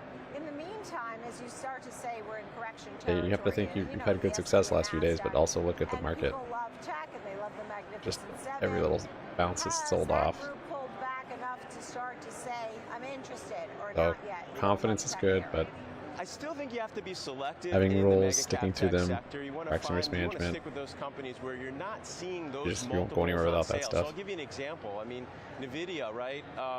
37 times sales. Now their earnings isn't coming up till mid to late November. So it's very hard for me at this point in time to want to get into a name like that. And that's why I think when you think about positioning, and this is how we talk about it with our clients, it's having a little bit of that growth, but pair that with value so you can get through these periods of time of volatility. Yeah. So put tech aside, you do like industrials. Nice guts. For example. Why is that? Made money on those I calls like also. industrials from the standpoint that global I guess I didn't have the aggregate stamina demand just is because of actually showing how that today's it's being gone quite to hold all the way till And there. it's also a Even though it play kept on looking pretty growth good. in other areas around the world outside of the Had to United cut a little States. early. The other part is thinking about investment, the amount of investment that's going into infrastructure, into My position supply sizing was chains heavy being also for insourced back the home, setup of this play. just Well, relooking at the that's what started the distribution selling channels for and me. how I was like, I companies gotta are start trying to selling manage this. cost. I think there's a lot of Bitch. investment that's still going to happen in the industrial space moving forward. Right, and small caps and healthcare also were on your radar. But before we expand into all of that, you have had some names that you've talked about. Maybe you could give us some updates, names like Cisco, Ferguson, Deere. Yeah, these are all names that I would like say. all three of those? I still like all three of those. And again, it's because we're looking at valuation, Nicole, kind of focusing on where we think the puck's going to go from a demand perspective. You don't have to buy into the highest priced stocks in mega cap tech to get exposure to a trend of innovation like Cisco's doing, and they acquired making software acquisition of Splunk. It's quite interesting. Deere is going to have a demand cycle that needs to happen in agriculture to retool equipment. Those single And they're club also thinking about holders innovation. to And then fold. finally, when we take a look at Ferguson, for example, this is a little bit on a global play, a recession-proof type of business with annuity income and revenue and profits coming from HVAC. You know, something that's dependable and predictable. So again, you don't have to get too complicated in this environment to find value, I still think. Yeah, as you talked about healthcare, Single United club Health he is a called. name What did he that actually have? jumps out at you as a You have a pair with the other possible one at least? long-term play? Absolutely. So if we think about the healthcare space, you just spoke a little bit about Merck as a great example earlier. I mean, there is progressive improvements of innovation and therapies coming out on big pharma, but then you also have insurance companies like United Health that have a durable base of an aging demographic in the U.S. with a stable business and predictable cash flows. Those are some of the names that I would say that, look, when you see the market pulling back, maybe you nibble on some other areas of opportunity, but also don't forget that 490 companies in the S&P really haven't participated this year, and some of these names we're talking about, they're in that list. But what about Micron? Where does that fit? Because obviously we've seen some of the semis doing so well. You talked about NVIDIA. Where does Micron fit in? Isn't that crazy, Guts? You were up 20% right here. You a litany today of the Vendig value picks, right? Because again, Micron And then after all this, you're only up 50. That's why I was surprised you're up so much. But is playing in Just that theta memory decay. storage, and the need to And the lack of harness and store volatility data on that's this coming out of melt this, up. coming out of these engines, these software engines. So again, I think it's another way to get exposure without taking on too much volatility. When you look at small caps, and you like small caps right Yes. now, with the current Just have to accept a red environment day. is a high rate for longer. You have volatility in the markets. You have the dollar. I want to stop at, what, buying. 105, 106. Stop opening up trades in the morning. Like Just small caps for? What if like my something consistency with the happens? When morning would you say, maybe I'll shift out doesn't. of small caps? It's not very good. Well, we've I have to end up already being made some scalps, and I just changes don't in like our scalping. portfolios around the small cap space, but we're still keeping Back in some a puts. stake, focused on Or that tens asset class for today. because when you look back to March, when there was a crisis of confidence in our banking sector, small caps were disproportionately traded down because of that risk. And then the concerns that a recession is going to happen this year. Recession risk is still there, but I think that has already been priced into a majority of the quality small cap companies that Oh, are that's out a there. complete So lotto. we think that they're That's the a small first position sector size. that's going to feel the pain and go down, which means on the flip side, they might be the first to recover as we move through this economic slowdown next year. I see. Any last final thoughts? I mean, you have a new Speaker of the House. We're going to be talking more about this coming up next. You have a government shutdown looming. You have maybe a Santa Claus rally. People like to talk about that as a possibility. Anything else sort of on your mind Santa before I let you Claus? Yeah, no, I appreciate that, Nicole. I think the one thing I Mamacita. would say on the political front is still expect that our Congress is going to be divided. Maybe there'll be a switch where the Senate will go Republican and the House might go Democrat in the future. But at the end of the day, I don't see a lot of political risk coming from policy decisions that are going to fundamentally impact Oh, the there were market. 1 days? I would say this is more about Yeah, I was surprised how coming much back you to were the up for basics of saying, where the price where do you was. find value, looking at the Crazy. fundamentals, and also thinking about yields moving up. Fixed income now is very attractive as a means to hedge against equity volatility. And I think that's a theme that might play out over the next 12 or 15 months as rates come down with the expectation that inflation will come down. All right, Brian Bendig, MJP Wealth Advisors, thank you so much for being with us. And we're going to continue that conversation about what's going on in Washington. This was a good segue because now we do have a Speaker of the House. You do have the government shutdown looming for November 17th. And how do these types of events impact the markets? We bring in a pro next.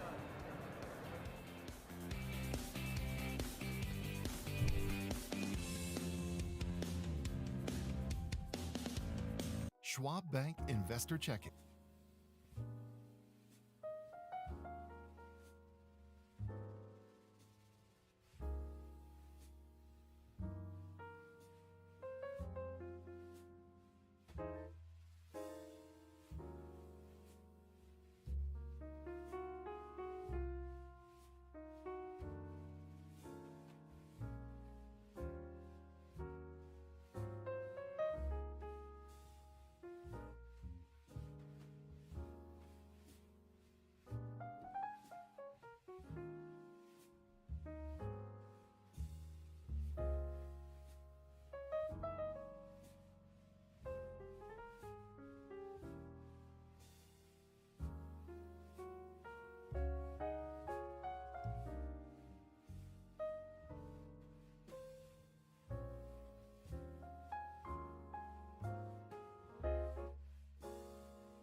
Rad. You want to buy Rad just in case what? We'll probably come out of bankruptcy. The main reason they went in, from what I've read, is just because of the opioid lawsuits. So it's like companies are doing that more and more, just basically using bankruptcy, using protection of it, Chapter 11, if there's any kind of big problem. So yeah, they'll probably make it out. I'm just like, at what value, and how much lower will it go before then? I don't have any shares. I do have calls though for 2025.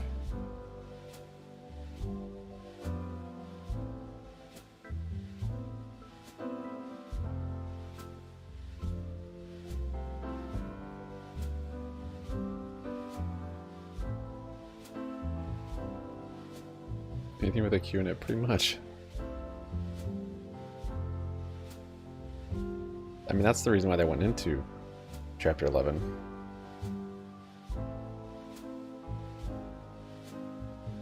From what I've read, that was the main reason. Because they make like, yeah, they have crazy revenue. They're losing money on that revenue, but not like that bad. They probably have a lot of debt.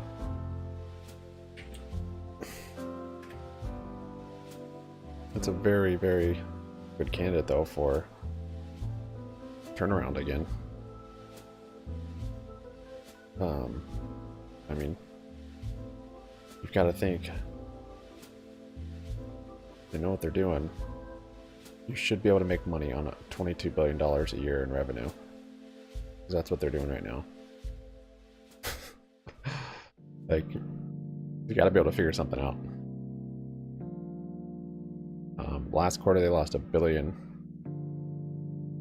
So not even too bad on the net income. That was their worst quarter.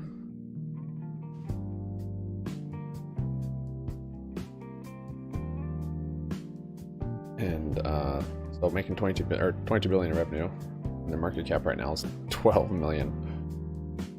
Yep. This is why, like, it doesn't necessarily matter though. This stock could still get delisted and totally become worthless, like barbecue.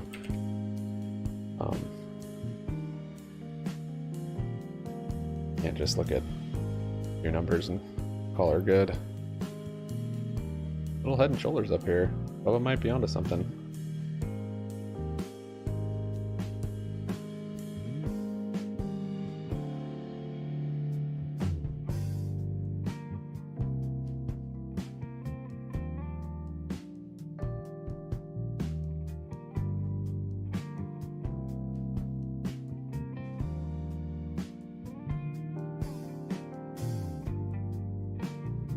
It is late in the day though, and it is near VWAP, so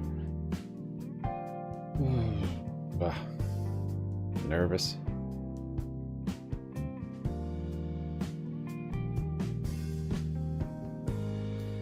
Yeah, they're tradable. They're just not liquid. Looked at them.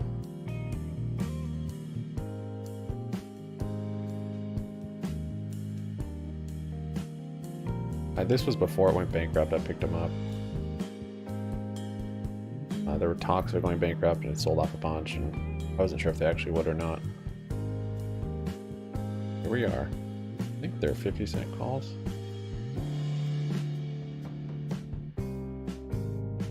Yeah, they're just super illiquid. They were pretty illiquid when I bought them.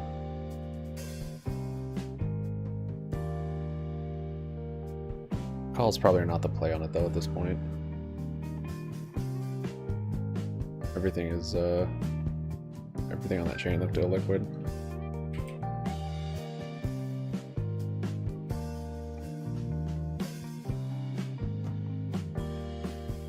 Yeah, once it's an OTC, I think it just options aren't really traded. Yeah. Oh.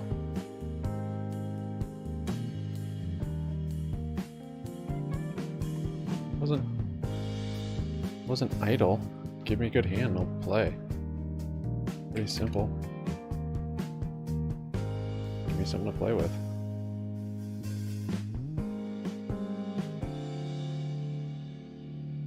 this is what I'm not getting puts for.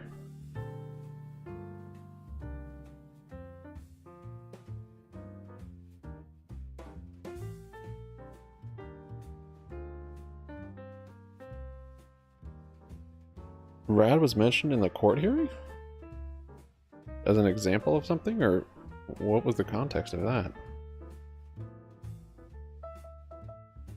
Just because of the new speaker, and he doesn't have relationships on the Hill really with the Senate especially, and I think that's going to be tough. And then you're into a presidential election year where it is traditionally very hard to get big legislation through. So And I think we're going to be spinning our wheels a little bit for a while here. Yeah. And look, the Fed doesn't like to make moves. That makes me scared of because they going don't along wanna on it, honestly. move the economy one way or another right before the presidential election. Also, right now, If they're starting to think it's involved with barbecue. November 1st, nobody sees moves there. December, Nobody. Fed funds futures are looking at what, 20% chance of a move. I mean, you got to get at least 50%. And now really the focus is on when do rate cuts start. Right. And you see that as a moving target. Is it May, June, July of 2024? 2 cuts, not 4 cuts. I bet pre-flop. And fewer cuts maybe than we Have to thought figure a he couple has months ago. So I think obviously we're going to be in this higher for longer them all in. sort of stage for a while. And look, Yeah, that's something. Oh, he's Fed going Chair for a Jay straight. Powell, they're not supposed to cave to the president. Got 2 pair? If you start to What cut, the heck? will there be more liquidity and people will feel better? Oh, there you and go. will Enjoy the my economy chips. Pick up just in time for an election. And then they say historically they don't cut much around an election, or they don't It's try really to weird move they would rates mention too much that. around elections. Maybe as an So example. It's a pretty narrow window they're leaving Like, for themselves. Yeah. The ECB hey, kept even rates though unchanged Bed Bath & today. Beyond has a lot of revenue, Where's the international it'd still be worthless for shareholders. fit into our Look at economy? Rad. Not the geopolitical risk as much. It's on its way. Yellen said what's going on in Bet it Israel went just and like that. Gaza that hasn't had meaningful impact. This guy just take my around chips and the bail? world. So that was something like that was her language. When we think about our economy Always and our was. bottom line, what could? Are there black swan events that you're waiting on, or things like that? It feels like we're seeing black swan events. Yes, Certainly 22 days. Yeah, Rad was fun was a black swan in the event. Theta Farm, but So, but what I'm really interested, I think, in. and they announced BK, is the US-China and so I dumped it Because for you're loss, seeing on the one unfortunately. hand, US taking steps Something I never do in the Theta Farm, discouraging but or prohibiting investment by private funds in certain not sectors interested. in China, right? So semiconductors, quantum computing. At the same time, you're seeing diplomatically a lot of senior U.S. officials have been going to China, really, I think, priming the pump for a meeting between President Biden and President Xi of China later this year. So you've got this kind of, fist and Here you go, there's a VWAP. at the same time. How that plays out into next year, I think it's going to be really interesting. But you still have, when we look at the growth that we're seeing, less so in China, but Japan, India, you're That's seeing good for the bulls, faster break the growth. VWAP. Inflation is present in Europe. It's also a pretty important level here, where this shoulder was. Just don't like it this late in the day, this close to VWAP. Oh, there, now it's not close to VWAP. The headwinds sometimes when you have a strong U.S. dollar for our multinationals. Alright, I'll look for a pullback. I do want to get into some calls. Stocks sort of under some scrutiny at the moment, but looking to that. Any final thoughts? Anything that I may have left out here? Or what's I didn't on like your any of these mind? setups, so I spend my time trying to talk about what's going on in Washington, how it affects the we'll get a markets. retest of anything. And really, I think a lot of people overthink what happens in We've Washington. got the top of this channel and its now, which relation to the markets, if you can't particularly break that, heading then into an election year. yeah, we're still just in Passions this get very high, large but I tell intraday people, channel. Elections Just don't crazy. move the markets. They usually have some reaction, but So typically there's a huge gap between theoretically, an you'd want it to break election that, and I guess, actual first. policy happening that could affect things. So don't get over emotional around the next year. I should have around held the those calls from election. earlier, I It's guess. not going to be a huge factor. And a lot of these It's just so headlines hard are once your knee-jerk whole day reactions, you've just been and fighting, within 5 fighting, days, we're back to to then sort just of get where we clear-headed and were, just right? I mean, where would a government shutdown fit in there? Absolutely, and that's what's happened to us. Government shutdowns have happened. There's usually Couldn't leave one for the homies. reaction, then the market's What's up, like, Taryn? move on. Yeah. Michael Townsend, great to see you. Thank you so much for this discussion, an important one for investors as well. Really appreciate it. Thank you. Michael Townsend from Charles Schwab. All right, coming up next, Upside there's you so up. much to discuss. We'll look at the Afa home Adai. stocks and get ready. We'll have social media stocks as well coming up.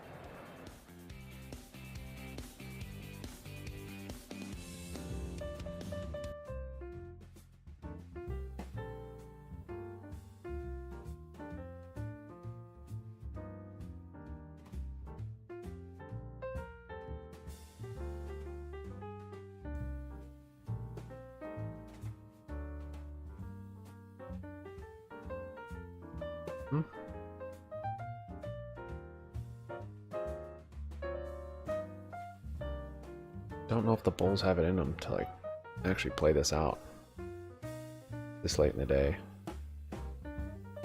Have to break this channel. If you do, but if you do that, you might see a high of day, even that gap fill. There still might be a trade in here today. Big range, but we've got to release our magnetism to VWAP first.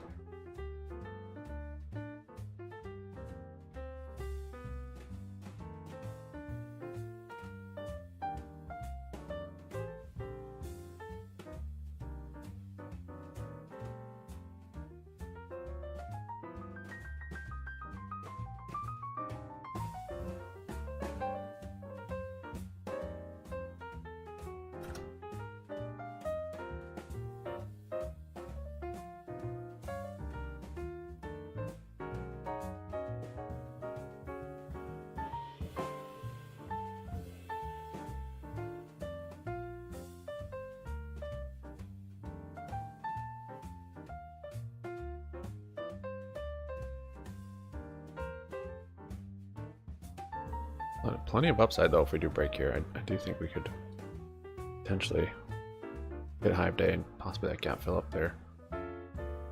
Showing support on VWAP. Good first sign.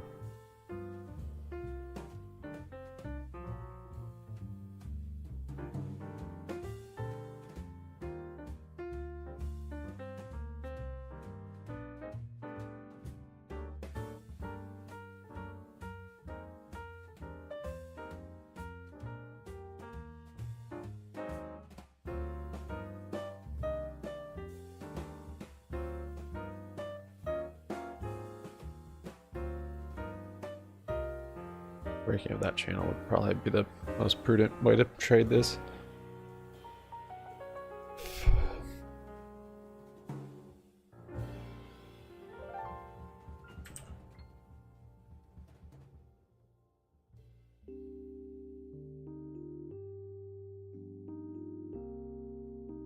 As the bears are still in control on this channel.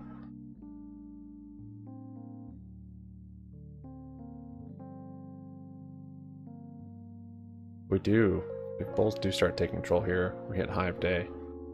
Might see a pretty rippable Friday, Monday.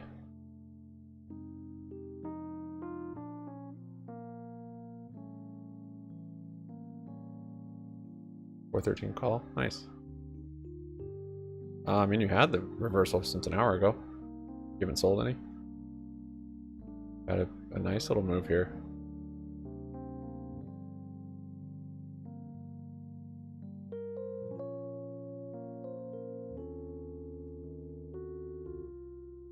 Oh, I don't know. I guess I just closed them. I started today down, so I realized the losses on the calls. So yeah, I'm not sure because it's in a cash account, so it's not like I could exercise them. But yeah, I don't know what happens exactly, but they were in the money. I guess the margin department closes them down somehow, or I don't know.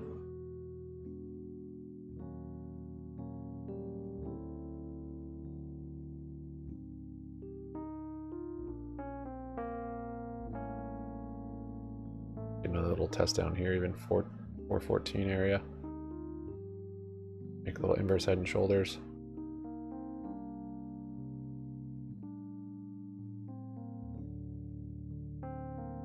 It's late in the day though, and we're at VWAP, so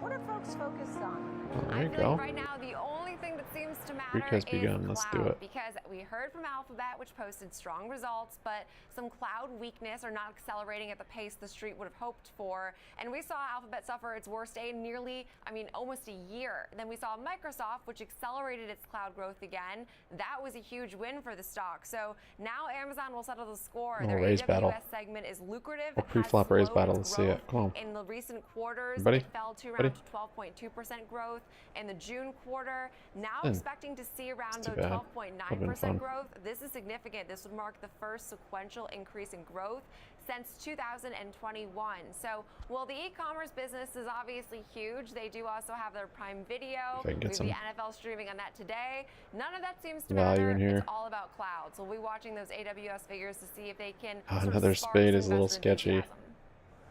Yeah, understood. Jenny Horn, thank you so much. Good to see you. Really appreciate Do a it. smaller Thank bet you. there.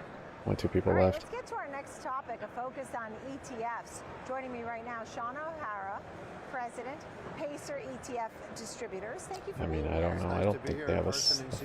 Exactly. I think they have a flush. They could have a straight though. A lot of conversations with folks. ETFs became so popular at one point. People love the idea Oh, I of folded. having That's multiple probably good as- stocks, less fees. They as have anything. thematic investing. How do you think people are viewing ETFs these days? It's kind of an interesting trend going on. For every dollar that's been coming out of traditional mutual funds, it seems like there's been a dollar going into ETFs. So I think from the investor's perspective, the wrapper itself probably has a greater appeal. You think about the transparency, you think about the tradability, you mentioned cost, but perhaps the biggest issue would be the tax efficiency. So for years and years and years, the only way Those to get chips a pooled back. investment would be to buy a mutual fund. And at the end of the year, the portfolio manager had to kind of settle the books if they sold Should just- stuff at a oh, gain, yeah, sold look at stuff that at a loss, candle. They have to distribute whatever was Ooh. left after that. Try not to chase these ETFs candles. have the ability to sort of rebalance without taxation. Do you wanna And I break think it puts the that investor channel? in better control position as to when they pay Then their I'll go tax. And I heavy. think that's probably also having a big impact on sort of this Just flow. very, very Let's small move amount. to some different topics here. I mean, when we think about energy, for example, energy was the forgotten sector for a decade. Those poor energy investors were waiting forever while the bull market was running. But the last couple of years have been pretty exciting when it came to energy. You get dividends, paid while you wait. We've since pulled back. But energy, you still think there's value there, right? For an ETF? Tell us why. We're overweight energy in all of our value. Like this setup, if it does break here, cash flow and free but cash there's flow, a lot of yield. potential for upside. The biggest change in the energy sector has been a change from a focus My only concern on is creating time of new day production and VWAP. to a focus on being good stewards of capital. So what you've seen is, and you saw just Exxon and Pioneer in that merger, right? So what Exxon's doing in that case is they're saying, we're not going to go out and drill for more oil. We're just going to buy somebody else's supply. So they've changed the way they operate. The capital that they had been spending on exploration and development, they've actually pulled back on that CapEx. And so as the oil prices have risen, in combination with that, you've seen sort of it's a bad word to say, but a gusher, to use my energy analogy, right? A gusher of free cash flow in this What's up, Jay? sector. And so the Bought a last single couple of folding years, call. having that big Nice. position we've had in our energy has been a great ballast against the market. It helped us be positive PC last comes in year, for baked. example, in our large cap strategy versus down for the broad market. And those stocks are trading at such cheap valuations.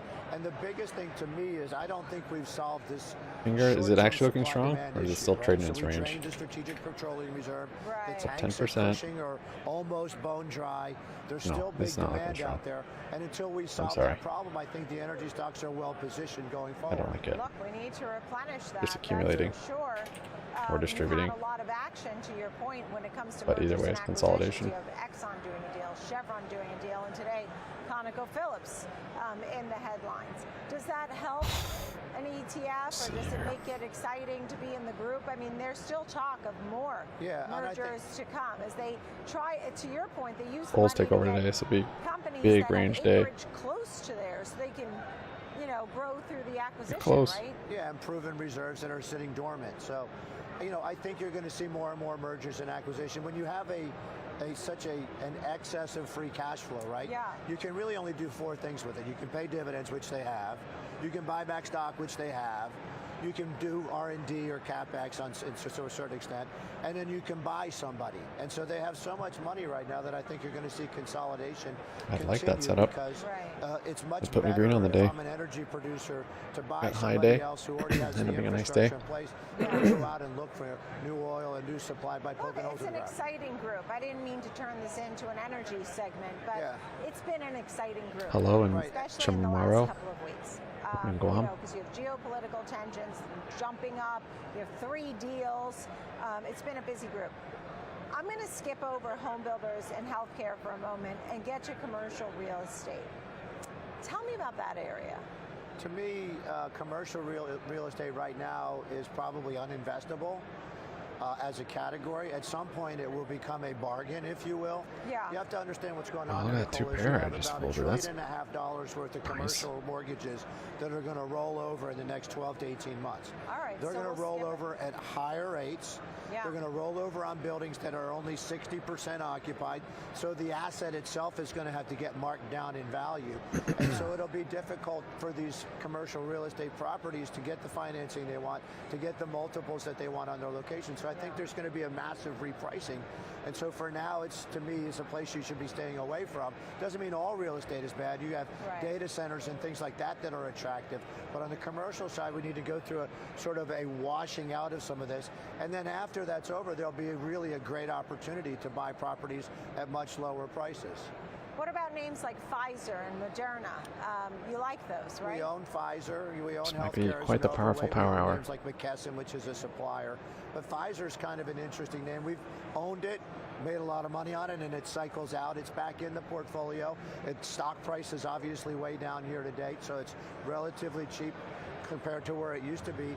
And so, you know, they're trying to package the traditional flu vaccine with the COVID vaccine.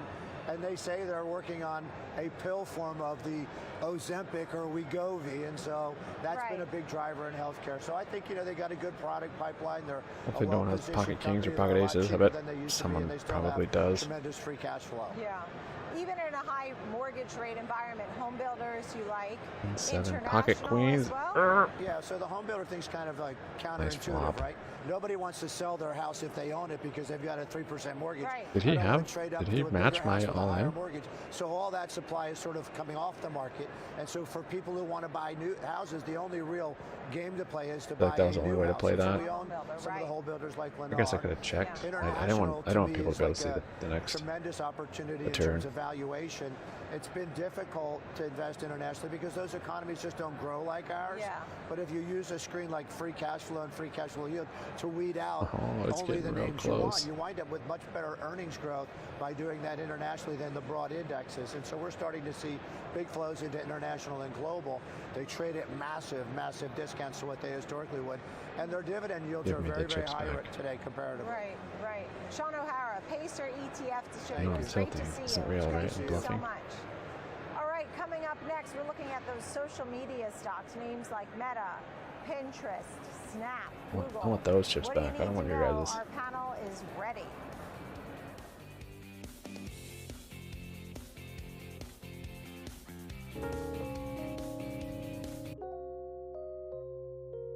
He's building some liquidity here, dude.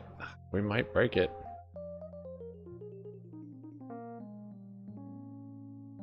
$15 minutes to power hour.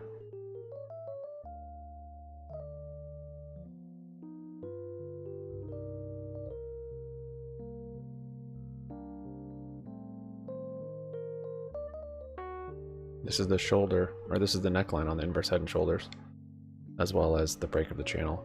Of course, they both lined up perfectly.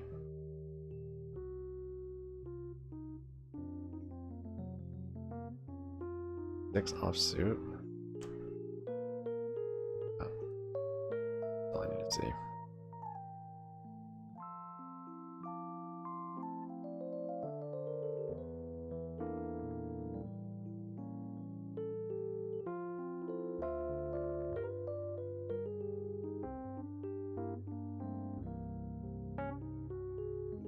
Full house, wow.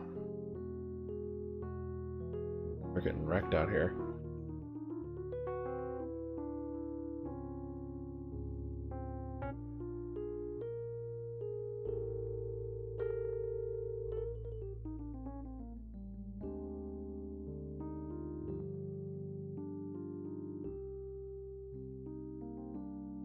I might not want it. Might be a VWAP chop.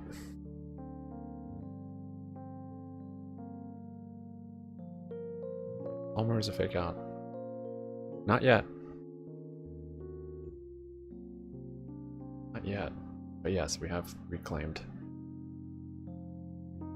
We break here. I think we could see high of day, and then the whole day was a big liquidity event.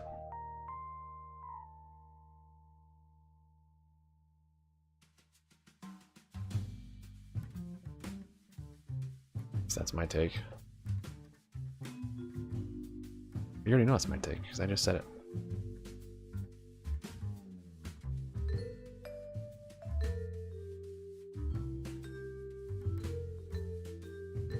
It's toying.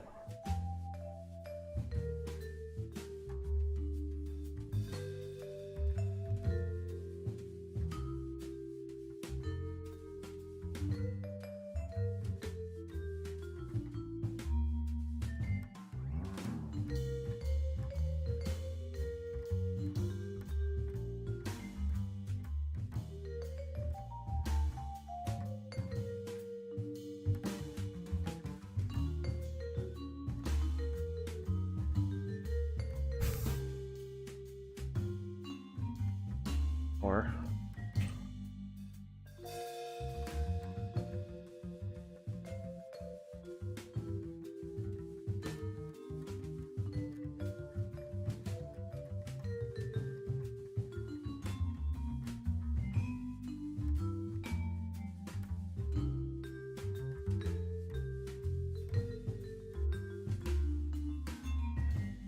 don't. Got an all in. Another all in. Just call.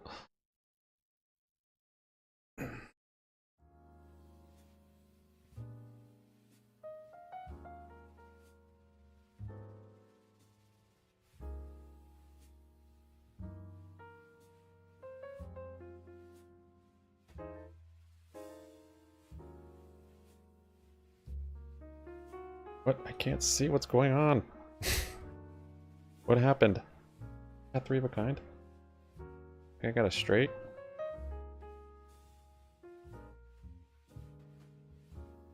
Okay, spy.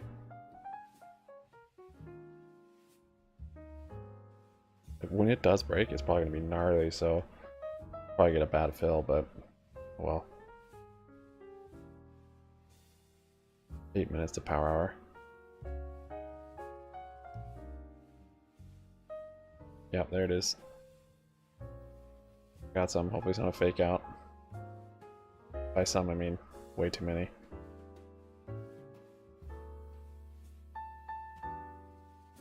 Oh.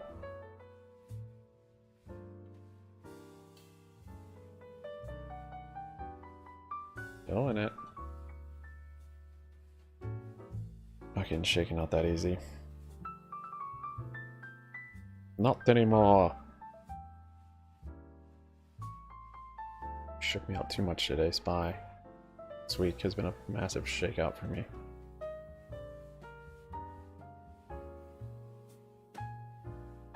I believe. Yep. Do it. Do it.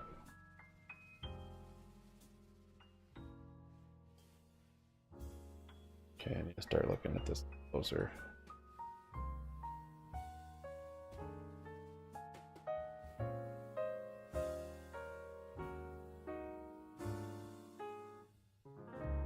Minutes to power hour.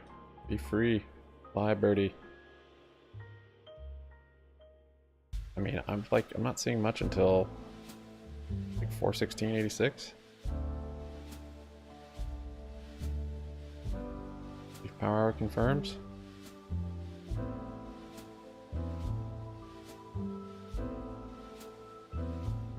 Big reversal here.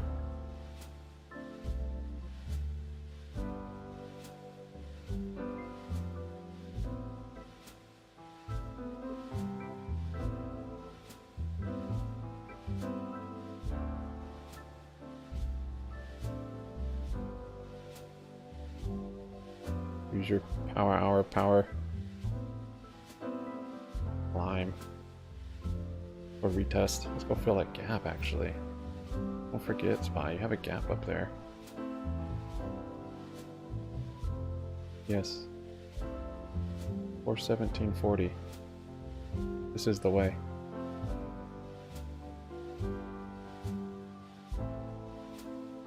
Five minutes.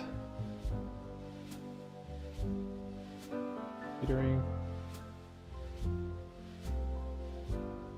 Got a plethora of these.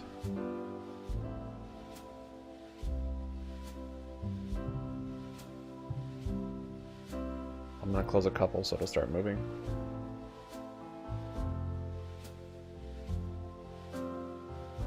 You'd think that'd be bearish. No way. Makes it move. It's the party moving.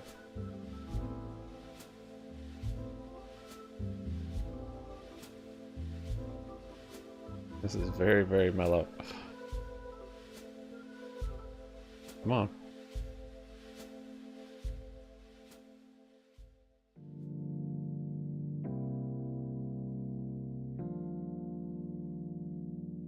Good.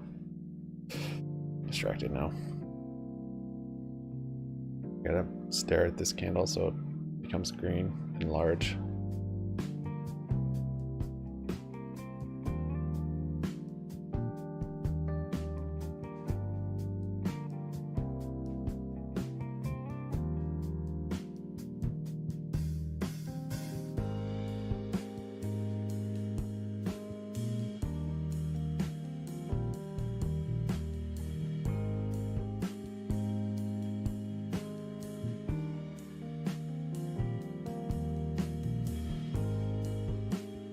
I'm like pretty good profit on these right now just because I have such a large position, but I'm doing my best to hold. 4 minutes, 3 minutes, hour. Don't be a fake out. Close a couple more to entice it to go.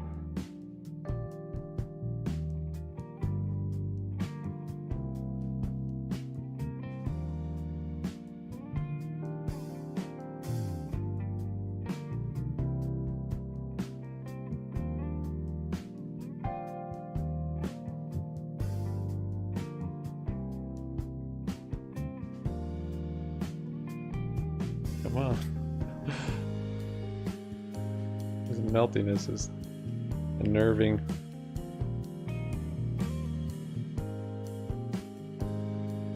It's there, it's just it's not quite there.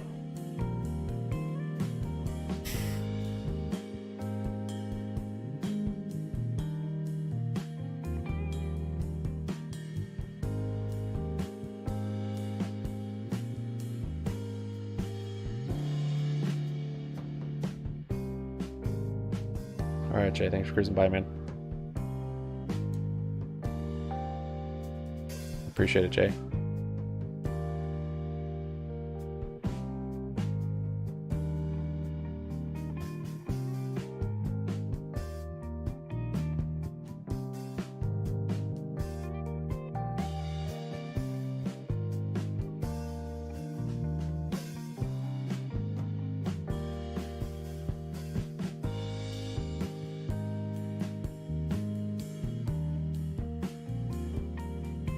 I would have not traded or cut my losses this morning much earlier.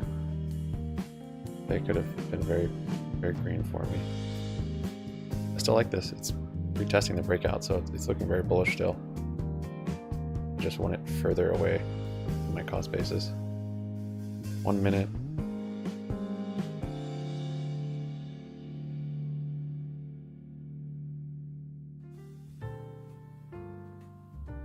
I sold 4 of 25.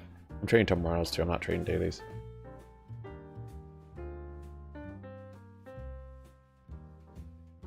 Let's see, half a minute. Let's go.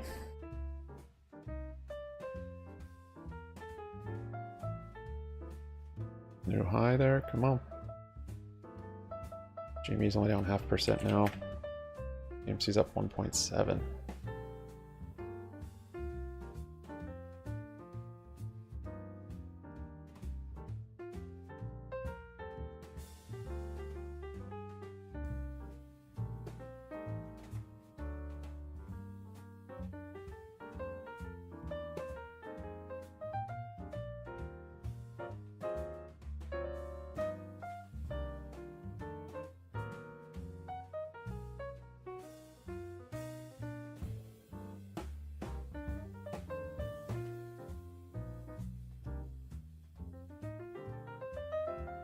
1488. There's power hour.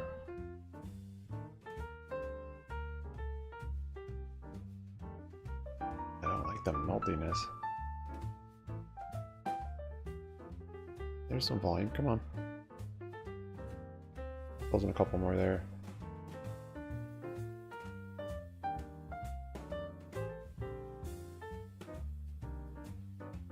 All looks good, I just reducing some risk, I guess.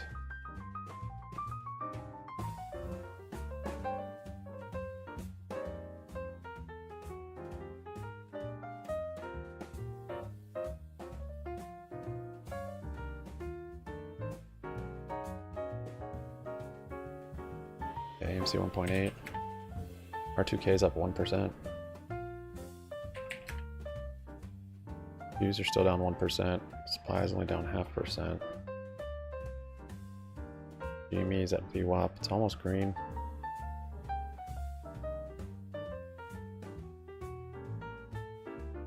Okay. Good. Good. Good. What a blessing. Audit so much today, man. The last 2 days have been such a battle. This whole week actually has just been struggle bus.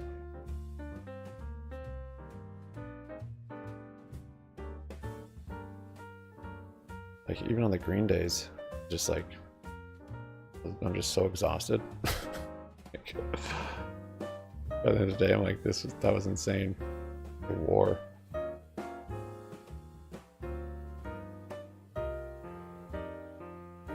Just not trading very well. Lack of confidence, getting out of stuff too quickly, over trading, holding too long. It's GM, never mind. GME is green, above VWAP.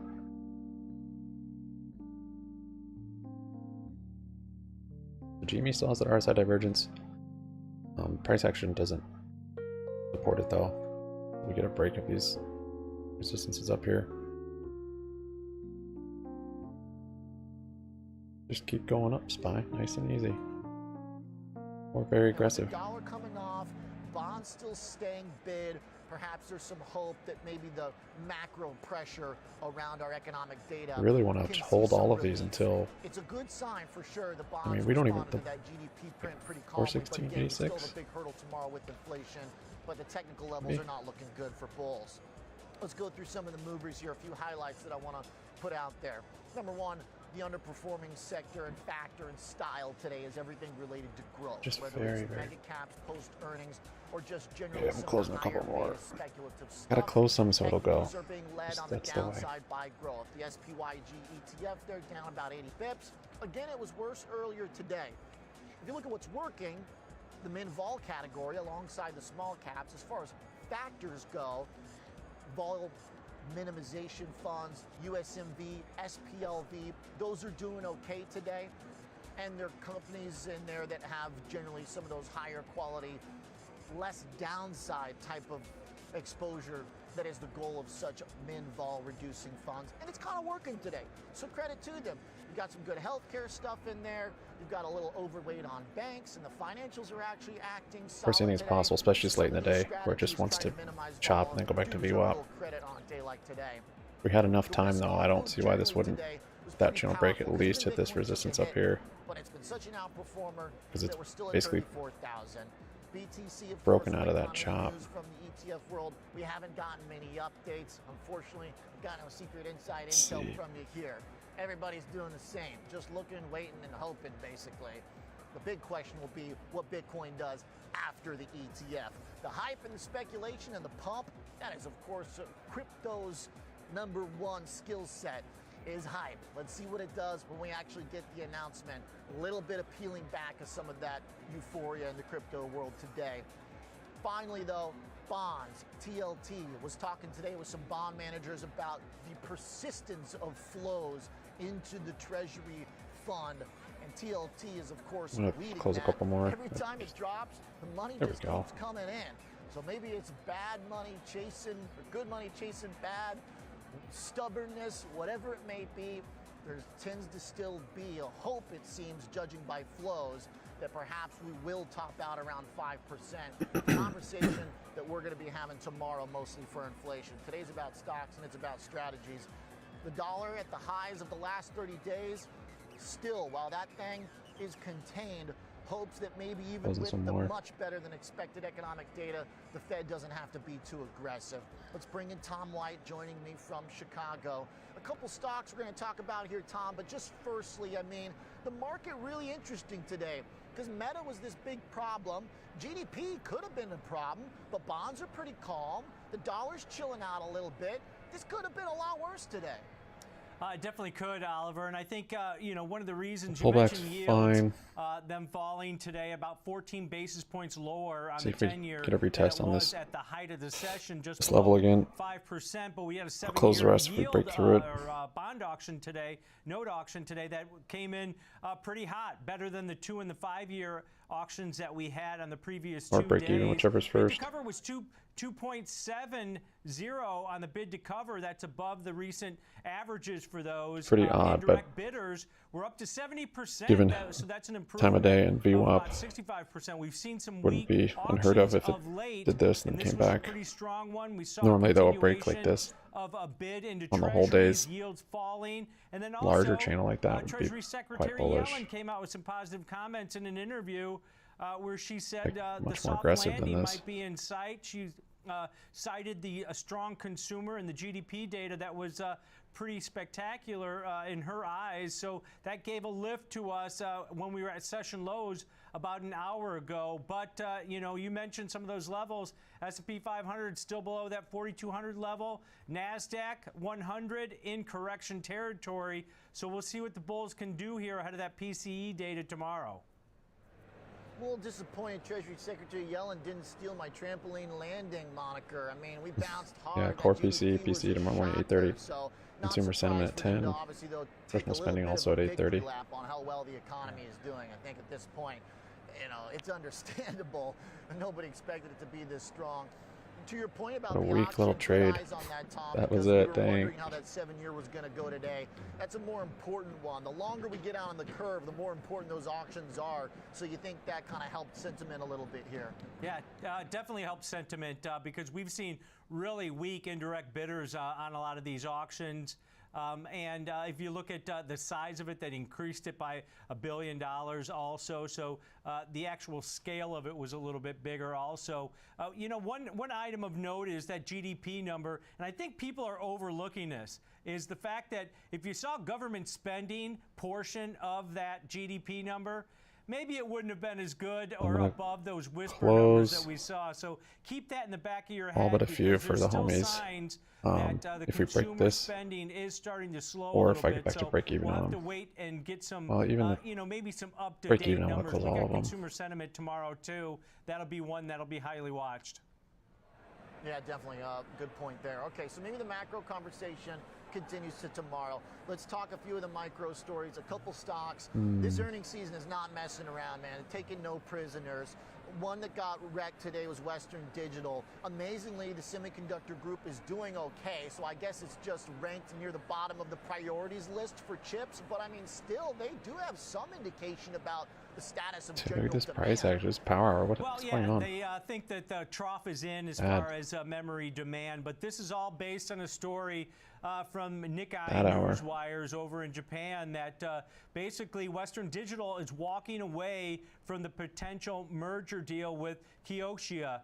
Their partner, they develop a lot with them, but the rumors swirling or speculation swirling about this is that Bain Capital, who owns a big portion of Hynix, which is part of this deal, kind of basically gave demands that Western Digital was not going to meet at this point. So kind of walking away from that merger deal. 10 minutes and into then power hour. Western Digital has earnings on Monday. We'll have to get some clarity on their how they're doing. But I guess the demands that Bain Capital wanted out of this merger were unwilling to be met by Western Digital at this point.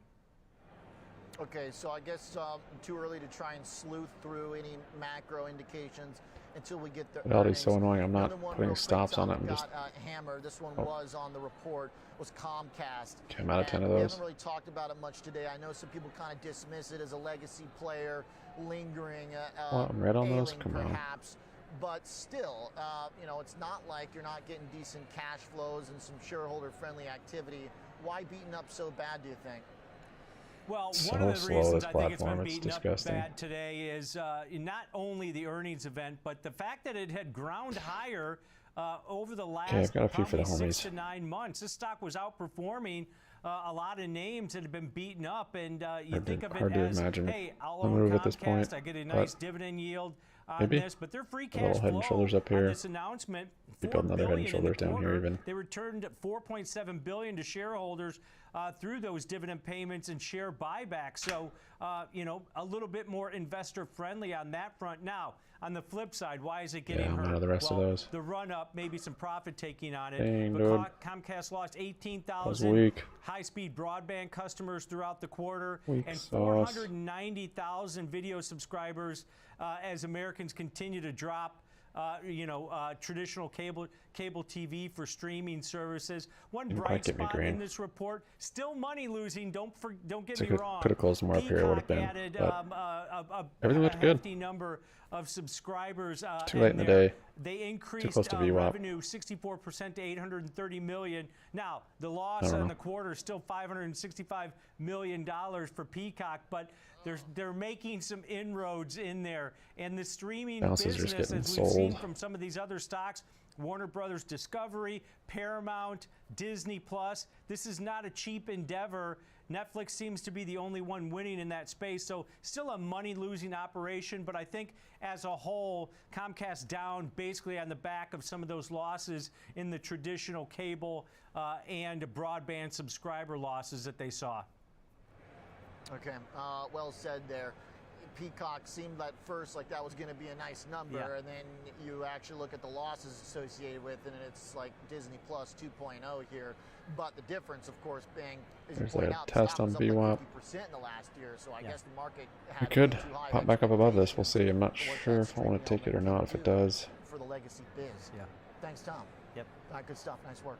Take us through a couple of the big macro I stories. went in and some heavy stock on this stories. break. Let's talk some strategies here, as we've been talking with advisors all week, and everyone's trying to There figure you out go. how to navigate not just higher rates, but also the last couple months of this year and going into 2024. Joining us from Neuberger Berman and the custom direct indexing team, Jacob Green is a head strategist in that department. Jacob, great to have you here on the Schwab Network. Thanks for having me, Oliver. What are you thinking about here at the end of the year? I know you guys have a lot of tax ideas on your mind. People are thinking about that, of course, as the bill comes due on a year where a lot of people are still up on the year, too, in capital gains, I would assume.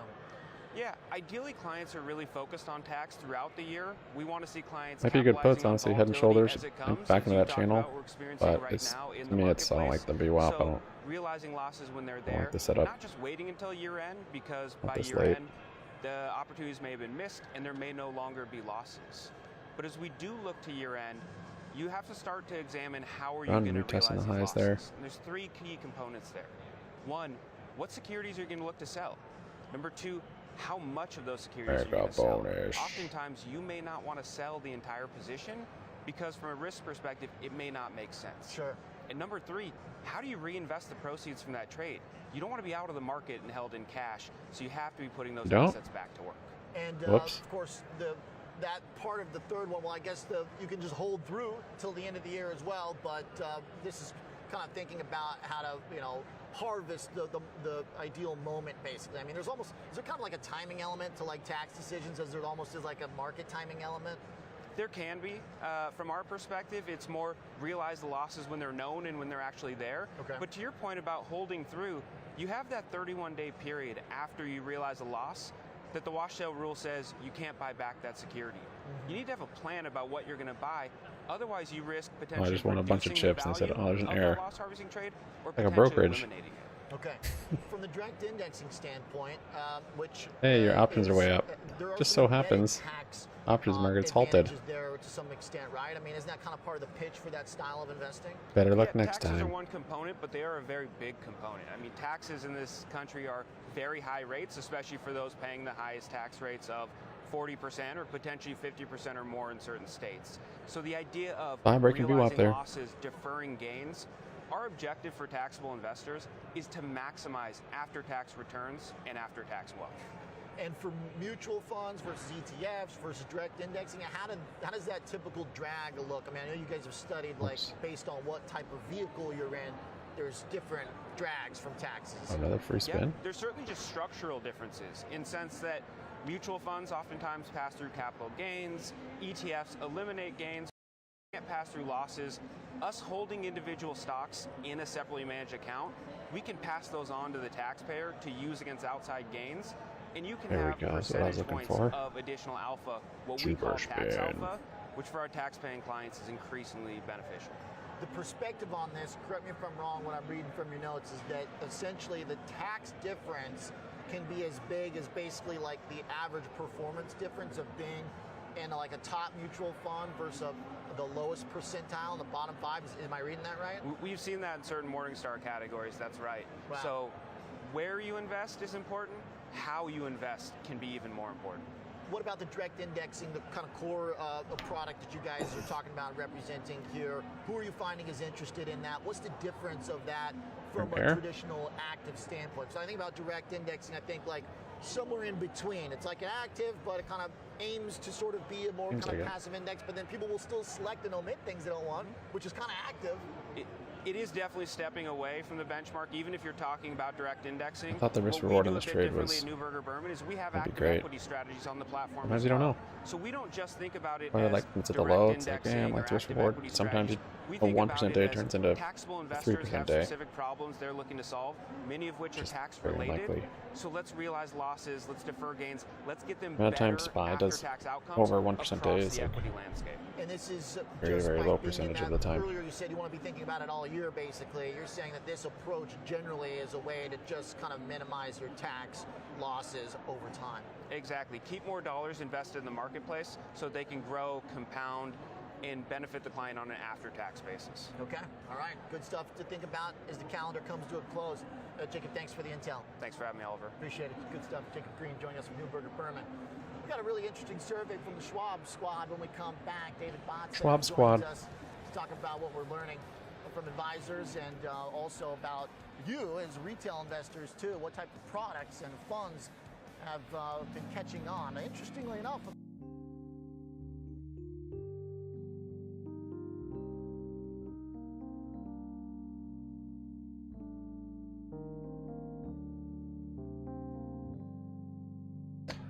Even if we break above here, it's not going to be the same. Bulls had the chance with this and they didn't take it, so assuming it's just a wash, a chop. They both ceded to the WAP.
about the drop in the fees for bond funds. I'm looking at your survey here that says millennials are more interested than ever than buying fixed income. Coincidence? I know maybe the calendar doesn't line up, but... The calendar doesn't line up necessarily, but it was a very interesting finding for us to see that millennials in particular are very interested in fixed income, perhaps allocated more than what we're seeing from Gen X or baby boomers, counter to what you may expect. Wow, yeah, I feel like I'm making a difference. You know, I'm a bond guy, and I'm talking bonds all the time. I'll take some credit for it then. But what is that? Is it just like because of the focus around the Fed and stuff, or like it's become a more popularized subject matter, or what? Well, I think there's a couple things going on. Number one, there's a larger acceptance of fixed income ETFs than there's ever been before. Okay. So the willingness to jump in, buy a fixed income ETF for that exposure rather than individual bonds is one element of that. The vehicle, really, the vehicle, the wrapper, the acceptance of it. in. That's exactly right. Okay.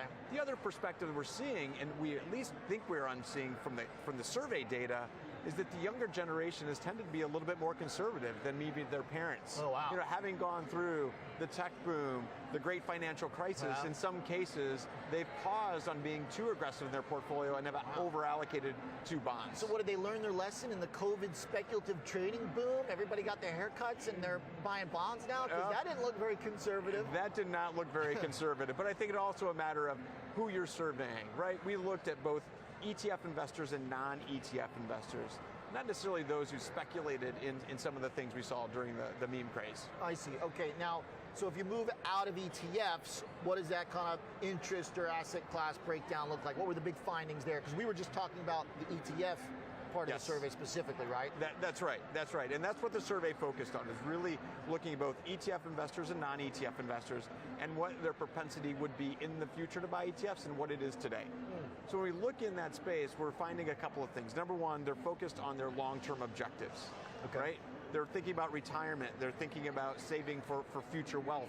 And when they do that, they're also thinking about the asset classes that they're investing in. A lot of in equity, fixed income, real assets, kind of your traditional asset allocation elements. So, okay, the vehicle definitely plays a role. Some of the experience maybe too kind of changing across generation, which certainly makes sense. I mean, the fees probably big too, right? I mean, that still is I know a lot of mutual funds have brought down their fees, but there still is a general gap. There is a gap, and we've been doing this survey for over a decade, and consistently the number one reason people say they select ETFs is the low expenses, right? Number two, number three, number four, they've increasingly moved higher, so the gap between fees and everything else is narrower than it used to be, but fees remains the number one driver. You also had some questions geared toward the subject of personalization. Yes. And I would, I guess, assume now with active ETFs, with, passive ETFs, factors, styles, sectors, there's literally everything. So you could piece together things very specifically. There's even single stock ETFs now. Yeah, and what we're seeing there is a couple of things. You mentioned that. Maybe dividends, it may be growth value to personalize. But you're also seeing things like thematic, right? If you have a particular interest, Gen AI this year has been top of everybody's list. Can I get that theme, get that exposure that I want in an ETF? Or if I move beyond themes, how do I think about things like ESG? If I want to invest with my values in my portfolio, using products like that to also personalize. I'll put you on the spot a little bit. When you look at the survey and then you look around here, because I see a lot of active management, I see a lot of ETFs too. Does it seem like the advisor community is appropriately ratioed active to ETF offering, like mutual versus ETF offerings compared to what the people want? I think they are, but there is a bit of a gap in education on the active wrapper, right? Okay. I think we're seeing that in the survey data, is that individual investors are interested in active strategies, active in ETFs, but they need more education. Okay. So I look around this community as I focus on that education, understand the client need, and help them understand what the active products can deliver. All right, great stuff. Good setup for us too, because we're going to get into a specific type of product in a second. David Botzett, good to see you. Great to catch up. Thanks so much. Absolutely. David Botzett, Head of Equity Product Management and Innovation at Schwab Asset Management. Let's talk about some of those strategies. One that we've heard more about lately is private credit, and particularly the effort to build out alternatives in the portfolio. Stick around. We're going to dive into that subject some more when we come back, and keeping an eye on the market too, as we've got about half an hour left here. Stocks started off real rough, and it looks like we might be ending that way. So much for the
These head and shoulders might be playing out.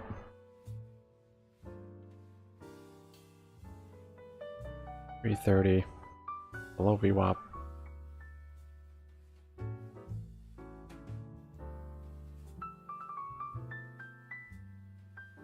I'll let this one go though.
Alrighty then.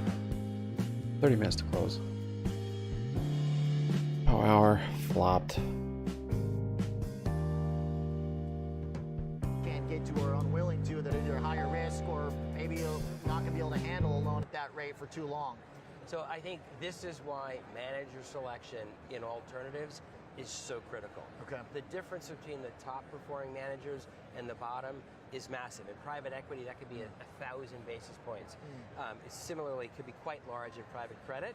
And so making sure you have access to and you select the right managers is essential to having success in the asset class. It's why we spend a lot of time really sourcing and diligencing great managers to make sure, you know, the advisors are getting the kind of product that makes sense for Blitz their maybe would have been clients. smart. Last question is, what about the liquidity? in Much that bigger market? move than Do my little folks have to calls. get used to, if you got 20% Look at of that. big chunk in alternatives and stuff like private credit, should you be more understanding that you might not be able to get in, get out like you would if you had that in traditional equities? 100%. This asset class is definitively not for everybody. Okay. Right? You know, you have to understand. This is why If we hit the bottom of this education is channel so here. important. You have to understand the liquidity characteristics. Private equity, for example, is relatively illiquid.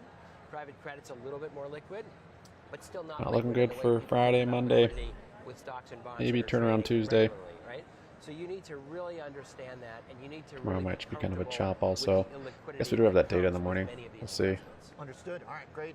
Some education on the subject continuing here, Lawrence. Thanks for the conversation. Thanks, Oliver. Absolutely. Thank you very much. Pleasure Yep, to meet you. take care. Lawrence Calcano, CEO at iCapital, talking about the alternative space. And once again, we still have more ahead. Mario Cabelli's up next. We're going to talk some stock picks. Still about 25 minutes left in the session. Equity's got a long way to go if they're going to get that NASDAQ back up. And we're losing the Russell, too.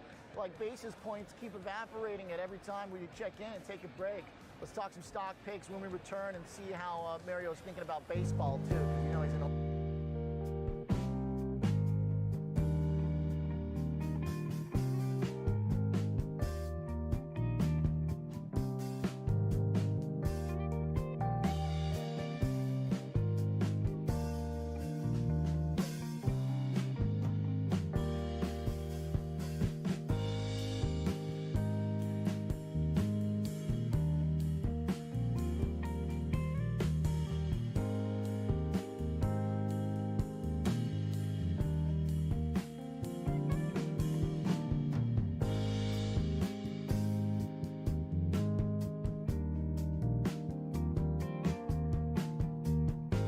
To see if I was still charting.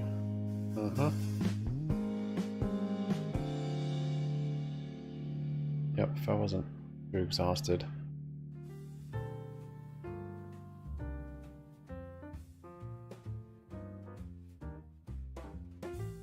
Charted that. But I don't know if I want to take this on VWAP. That is nice head and shoulders.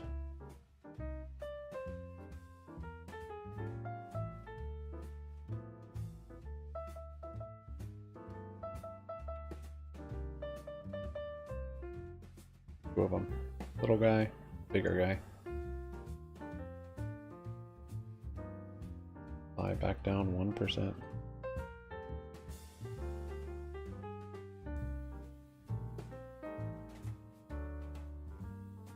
Alright, I'm gonna review my trades.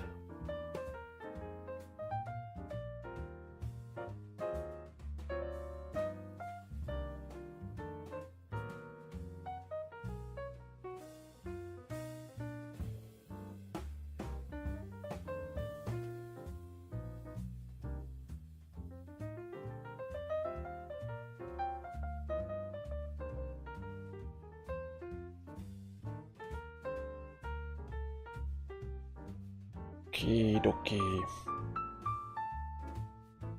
Down on the trading count. Down on, well, made back some of the gains on the backup, but still down on the day. This morning's scalp is really what started everything off on the wrong foot. SPY flushing more. How good of a trade this was. I just saw head and shoulders. And the fact that it actually got back into the channel is bearish. That makes sense. The bulls didn't win there. That just gave more liquidity for the bears to drop it. So something to think about that I wasn't thinking of at the time. I guess I was just thinking about end of day and VWAP too much too. Okay. Anyways, still a gap up there for SPY. Maybe on Tuesday, maybe tomorrow. We'll see. First trade was 5 calls at 940. Here. Sold one at 946. The same price. And then okay. And bought 2 at 952. Calls. Yep, bought 2 at 952. Bought 4 at 954. Buy's coming down some more. Bought 10 at 1047.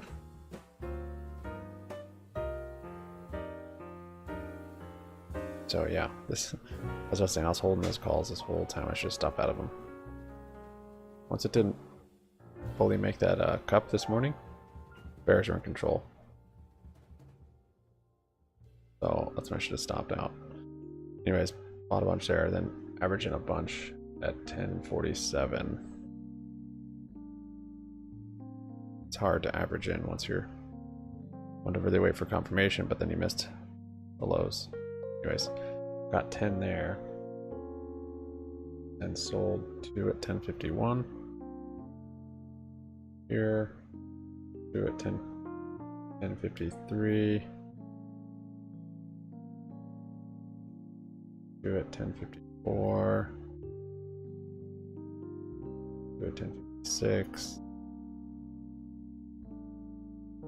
2 at 1057. More at 1057, 2 more at 1058, 2 more at 1059. So yeah, just pull them all up here. So I'm glad at least got out of those calls. Realized the loss. It was a small loss at that point. Not too big, really. Able to recoup. I got puts at 1108.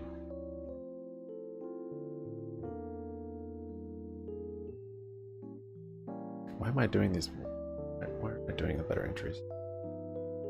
Maybe entering at the entering at the far end of the channel. Anyways, 1108 on the break of this channel. It was not bad. It's a nice trade. I liked it. I got 7. I think that was all my buying power. Or maybe not. Bought 7. Wait. I bought 10 at 1111. Wait a minute. Okay. Oh, 1108 bought 10 puts right here. Great, yeah, great entry. And then 1110, I sold them on that candle spike right there for a loss. That was a pretty bad loss, actually. That put me down pretty good. Yeah, just that one little whipsaw, which I should have held. I like the chop. Got back into puts at 1111, so at least I realized it and got back in. But they couldn't get those losses back. Back into puts though. 10 of them here. Sold 2, 11, 12, 2 on that same candle. And then, no, I guess in the next minute. 2 on 1114, right here. 2 at 1116, right here. 2 at 1142. That was a nice exit right there. I think I had this channel at that point. 2 more at 1156. Oh, that's where I got stopped actually. Wait. No, wait. What?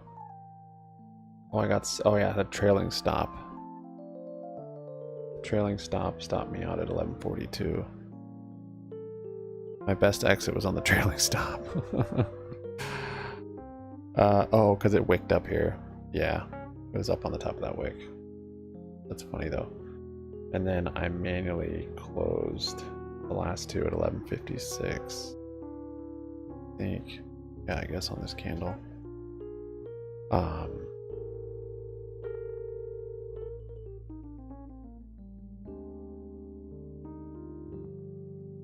1207. Oh, I guess I had more. Or no, 1156 I closed. And I bought calls, about 7 calls, 1156. Yeah, big mistake. That was a big mistake. I was trying to buy at the bottom of the channel. Thought I was close to it at least, considering this was it. Let's see. If I stopped out pretty quick, wouldn't have been too bad. 6. Didn't close those calls till 1207 though. Yeah, I gave myself all the way till the break of the bottom of the channel. At least I closed it there, I guess. Would have been a lot more red. I'm still selling off. Dang, I should have gotten puts. Yeah, the head and shoulders was the play. That was the last play of the day. It wasn't the calls, it was the puts. Okay. Yeah. So on this one, I should have stopped myself out. Let's see. On this break, remember I was like, oh, it's gonna come down. Might retest, make an inverse head and shoulders. So, but then I keep rationalizing it because then it comes down. I'm like, no, it's gonna make a double bottom here then. And then you rationalize a little more. I'm like, oh, it's gonna test the bottom of the channel. So it did, and then it flushed through. So finally, that's when I'm cutting it. And then the rest of my buying power, bought 3 calls at 121 on this account. So right here, right there. Sold 1 at 150. Right here. Sold 1 at 156. Somehow this one I sold at 156 was quite a bit cheaper. Just based on it being a red candle, I guess. That's pretty sad. I guess these were dailies too. That's part of the reason. And then sold the last one at 201. So right here. Could have held those longer. I just, yeah, dailies. And again, mentally, once you're down on the day and you're trying to fight back, you're not as comfortable through some swings. So that account's down. Yeah, look at the sell-off spot. I did literally to the bottom of that channel. So the same way, okay, here's a good lesson. The same way this was bullish, that we got back up into this channel, because that's when I got calls. Same way this is bullish, this is bearish. We got back into this channel, right? That makes sense. So that was another sign. We got back into that channel. The bulls had a breakout that they didn't have enough liquidity for, and so it failed. And so that's another bearish thing. And then of course you have your head and shoulders. You have one there, one there. The only thing, like I said, I'm gonna leave this trade is because of VWAP and end of day. So you could easily just get chopped around VWAP chop last hour, but it didn't happen this time. And then the last thing was this channel break. So you had 3 different things showing here. And this is a nice easy exit right here. Close some puts. This will be your first major profit target. It could go down more, but I would close a big amount there if you have puts. Anyways, yeah, just a quick recap on that last trade that I didn't take. You bought 5 calls at 142 right here. Preempted that channel break a little bit. I like the inverse head and shoulders here too. Then bought 10 more, 148. So on the actual break of that channel. I actually waited, which I'm pretty proud of myself for that. I waited for the break and waited for the retest. Doesn't always work like that, but at least letting the candle close on the breakout, not just right when it breaks out, because you'll get a reversal candle. That'll really screw you. Bought 10 more, so I had a pretty good amount, 15, and these were tomorrow's contracts. Sold 5 at 154. Yep, got scared. That for a profit. Small profit on those. Yeah, see, I sold out of these so quick. This is the thing. Just you got to fully reset your brain. Because it was doing everything I wanted it to do to be bullish, but coming back from losses, it's hard. So yeah, I was selling them out too quick. Sold 5 there. Sold 5 more at 156. So yeah, I was out of 10 already at that point. I think I only had 5 left then. 56. Yeah, I was just moving too slow for my liking. I'm comfortable with it. This melt up just looked like bears building liquidity at that point. Anyways, sold the last 5 at 201.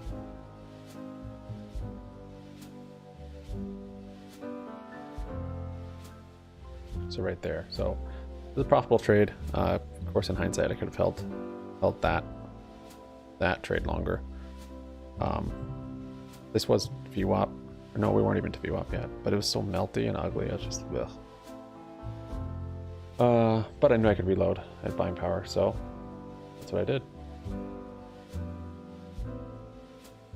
About 25 here. Yeah, this was the big one on the breakout, which I was expecting or hoping for a high of day test, which would have made the account very green today, but didn't get it. 252. So preempted a little bit with this volume and this move. Got 25 there.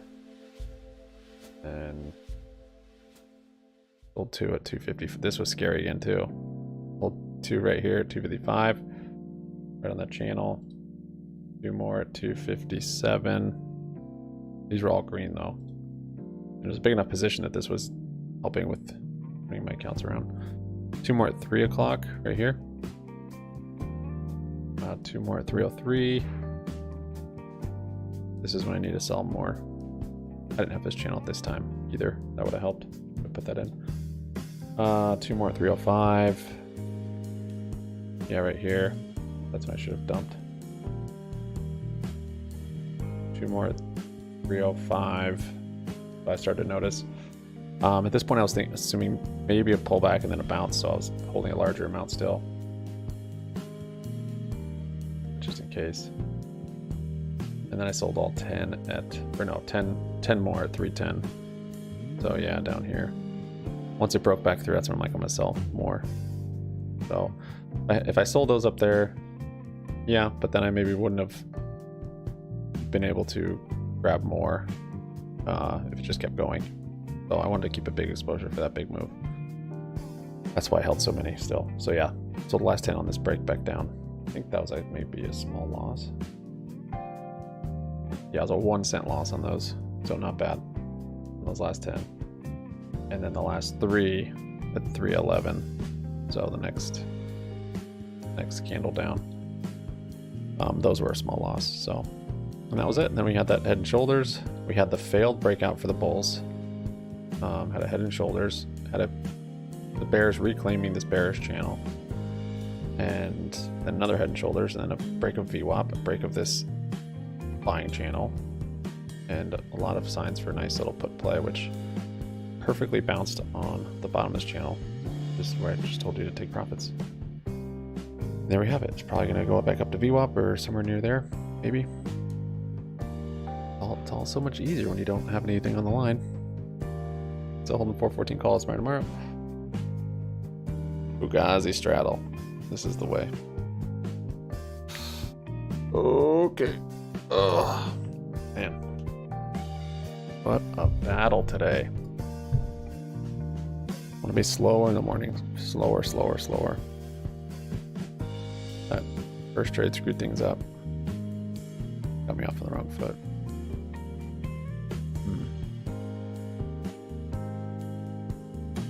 Then this little fake out sucked. Then I just didn't have confidence for the rest of the day, which is the worst. Absolutely. Love it. Well, it's been pretty busy couple days, and we're kind of rounding it out with a bit of a 5 minutes. 5 minute finger slap. Some weakness. I like the way you really put it, Kevin. Spies down 1%. Most of 2021 still haunts the market. Today bonds are doing okay, but looking like a pretty red Friday, Monday. Yeah, well, it's more about actually from the equity market perspective, at least in the case of the US. I guess we do have data, so maybe gap up and then a sell off during the day.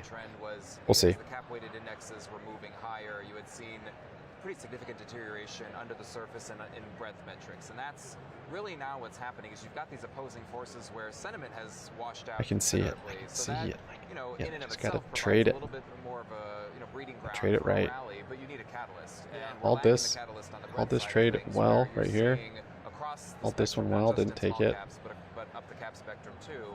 Even And with other than Super 7 that, losing some momentum this going trade was to it as good. a unit, I just that's got working against you. So shaken. you're kind of at this push-pull where Well, you can't really get, it was you know, there a good today. It catalyst just or a bad catalyst in either direction. So I think it starting off keeps on the us wrong in a foot. little bit of this malaise Gotta for just a while. reset. Was that kind of the jugular? I didn't this close. week I to didn't stop see out, which I should have. Alphabet get hit? I mean, I know you don't do specific stocks, but like the fact that that cohort. And this price action has been very expand out choppy. to 7, so it's not as To give fast as myself a everyone. little That break there, like cohort we've just had suddenly, some like, patterns, we've had some dispersed in continuation, half. but overall, like it's very choppy actually. I mean, look at this. This is just designed to trap. Liquidity pump, liquidity dump, tons of liquidity. Just, I mean, you can't even trade this. And so I mean, I didn't really like. I waited for the break for the most part. I guess I did catch it in percent and shoulders, but it wasn't like this, which is much cleaner, which I didn't trade. But thanks, guys. Thanks for support today. Got 15 likes. Appreciate it. Sorry, yeah, I was kind of more quiet than usual today. I don't have anything to say. I just didn't feel like talking. And I was pretty discouraged for a good portion of the day, so this little move helped out some. I wish I held these calls from down here. But yeah, again, lack of confidence from this morning. Relative strength in the U.S. economy. And now with the Magnificent Seven turning into the, I don't know, Keystone Cops so yeah, anyways. we really lost some of that leadership in the Hopefully U.S. I markets. can And that's why, even today, yes, markets provide were down, some but value. What did If you're that listening or print watching do, or 4.9 both. on GDP, to the overall kind of relative perspective on U.S. versus the rest of the world? I mean, did our leadership take another leap forward when we had already? I'm doing better now. I'm doing better that even though I'm red on the day, I'm happy with my charting and somewhat my trading. It's just a little unfortunate this morning, but the way this worked out and this, I just didn't have the confidence to see it through to really squeeze out all the profits I could have. But no, yeah, I'm doing better now. Much better. 10-year price earnings multiple average and braced for a more difficult environment. The Europe situation, does that look like then? It seems like if there's anywhere we should start trying to price in cuts, maybe that's where it legitimately is something to think about? I think that's where it begins. Maybe the Bank of Canada, which we heard from on yesterday, and the ECB. So I think that's where we're going to start to see that turnaround, and that could really help to lift those multiples. What does that mean potentially for the U.S. picture, Kevin? I mean, if Europe, I mean, look, everybody wants to chase cuts and liquidity, it seems like still. But if it's coming from a bad place, China still is fumbling, is there hope then that kind of just the money finds its way into U.S. stocks? I'm not sure if it's as easy as that. And you have to keep in mind, too, when we think about rate cuts in the U.S., pivoting to aggressive rate cuts from hikes or from the pause is very different than a very calibrated, more surgical, one or two cuts here. And I think from the Fed's perspective, certainly, they want to keep upward pressure on real rates and make sure that they're not overly restrictive, but they don't want real rates to be moving back down to where you get to some sort of accommodation phase. So I think that's the dynamic you need to keep in mind. But, from a U.S. perspective, flows have actually been relatively broad-based and evenly distributed across the equity universe, but they've actually been much stronger in the bond universe than they have in the stock universe. Yeah, so, people just keep plugging into TLT. Well, yeah, I mean, for all of the sort of discomfort with the move in yields that we've seen, there have been a fair amount of investors, particularly households, that have jumped into that and actually started to play what we've been saying is defense with the bond market in the face of an equity market that has looked poor under the surface for the entire year, but definitely much worse since the peak in July. I was talking with somebody today that described the TLT flows that keep showing up positive as basically like the kind of institutional fight the Fed trade. Like people really think that if they just keep trying, it's going to stop. But as we've seen, like an example earlier this month, we got the NFP report and everybody was excited that the wages were cool. Bonds rallied that day, kind of like we did on GDP. Fast forward 3 weeks, we're at 5%. What do we look for when we think about inflation tomorrow, Jeff, and the implications that number might have? Wrap it up for us on that. Well, I mean, inflation is obviously where it all comes down to. And so if you've got very strong inflation backing up this idea that growth is just bucking the trend of the rest of the world in the U.S., then we've got some increasing concerns. That probably means a stronger dollar, and yeah, we'll probably see a push up in yields. It's interesting. I'm not sure if all of those flows. No, yeah, you can sell. You can sell same day, 15 minutes after. Hedging the risk of that move. It'd be interesting to find out. Yeah, all right, love it. Great Yeah, stuff. And so you can get some exposure to earnings. Buy below this channel, though. I would definitely be taking some profits here on your puts. Could break it in the after hours. Give yourself a little bit of time, though. I tried to close them with like 10 seconds left, and it didn't let me. So I'd give yourself at least like a minute. But yeah, you have after hours, 15 minutes on SPY.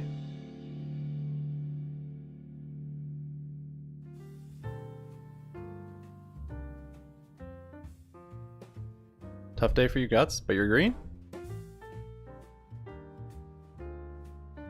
Tough day for me. Yesterday I think was worse. Having this rally helped.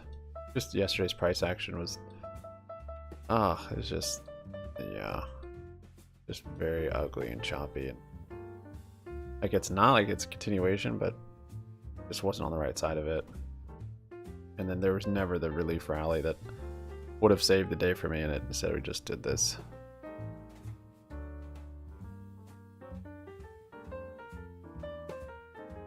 It looks so easy in hindsight, it's crazy. Oh yeah, it's so simple right there, right there, right there. Okay. That's the bell. Guess we have pretty big earnings, maybe I'll stick around for a little bit. Getting a bounce on SPY there. What is it, Google after hours? No, what is it?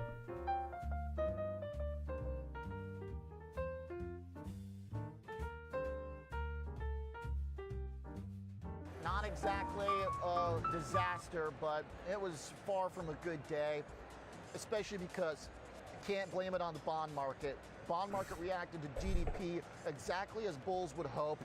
Treasuries yields dropped after almost 5% GDP. Yeah, I mean, depends on your position. If you shot like a long call or long put, and depending on your brokerage, you typically won't get closed early. But some brokerages, yeah, their margin department can't handle it.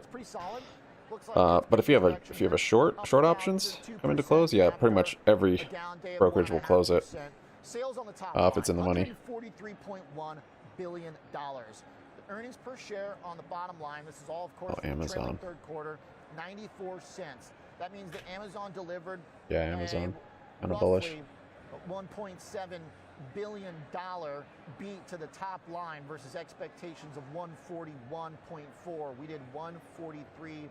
Did I do that right? Yeah, 1.7. So that's a pretty good number. Then again, when you're expected to do 140 billion, what's today is a chop though. I mean, look at that. Friends in the market. Let's bring in some of our traders and friends. Alex red, Coffey but it's just and Kevin Green. Nice duo here this afternoon, guys. Yeah. All right, Amazon shares right now up. AWS did 23 billion, and here's the thing: is that we pulled back in the last couple days. Market didn't like Alphabet. Maybe that lowers the bar a little bit, Alex, but still, 2 billion beat on 140, 140-ish. I mean, is that something to be celebrated? Is that a nice victory? It's mixed. Amazon's up 5% after hours. To your point, with the weakness we've seen in Amazon the last few days, I think it softens the blow, and it's allowed for this stock to at least initially pop slightly to the upside here as it actually accelerates a bit. It's up about $6 now. There's some parts of this that I think are a little bit concerning. I mean, you're pretty stubborn with your their fourth quarter sales estimate would constant fall bearishness short of the 166.5 billion the street was as long as you're being respectful. They provide 160 to 167. So if you do the math there, that's 163.5. That's 3 billion short. But also, they miss on AWS slightly. It comes in at 23.06 to 23.13. And so, look, I know that's nitpicking, but that was basically the only weak part. Trying to get banned is not respectful, so you will get banned in here for trying to. This is you don't need to try. more in line than a miss, but the guidance is a flat-out miss. Okay, so to your point about already giving guidance? The guidance here, I feel like I'm seeing a range that was pretty wide for the expectations. The Q4 next quarter 160 to 167. Yeah, but FactSet's got it at 167, so I think the consensus, to Alex's point there, this could have been better. Is that what you're seeing, Kevin?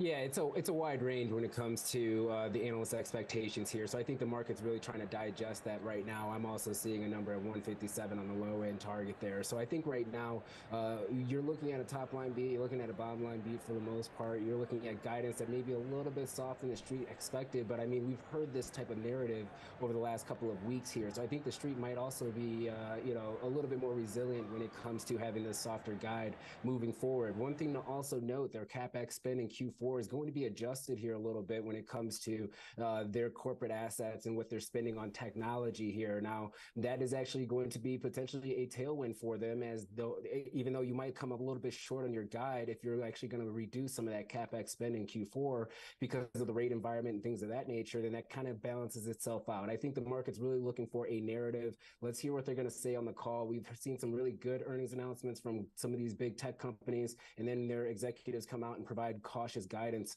verbally, and that's something that has been actually dragging the stocks to the downside here. So we have one reaction with the numbers. We're going to have another reaction when it comes to the commentary. Okay, yeah, and that outlook definitely is on a little bit of the lower end. So basically, if they hit their high end of their outlook, then they meet the expectations. I think we are maybe seeing some of the price action of the last week maybe factor into this, a little bit of a bounce. I would have thought that guidance would have been a bigger deal. Let's see maybe what happens tomorrow as we reassess that. But in terms of like this being a company making big profit, fundamental efficiency changes like we saw for Meta over the past year, it just kind of seems like they're not really in that camp, Alex. We've had a lot of big companies like a Netflix or a Meta that have taken such strides to shore up the profitability. I don't really see that for Amazon. Am I wrong? You're not wrong, but I don't think investors look at those two companies the same way they look at Amazon. Amazon was a company that did what they set out to do 20 years ago, where they basically borrowed time and said, you know, we're not making money now, but someday this is going to be a highly profitable business, and it is a highly profitable business. Margins actually came in pretty impressive. They came in operating margin at 7.8. It's expected at below 7 or below 5.5. So that's really, really impressive. One thing that sticks out to me is the Rivian component of this was expected to be a slight drag. It was actually a gain for them, and it actually helped boost their EPS up to 94 cents a share versus the 58-cent estimate. So you start looking at some of these other components outside of AWS, and they're really carrying the company this quarter, where so many of these previous quarters have been AWS had really been the bright spot, and some of the e-commerce things have been disappointing. Recent quarters have been a different story, particularly with Amazon and third-party selling services. Another basically 3% beat on that front as it comes in at $34.3 billion. I mean, these are impressive numbers, all things considered. Okay, guys, I'm going to take off. Thanks so much for your support today. Did it. We survived another day, sort of, I guess, because we're red, but we're not. We didn't blow up an account. Kept it mellow. Keep your losses small. But the market hasn't enjoyed that. It's good to take a break today. A little reflection. Hey, speaking of Rivian, holding these calls Ford numbers did just here, come out as well. down to just here. Want to flash the chart real quick for those who want to know. Struggle. Stick with Amazon or Kevin, and if it you kind want of to go continued when I Ford, did that little. I'll Anyways, leave that up to you, KG, yeah, in a just sec. taking a step Here back, is waiting the for a good chart. setup. Ford dropping, Was needed today, earnings and of yeah, feel good. on revenue of Grabbed the calls at the right time here and billion. So end I here, believe but it just the failed. revenue actually is a little, But made a little higher there. than the And expectations of 42.5, ready for tomorrow? but the Friday? earnings, Freaky might be a Friday? little bit Is light. that what it is? Don't think that's a big HIF? shocker. Obviously, there is still Yeah. a lot of Thanks questions for to be the answered, dono. but we did see progress Bubba in the this morning. last Appreciate that, 48 man. hours with the tentative deal with UAW. And then I think, So, to me, this is an earnings did that, one of you know, it's always we get a interesting membership if you today? own I'm still stock not and look seeing at it the on my numbers, feed, there still but is, like, such a big saw it. exogenous event I saw happening George. with the UAW George right now. I'm not confirmed sure it. if this is a So stock that's gonna, you know, really move too can't even. much It was on Graham. earnings. So I'll throw I that don't know. back to You know you are. Kevin. Appreciate that. I know there's still plenty to be mined in Thanks, Amazon. If you're experienced interested, bag holder, go man. for it. Proper lurker. Proper Actually, we lurker can do vibes both here coming real in. quick. Going back to Amazon, if you And actually today I look at appreciate it though. on the call Thanks, Bubba. earlier, Thanks, Taryn. say, hey, there was a pull Thanks, forward when it Guts. comes Thanks, to Psych You holiday Up. spend in this quarter. See you They guys on beat Discord. They beat the revenue estimate by about $2 billion. If they say it's a Okay. pull forward, Have a good you night. drag that over Peace to out. next